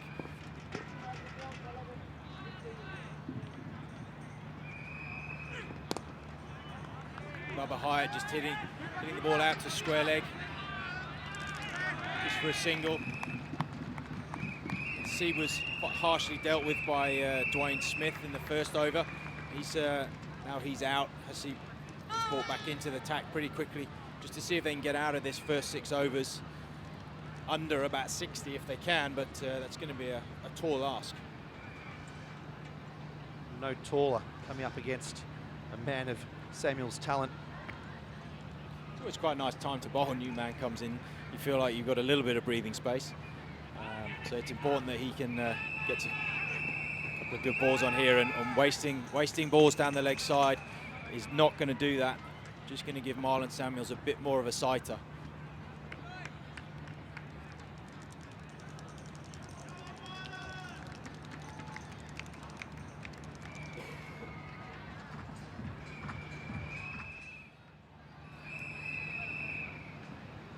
Roller coaster first 3 overs so far, 51 for 1. See Ramjad bowls just outside the off stump. Gets a play and miss from Marlon Samuels. Still looks very cool, calm and collected even when he plays and misses.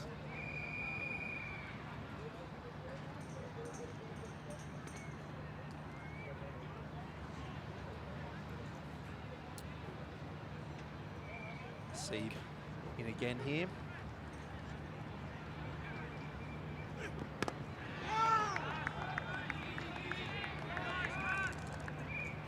Back of a length ball. Bit of a calm has descended on this innings now. Dwayne Smith is out. It's amazing how 2 or 3 balls in T20 cricket can change the entire mood and the field as well. There's a lot of people, you know. I think we're well over 1,000 people on the ground now, and I think they're all quiet and waiting for the next huge hit.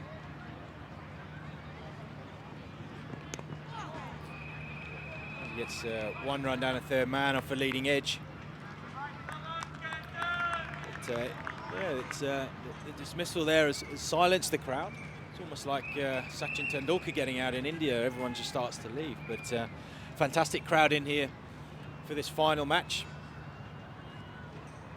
Grandstand's full, even though it is slightly cold here in Hong Kong. It's really, really good turnout for these 3 games. Bubba Hyatt, those hands of Hyatt has hit that ball a long way south. Great shot. Yeah, just got to get a bit full again, and the batters can get their hands right the way through the line of the ball. Mid on up, so it becomes an easy hit. And in these short boundaries, you get plenty of value. Nice and still at point of contact by Bubba there, not overhitting.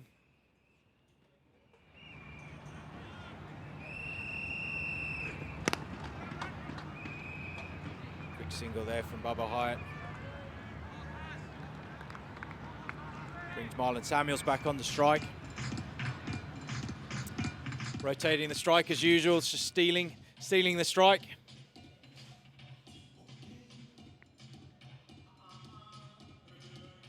Corandeep's going to get another over as we look at the scorecard.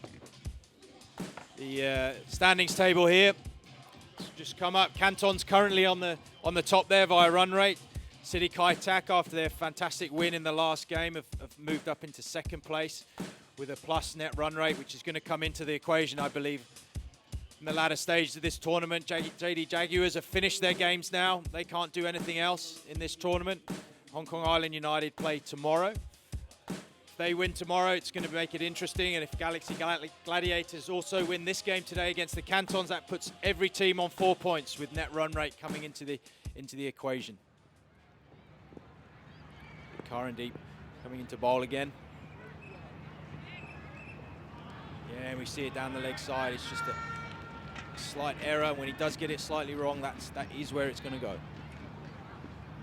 Is that a result of him just trying to bowl a little bit too straight, not wanting the batsman to be able to free their arms, or is it something in his action you're seeing there? A little bit. I think his natural action promotes angling it in, and if he's thinking about not giving too much width, that's perfect. Where he's actually misfield there, and that's a poor bit of fielding there. Poor bit of fielding, which is going to cost an extra run. Take another look at that. But yeah, Karandeep's action, this is just his natural action, and if suddenly he wants to bowl tighter towards the stumps, he'll end up bowling down the leg side, as we see a misfield there from Ibrahim, I think it is. Another wide there. So annoying, isn't it, when he's bowled that so well and catches that single. What he's got to do in this situation is not actually worry about trying to keep the ball tight to the stumps. He naturally will do that. He actually wants to bowl fourth stump line, and the ball will naturally come into off stump and middle stump. If he's then trying to bowl on off stump and middle stump with his natural action, it ends up going leg stump and further down. That's perfect. That's perfect, exactly where he needs to go, because he gets this leg cut and it just holds up. And you saw that with Bubba there, whereas he's shaped up to hit it into the leg side, but the ball has actually just held up on him. Gets the leading edge and then goes back to the bowler. So welcome back to all of our Facebook viewers as well. A bit of an issue there with the stream, but good to have you back again. Oh, so close there.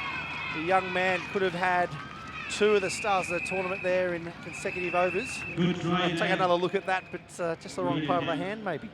Yeah, it was, and you see again, that leg cutter really just grips in the pitch. Bubba trying to turn the ball into the leg side, and with that grip, it means that any batsmen that do turn the face on it risk getting caught and bowled, which is what we were saying in the previous ball. And great effort there to try and catch that in his follow-through, but ultimately it's down and he's got to run in and bowl again.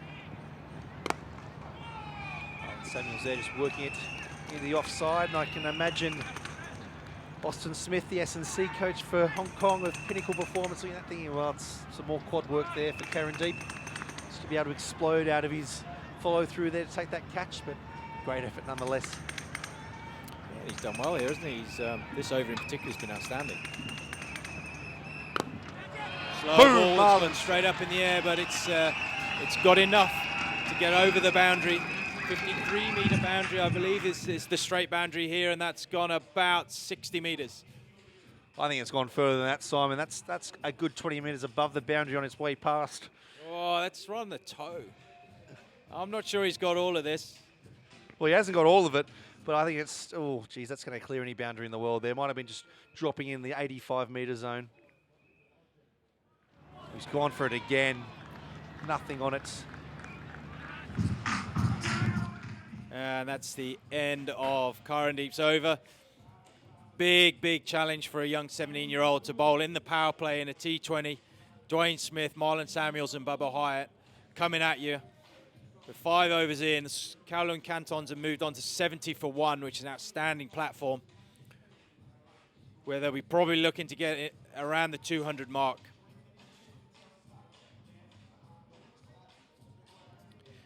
The Peroni tent, we see that down there. It's warming up down there, isn't it? It's warming up. It is definitely warming up down there. See them looking at the stream, seeing themselves. Alexander Brooks there from KPMG, taking it all in. He's been here for 4 days in a row. Definitely taking advantage of that KPMG sponsorship. And Brian Lara next to head coach Scott McKechnie.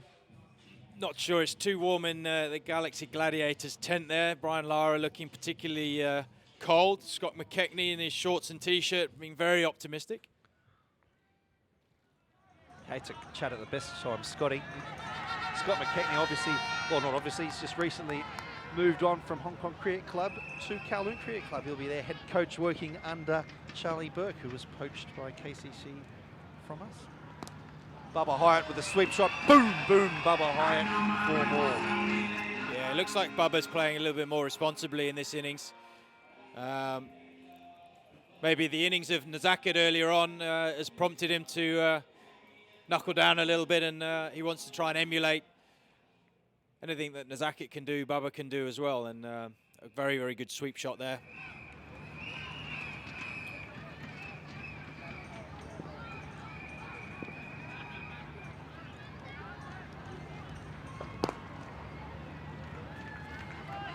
So boundary followed by 1 run. Very, very good cricket from the Hong Kong national captain.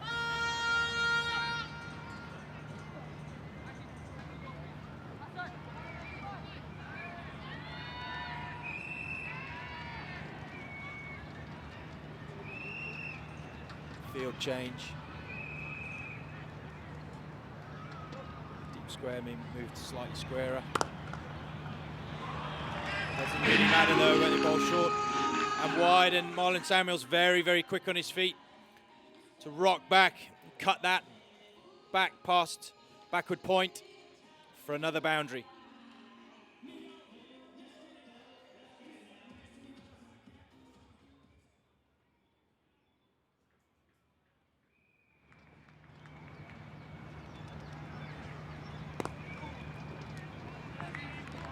The eyes lit up there for Marlon, but just squeezed it out there to Jesse Ryder, who's in there in the covers. It's the first time he's really lost his shape, just squirted it out there. A little bit of turn there, a little bit of turn, just into the thigh pad, and Courtney Kruger just cleaning up.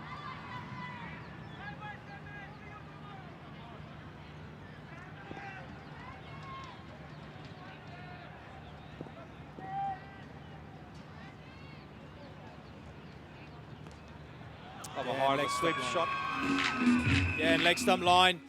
And Bubba Hyatt, who's not necessarily renowned as a good sweeper, has got both those sweep shots away nicely for boundaries.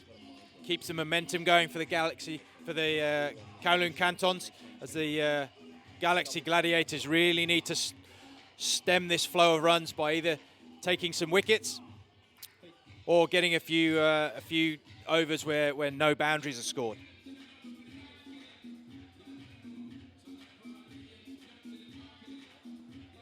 Great crowd in here, Simon, isn't it? Great to see at general admission area. There's the scorecard thus far after the power play. 14 runs and over. Dwayne Smith, 38 off 14 outs. Bubba Hyatt, the Hong Kong skipper, 27 off 13. He's scoring a tick under 208. And Marlon Samuels, 11 off 9. And again, never looks like he's fussed, and he's already got 11 runs on the board. Volley change here. Jesse Ryder coming into the attack. Sorry, Simon, I've talked over you again, haven't I? It's all right, Tim. Nothing changes.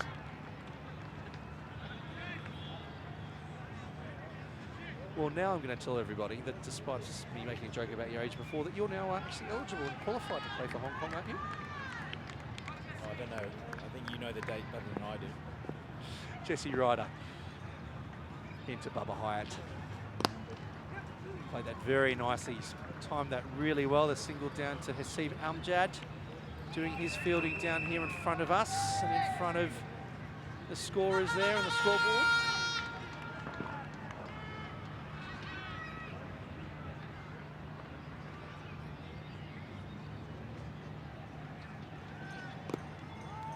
Ball angled in, again, not giving any room.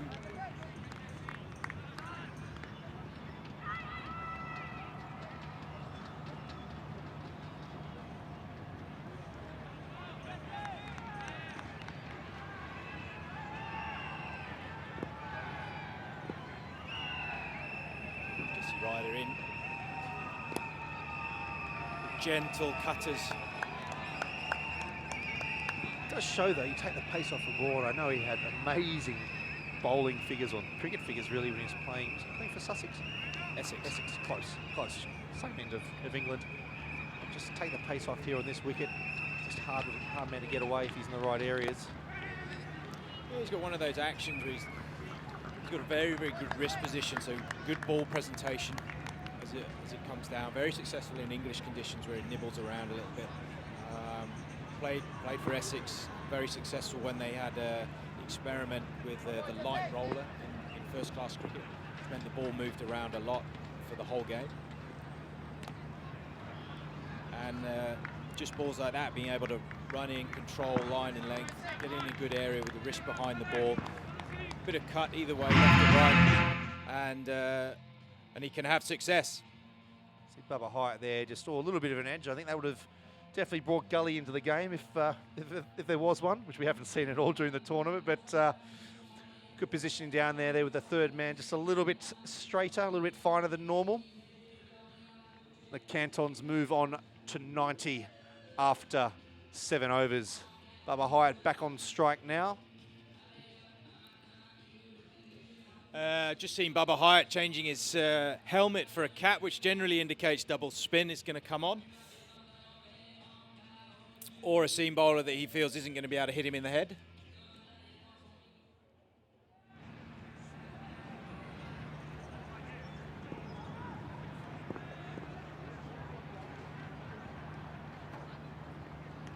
That's wide down the leg side there. Sangakkara not able to gather, and another wide there that scored. So 2 to the Cantons, who move on to 92. Yeah, it's just for the left-hander in particular. There is some turn out of the rough. And I think Rafiq is trying to explore that rough, but unfortunately the ball's pitching outside leg stump and it's turning, which means for the right-handers it ends up missing leg stump. He's going to get penalised. See if he can spin it off of the good stuff, basically in front of the stumps. No stranger to T20 cricket. He's played 71 in his professional career. Best bowling 3 for 15 and an average of 23, and he's only gone for just under 7.5 and over. I think he'll be happy with that today. Bubba Hyatt with the sweep shot in the air. It's going out there and into the Peroni.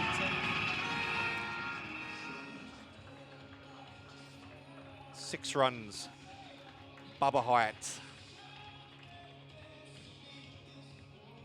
A little bit top edge-ish, but got enough of it. Ryan ten discarded down there at the trying to protect that Peroni tent.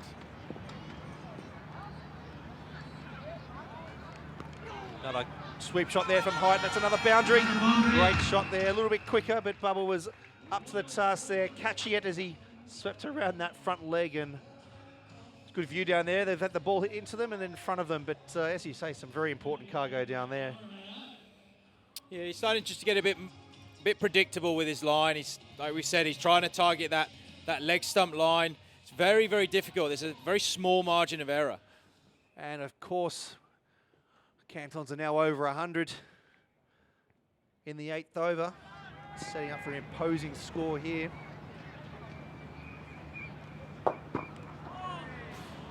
See his eyes open there. They are setting up for an imposing score, but for me, it's starting to get dark, and if the game's not going to go a full 20 overs, Duckworth-Lewis comes into the equation. You don't need to get 200. You might only need to get 60 or 70 very quickly. Plays that nicely behind square on the offside. Talking about later today, it's going to be Cantons bowling, and one of their off-spinners who's making his T20 debut is Isaac Poole on his birthday. Many happy returns for Isaac. Taken! Asib Amjad takes the catch. Marlon Samuels a huge wicket. Asim Rafiq, the breakthrough. Yeah, and that's, you saw that in that over, he was bowling leg stump, leg stump, leg stump. And Kumar Sangakkara went up to him and started talking to him about bowling slightly wider. And he did in those last 2 balls, and that has resulted in the wicket. Again, hitting outside the eye line and unable to really control the ball at all. And he end up taking the wicket there. So it's smart from Kumar Sangakkara. I think he's had a word with Rafiq, and then good on Rafiq for actually executing what they were talking about.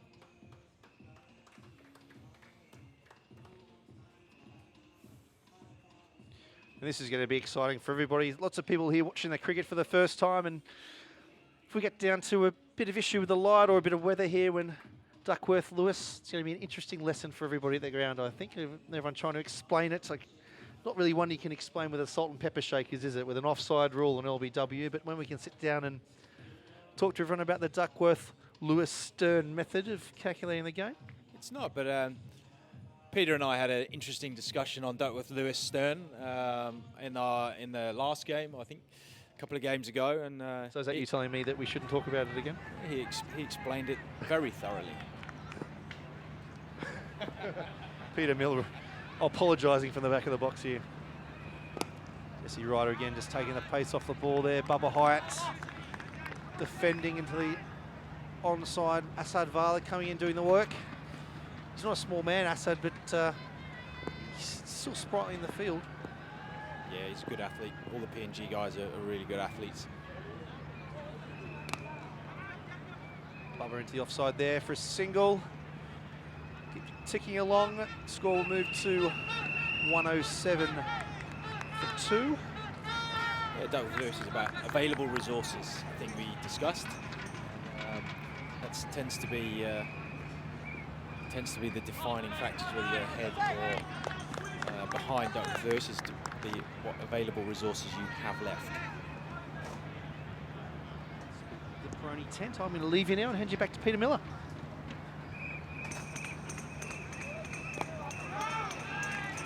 As soon as there was the mention of statistic analysis, we lose Mr. Cutler and he disappears off to the beer tent on the other side of the ground. I'm sure it's just to keep the sponsors happy, and he certainly wouldn't partake of any sort of beverages when he's working there. How good a life has he got? It's bad, is it?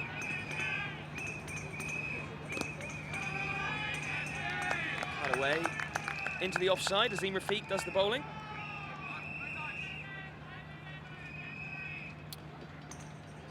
Been an absolutely fantastic start for the Cantons so far. But losing their 2 hugely important West Indians is massive.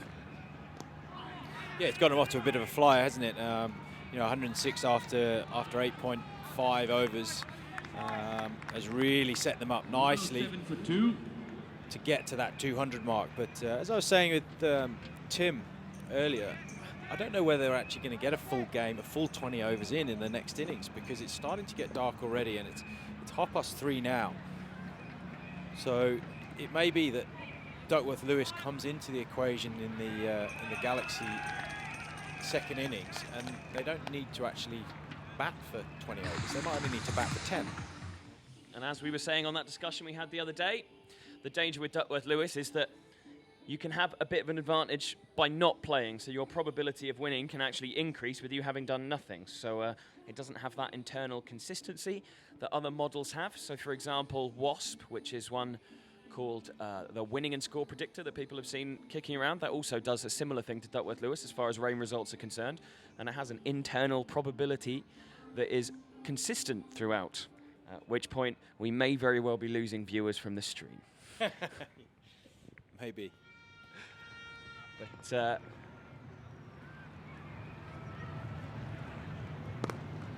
Freak in again to start his second over. As I was saying the other day, Duckworth-Lewis is the worst system for deciding rain-affected matches, apart from all of the others.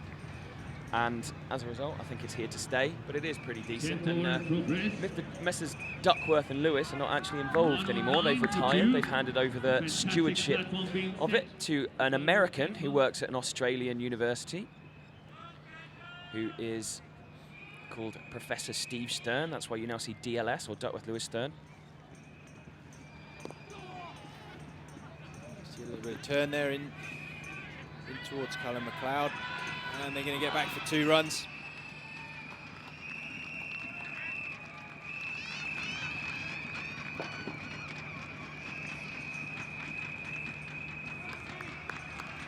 Pitch starting to take a little bit of spin here now.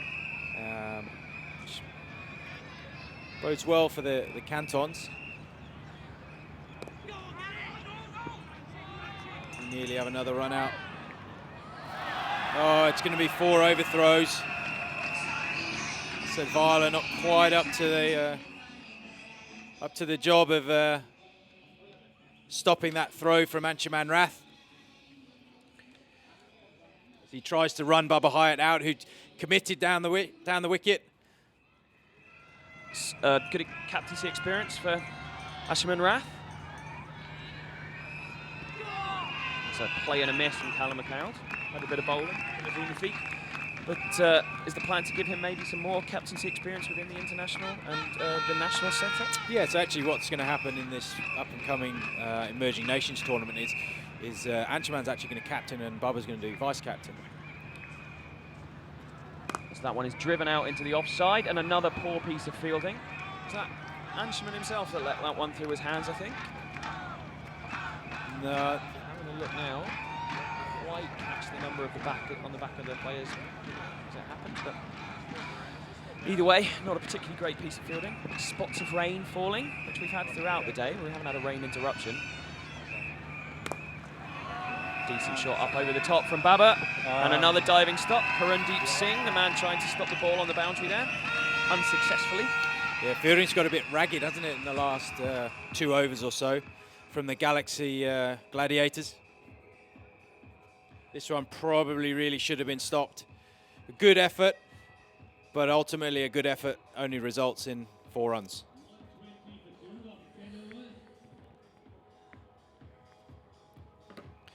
Yeah, we were saying with the captaincy, we're going to change it around, give Bubba a little bit of a rest for this tournament. He's had a busy year as captain, and Anshuman Rath will take over for this tournament, but Bubba will still stay within the leadership group. And it is just to, as you say, to give Anshuman some more experience. I'm glad he's been offered the captaincy at the Galaxy Gladiators, because again, that gives him even more experience, in particular of managing high-profile players.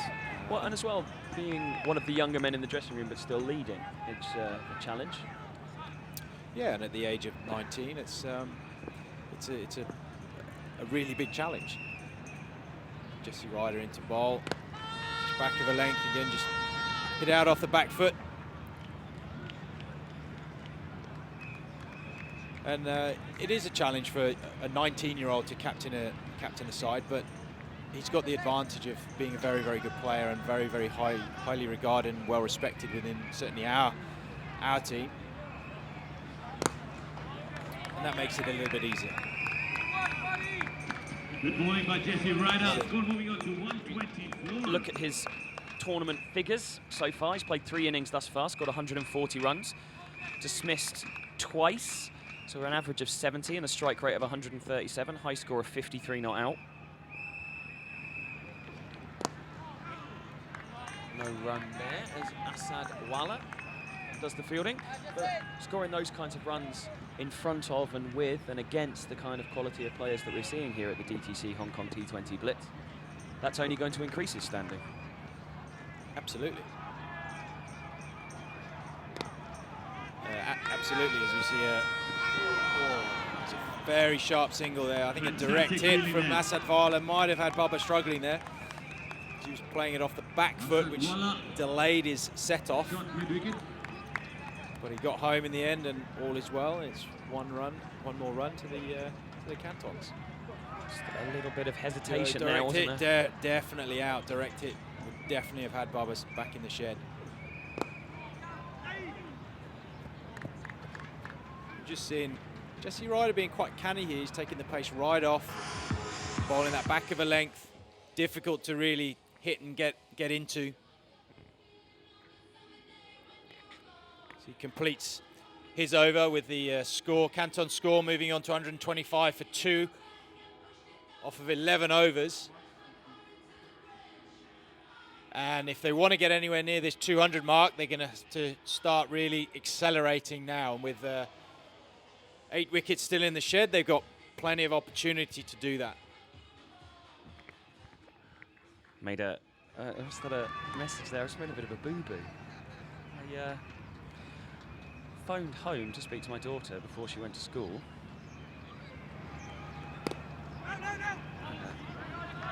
It woke her up. Saturday. Saturday. Saturday. I think it's still Saturday in England. I know the time difference. We're about 8 hours, aren't we? So I better phone her at 7:30 in the morning before she disappears off to school, gets the bus. But no, my nearly teenage daughter is messaging me now, absolutely fuming with me for ruining her lion. Yeah, well, you lose track of days, don't you? It just all merges into one.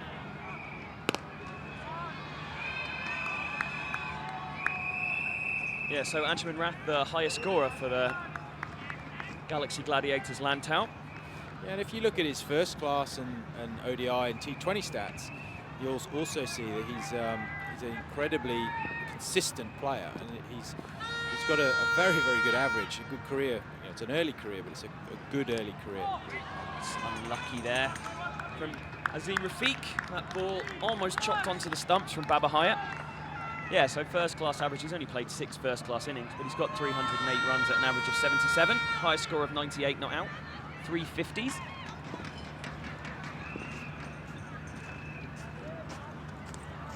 Oh, that's again not the most convincing of shots from Baba Hyatt, but he's edged it away for 4 runs to the fine third man. Yeah, Rafiq's just going a little bit wider now, and Baba having to really stretch for that, and he's got a thick outside edge, and he's going to gain 4 runs, and moral victory for the bowler, but unfortunately it results in 4 runs.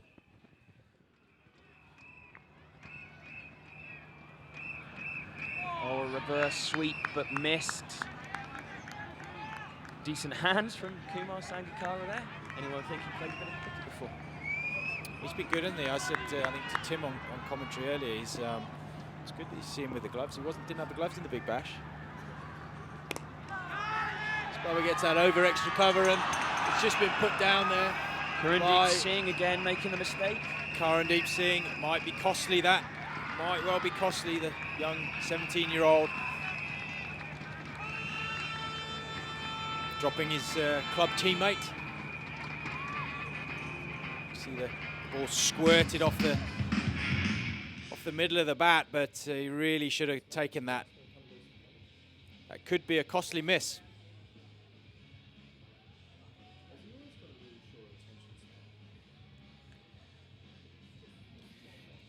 Cantons team look cold, actually. I was going to say something else there, but they just look cold.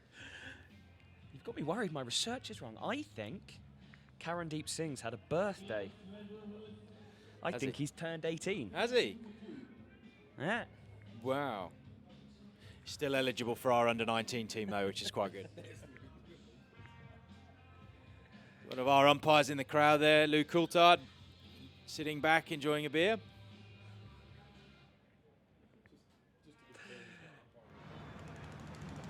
His stint for today is now done, fortunately. It's not having a few beers and then going out to the middle, which everyone will be grateful for.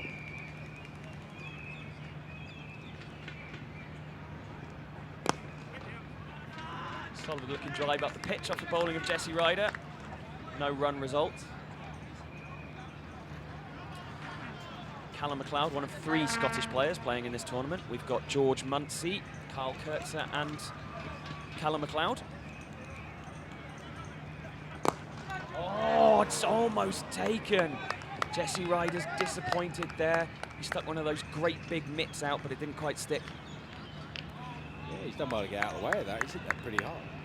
Saw earlier in an earlier game, he'd go, comes back at him, and he's just about gets out of the way. We saw another game where Baba Hyatt hit one back at Samuel Badri, hit him in the chest.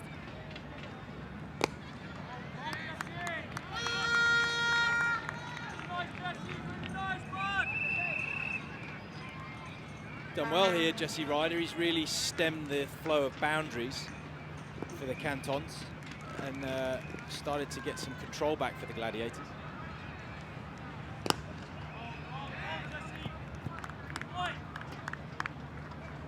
Just mixed his pace up nicely. A few cutters here and there, but more importantly, he hasn't slid that ball up there for the batters to drive.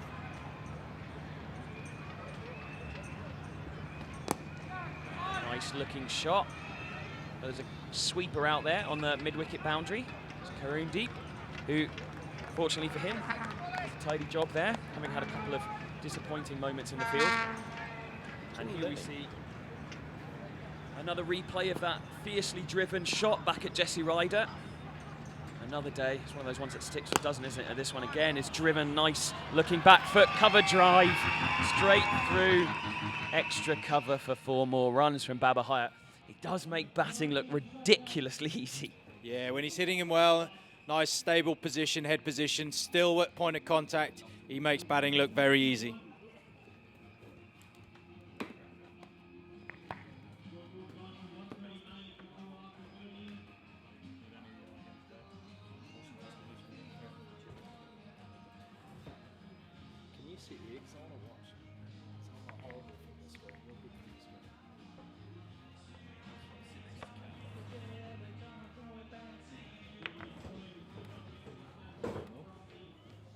Yeah, just got to work on that power for the LED boards.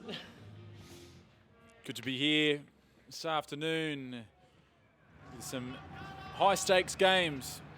The DTC Hong Kong T20 Blitz. Max Abbott here joining you with the ever-smiling Director of Cricket for Hong Kong, Charlie Burke. Thanks, Max. Thanks for the introduction. Oh, Benjamin Rath on the bowl. The Galaxy Gladiators Lantau skipper, and also he's going to skipper the Hong Kong side in the upcoming Emerging Teams Asia Cup. Give Bubba Hyatt a bit of a break and an opportunity to blood some other leadership. Oh.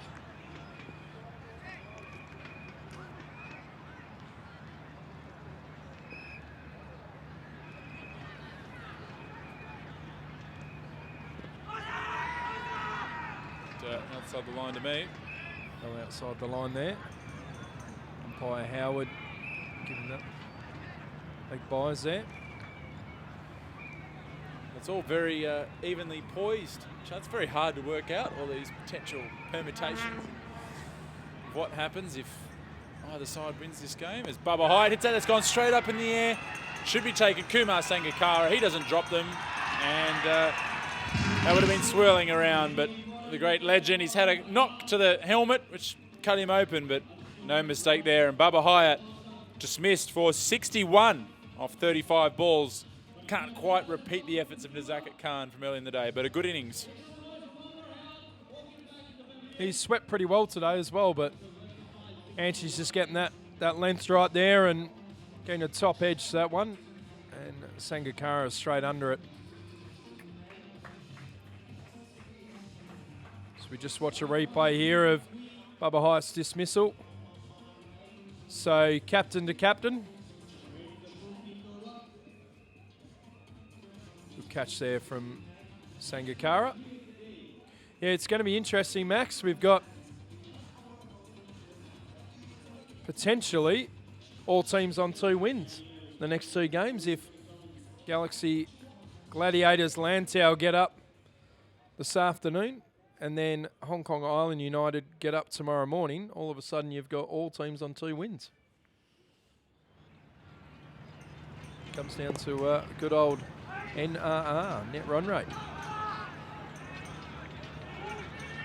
But you'd think the Jaguars are out of it. They've got a negative net run rate. They're on 2 wins. It's hard to see how they would still factor. Well, yeah, they're pretty much, well, they are out of it if it goes to all teams getting 2 wins each. But yeah, it's great for the competition. I think it's always important to go into the last day having, you know, at least 3, if not 4 teams that are potentially can play in the final.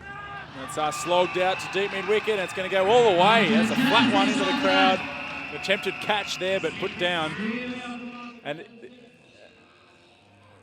Zadie's been a real find for the Cantons. He's played a couple of really handy innings and taken wickets with the ball. He's been that kind of quiet achiever for the Kowloon Cantons. I think he's been a great pickup. He's just his energy in the field as well. He's obviously a very competitive man. So there's the table now, Max. So this is good for our reference. First time I've seen it. So Hong Kong Island United, they're going to need a big win against City Kaitak. But if they do get that win, then they're a real chance, because they've got to meet that halfway. They've got to take off.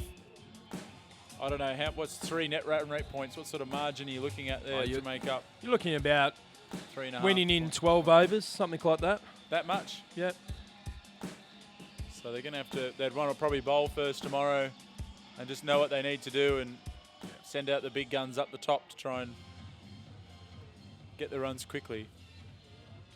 So we've got change of bowler here. Ryan Tendascata, who's a bit off colour today. He was in the change rooms, didn't make it out on the field when the team went out. He's got a fever at the moment, so he's going to be having to tough through this at the moment. You got the legend Sangakkara with a bit of a war wound there under the helmet. McLeod, he's had a good tournament along with his Scottish teammate, Cole Kutsa. Both Kurt's probably been the pick of the associate overseas. He's really looked in his element among these other overseas stars. He's looked very dangerous at the top of the order for City Kaitak. There's a deft touch there from Callum McLeod, but can't quite beat Karandeep Singh there. He's had a tough day in the field. Yeah, it's a common sort of way that guys field here in Hong Kong, is they sort of go knees first rather than actually going the Superman and sliding, using your hands and actually getting your hand to the ball rather than constantly going that sort of defensive mode by sliding knees first. It's obviously not Tanvir. It's Ryan Tendascata, Tanvir. So Sahil Tanvir was supposed to be here in that shirt. But due to selections coming up and that, and a few niggles, Ryan Tendascata's got the opportunity, which is great.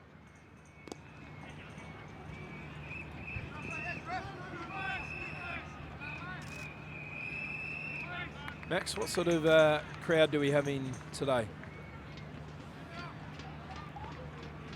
I'd say we've got around 1,300, 1,200 here today. Hard to judge really, with a lot of standing room there in front of the grandstand.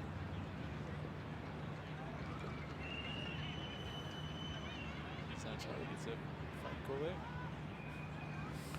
Yeah, that's he's laid into that. It's good to see the LED boards are back on. And Callum McLeod. He's starting to get moving here for the Cantons. Those Cantons, they haven't stopped blowing those whistles since 7:45 a.m. this morning when the first game was played. They really are they've got to be up there with the most passionate fans. And with 9 women in charge, it's no surprise. Oh, beautifully played by Callum McLeod. This time he's beaten Karandeep Singh. And that goes down to a boundary. A very, very delicate shot from the Scotsman. I think this is going to be the highest score of the tournament. They're going to have to chase this.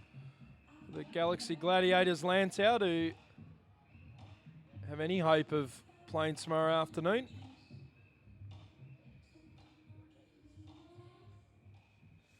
Some good tunes from the DJ Max. Yeah, DJ Sasha Samby. He's been a great addition to this tournament here at the ground as Tendascata comes in, and Callum McLeod is loving playing that late cut. That was the latest of late cuts that went for 4, the more regulation version. There's some of the Cantons owners. They really do. She's lost her voice, Aparna, there with the lady with the 2 blow-up 4 and 6s in her hand. I went over and had a chat with her earlier, and she's lost her voice. On the leg side, does it be a wide? And Sangakkara hits the stumps. He's pretty good with hitting the timber with gloves in hand, Sangakkara. Change of number from Bubba Hyatt. You aware of that, Charlie? The Cantons had a new number printed for Bubba Hyatt. He thought 00 was unlucky for him. Instead of words. Well, I did receive a phone call. They went through the proper channels to get it approved. Unfortunately, he's not actually wearing a playing shirt.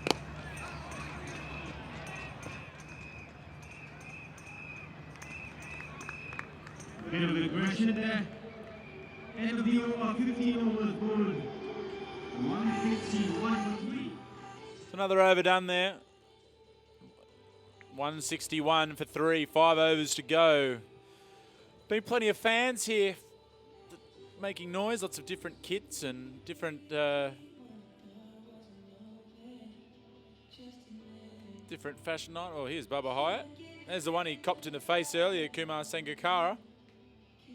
Might have a look at that again if we can. Kumar Sangakkara, he opened him up. He's got the helmet on and the grill looks pretty tight, but he's...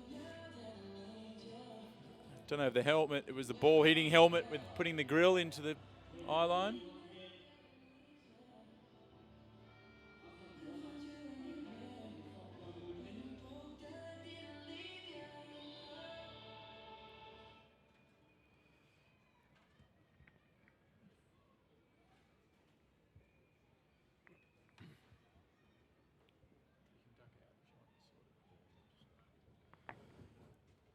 Full toss to Masad Vala and Met. And just over the top for 6 into the City Kaitak area. Rise smile from Sangakkara. Pretty poor delivery there from Masad Vala. Hasn't quite been up to his usual standards in this tournament, Masad Vala.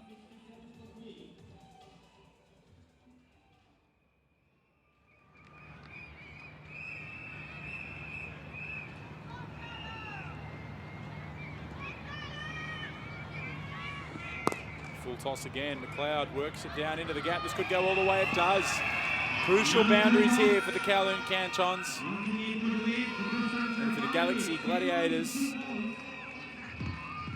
They might be in trouble here for trying to get enough of a net run rate pullback so that they have any chance of reaching this final.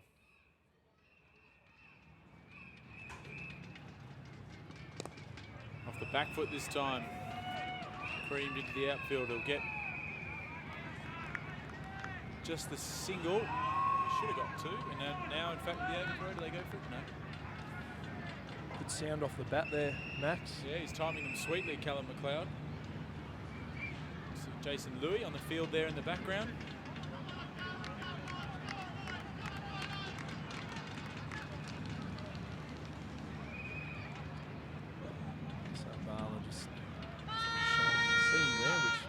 Very helpful. So it's been spitting rain for a while. Someone's driven straight to cover. Probably would have been a wide actually if he had left that, but fielded there by Anshmanrath, the skipper.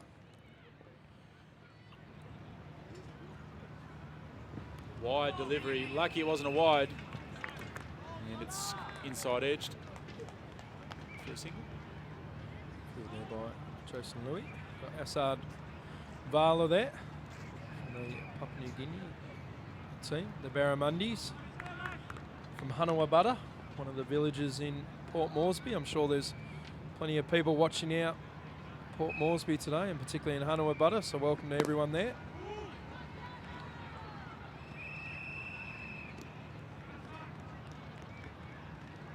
Just hasn't quite got going yet with the bat, Assad Vala, or Asadola Vala. Known as Dollar to his teammates. Just hasn't quite got firing yet with the bat. He got run out in the first game against the JD Jaguars. A good fielding effort from the captain Chris Carter. Hopefully we'll see him fire today because he's impressive to watch when he gets going.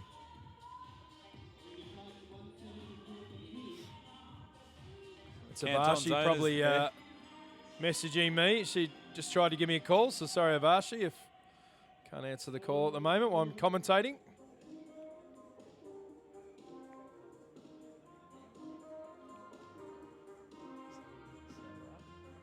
What are they going to be chasing here, Max? Well, it looks like it's going to be over 200. 16 overs gone, 4 to go. I think they're going to get another 40 or 50. That's in the air, and that's going to be in the gap. That'll run away for 4.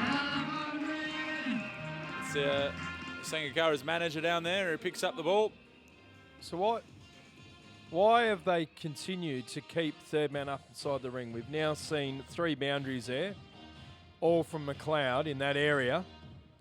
And they continue to have third man up inside the circle.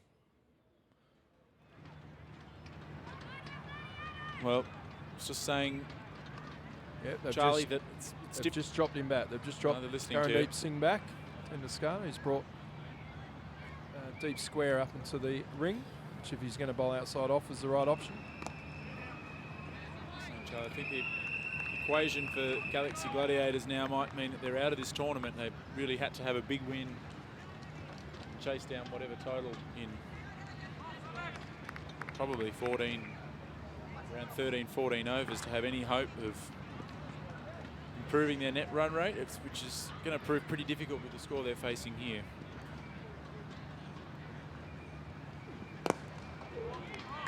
Swept. Too long on.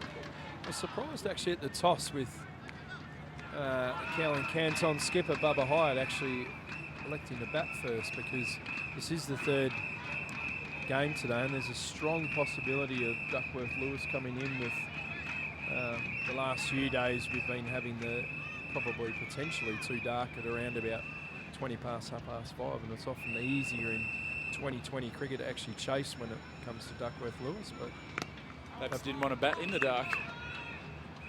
That's the other equation as well. They've obviously haven't let themselves down whatsoever anyway, batting first. Is there any consideration given to, say, reducing the match to 16, 17 overs a side, or that just is not in the playing conditions? Unfortunately not really able to do that. I think at times probably don't have the most common sense when it comes to the laws of the game at times and the playing conditions, but the teams have been very good today in terms of we've started, apart from the first game this morning, we've started both games earlier. The Cantons and the Galaxy Gladiators Lantau. We started their game about 15 minutes, maybe even 20 minutes earlier, and game 2 started about 10 minutes earlier. So we've done everything we can to try and get the full 40 overs in. That's smashed down the ground by Zadie. Can the man get around there? He can't, Asad Vala. So a full toss, not great bowling.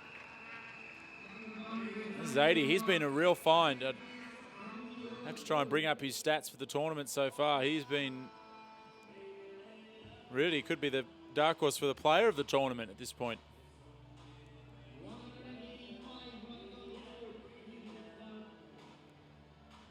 So take a look there. Callum McLeod is playing a gem of an innings here, 44 from 31. Dwayne Smith, he just hits a big ball.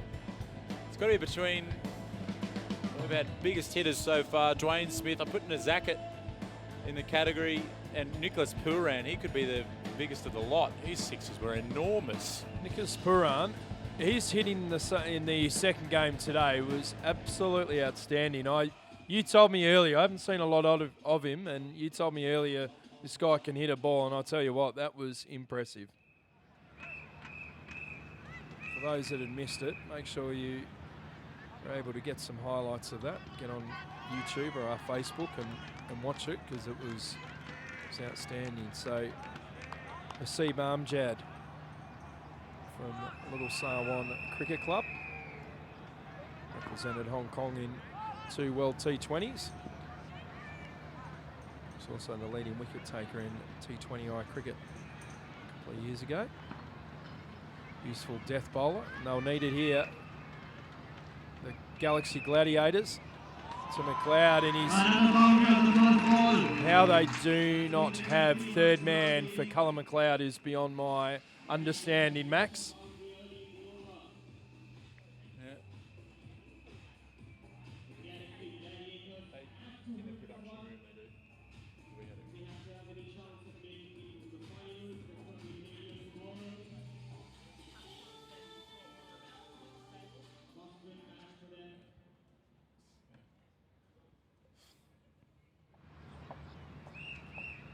Carl McLeod, you got to have a third man. Or they've dropped one back. Jason Louis gone back. Just can't give him any width at all. Bowl stump to stump. Mix your pace up.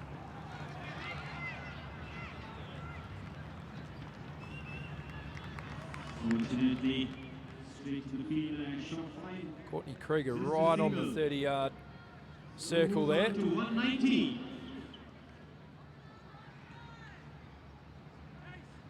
Amjad around the wicket to the right-hander. You can just see then as well, Cole McLeod just slipping a little bit. It's just been a little bit greasy on top, even the wicket itself. Unusual to see both games have opted for the heavy roller for the teams batting second.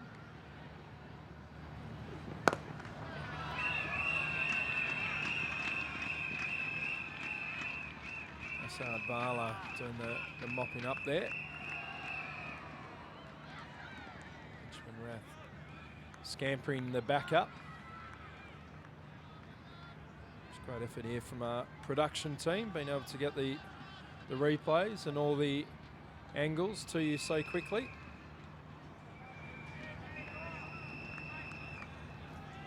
Sib Amjad took 5 from debut playing for Hong Kong against the USA, I believe, in Abu Dhabi. Oh, swing and a miss. Sangakkara. It's a man that you want behind the stumps. Keep it nice and calm.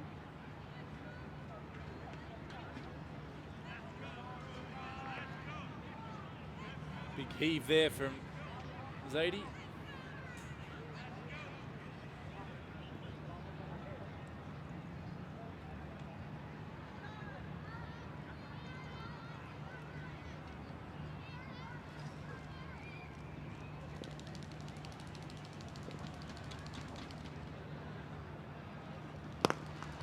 Smash down the ground. That's going to be 4. Cracking shot straight down.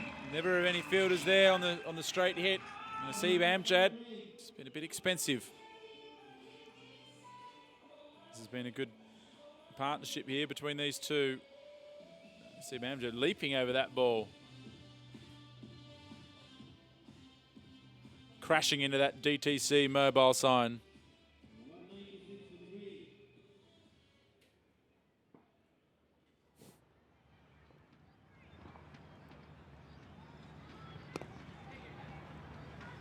This time after the block hole, just a single. Crowd really enjoying themselves here. Ting Kwong Road Recreation Ground. General admission's been a full house. The hospitality has been pretty much at capacity. And then, of course, we have our Peroni Boundary Club where those boys are. There's a few beers on the tables there. Hope they're finishing them off. Brad Tarr there from Lama Cricket Club. The guys double parked in the background there. You want to get a move on? And that's in a general admission zone. Plenty of mad cricket fans there. I think there's another Lama cricket hat in the general admission stand. Got Royce McDonald there and Jamie Atkinson with Cole Kutzer in the background. And the CEO on the left there, Tim Cutler. Has he found his way to the Peroni Boundary Club? Yeah, he's just found some food there as well. Unlike Cutzer, who always help out in a buffet, which is good. Yeah, he's very good like that. Very generous, Tim. I might have to start Cutler Cam for the afternoon. Just see what he gets up to. It's Hoyt out to the deep square fielder. Tim Cutler says he's working very hard on that side of the field, the CEO. Interesting to just see what he really does do here on this live coverage of the DTC Hong Kong T20 Blitz.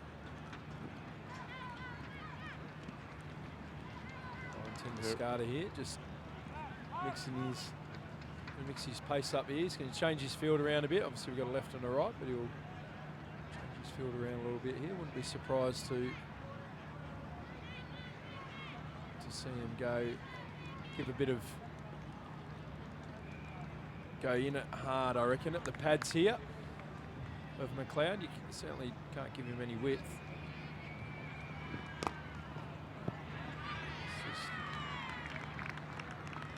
Dot ball there, crucial dot ball for the Lantau boys.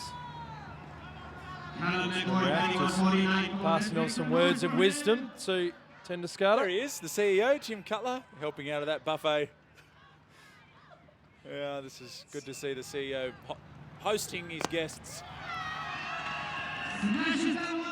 As a boundary gets struck out, let's not forget about the cricket.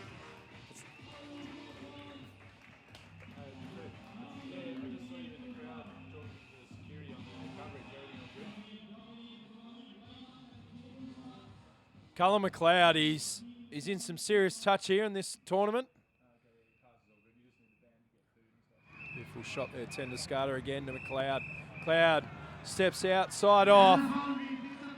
Sound almost sweeps him behind square.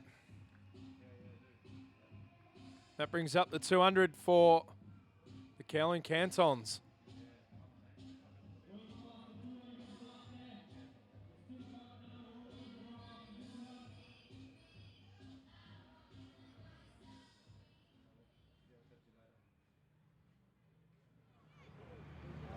Cantons 206 for 3. Oh, that could go all the way for 4. Callum McLeod, no. Karandeep Singh was the mopping up. Still on strike here. Got 1 ball left in the over here. 7 balls remaining in the innings.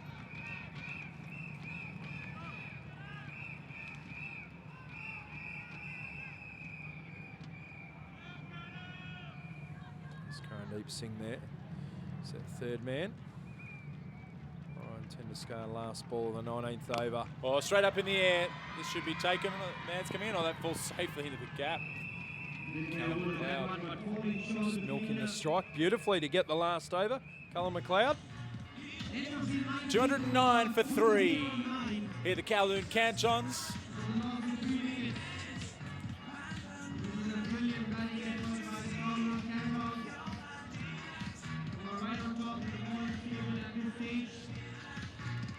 Oh, here we go. Cutler Cam again. Cutler Cam. He's in again. He's in again. It's a good. Oh, he's got a bit on the tash there. Oh, the directors. No, leave that shot on. And the Cantons. There's some good hand dancing going on there.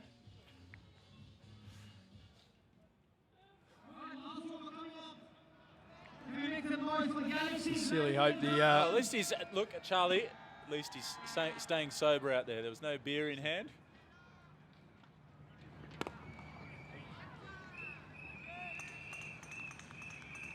Like, make sure when you're tweeting or any social media, use hashtag #CutlerCam, and anyone that can get a photo of the CEO and we'll the give you a crowd signed today. T-shirt by Tim Cutler. The best post featuring Tim Cutler. Won't be his size shirt, will it?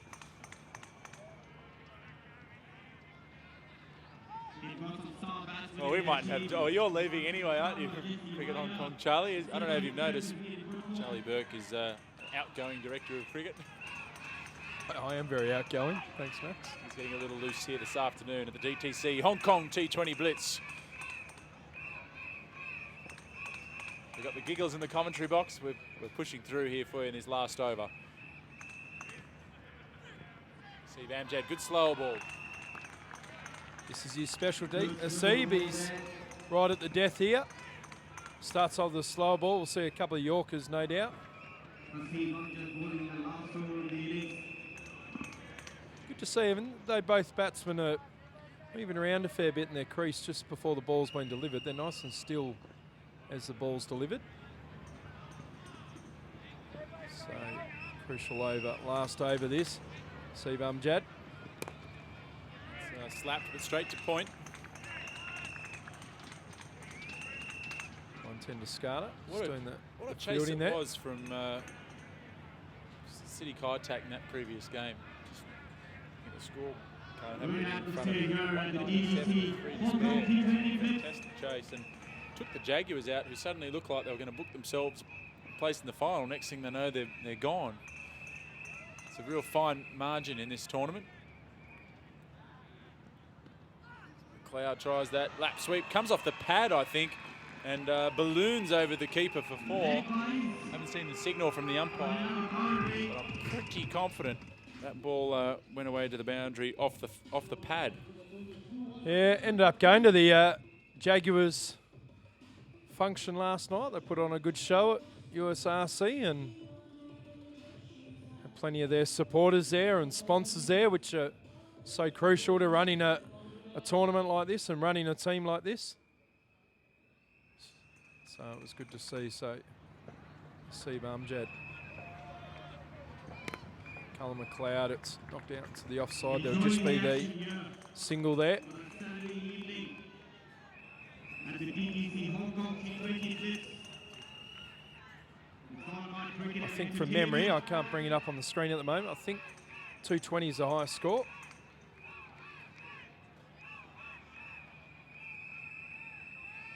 Sorry, 216 was the highest score. Hong Kong Island United against the JD Jaguars. Poked out in the onside. That'll see the record for the tournament gone. The highest score in the DTC Hong Kong T20 Blitz you've seen right there from the Kowloon Cantons. They've finished on 220. And a tough assignment now for the Galaxy Gladiators Lantau. You see the Cantons fans, they're happy. They know they've almost got a foot in the final here. They win this game, they are into the final. And then it would be between City Kaitak and Hong Kong Island United. Really up to Hong Kong Island United to win by a match. If we look at the batting card, a pretty good one from a Cantons point of view. 38 off 14. Dwayne Smith set the tone with Bubba Hyatt, 62 off 36. Samuel's not able to repeat his heroics from match 1 earlier today. Callum McLeod, 62 not out of 41. Zadie, 26 off 15, another useful contribution from him. 17 extras hurting. Oh, I said the CEO was staying sober, but it looks like now he's finished his lunch. He's having a beer. Cutler Cam. Make sure you hashtag it, Cutler Cam. Get a picture with Tim Cutler. Send it in to Max, myself, or I reckon if we can go back Hong to Kong Cricket. Tim Cutler, he's just seen himself on the delay. We can get some reaction of... I think actually we better give the guys a break here because there is only a quick 5 minutes changeover here. So we will allow our team a small interval and we'll return for this run chase of 221 for the Galaxy Gladiators Lantau in 5 minutes' time. So do stick with us.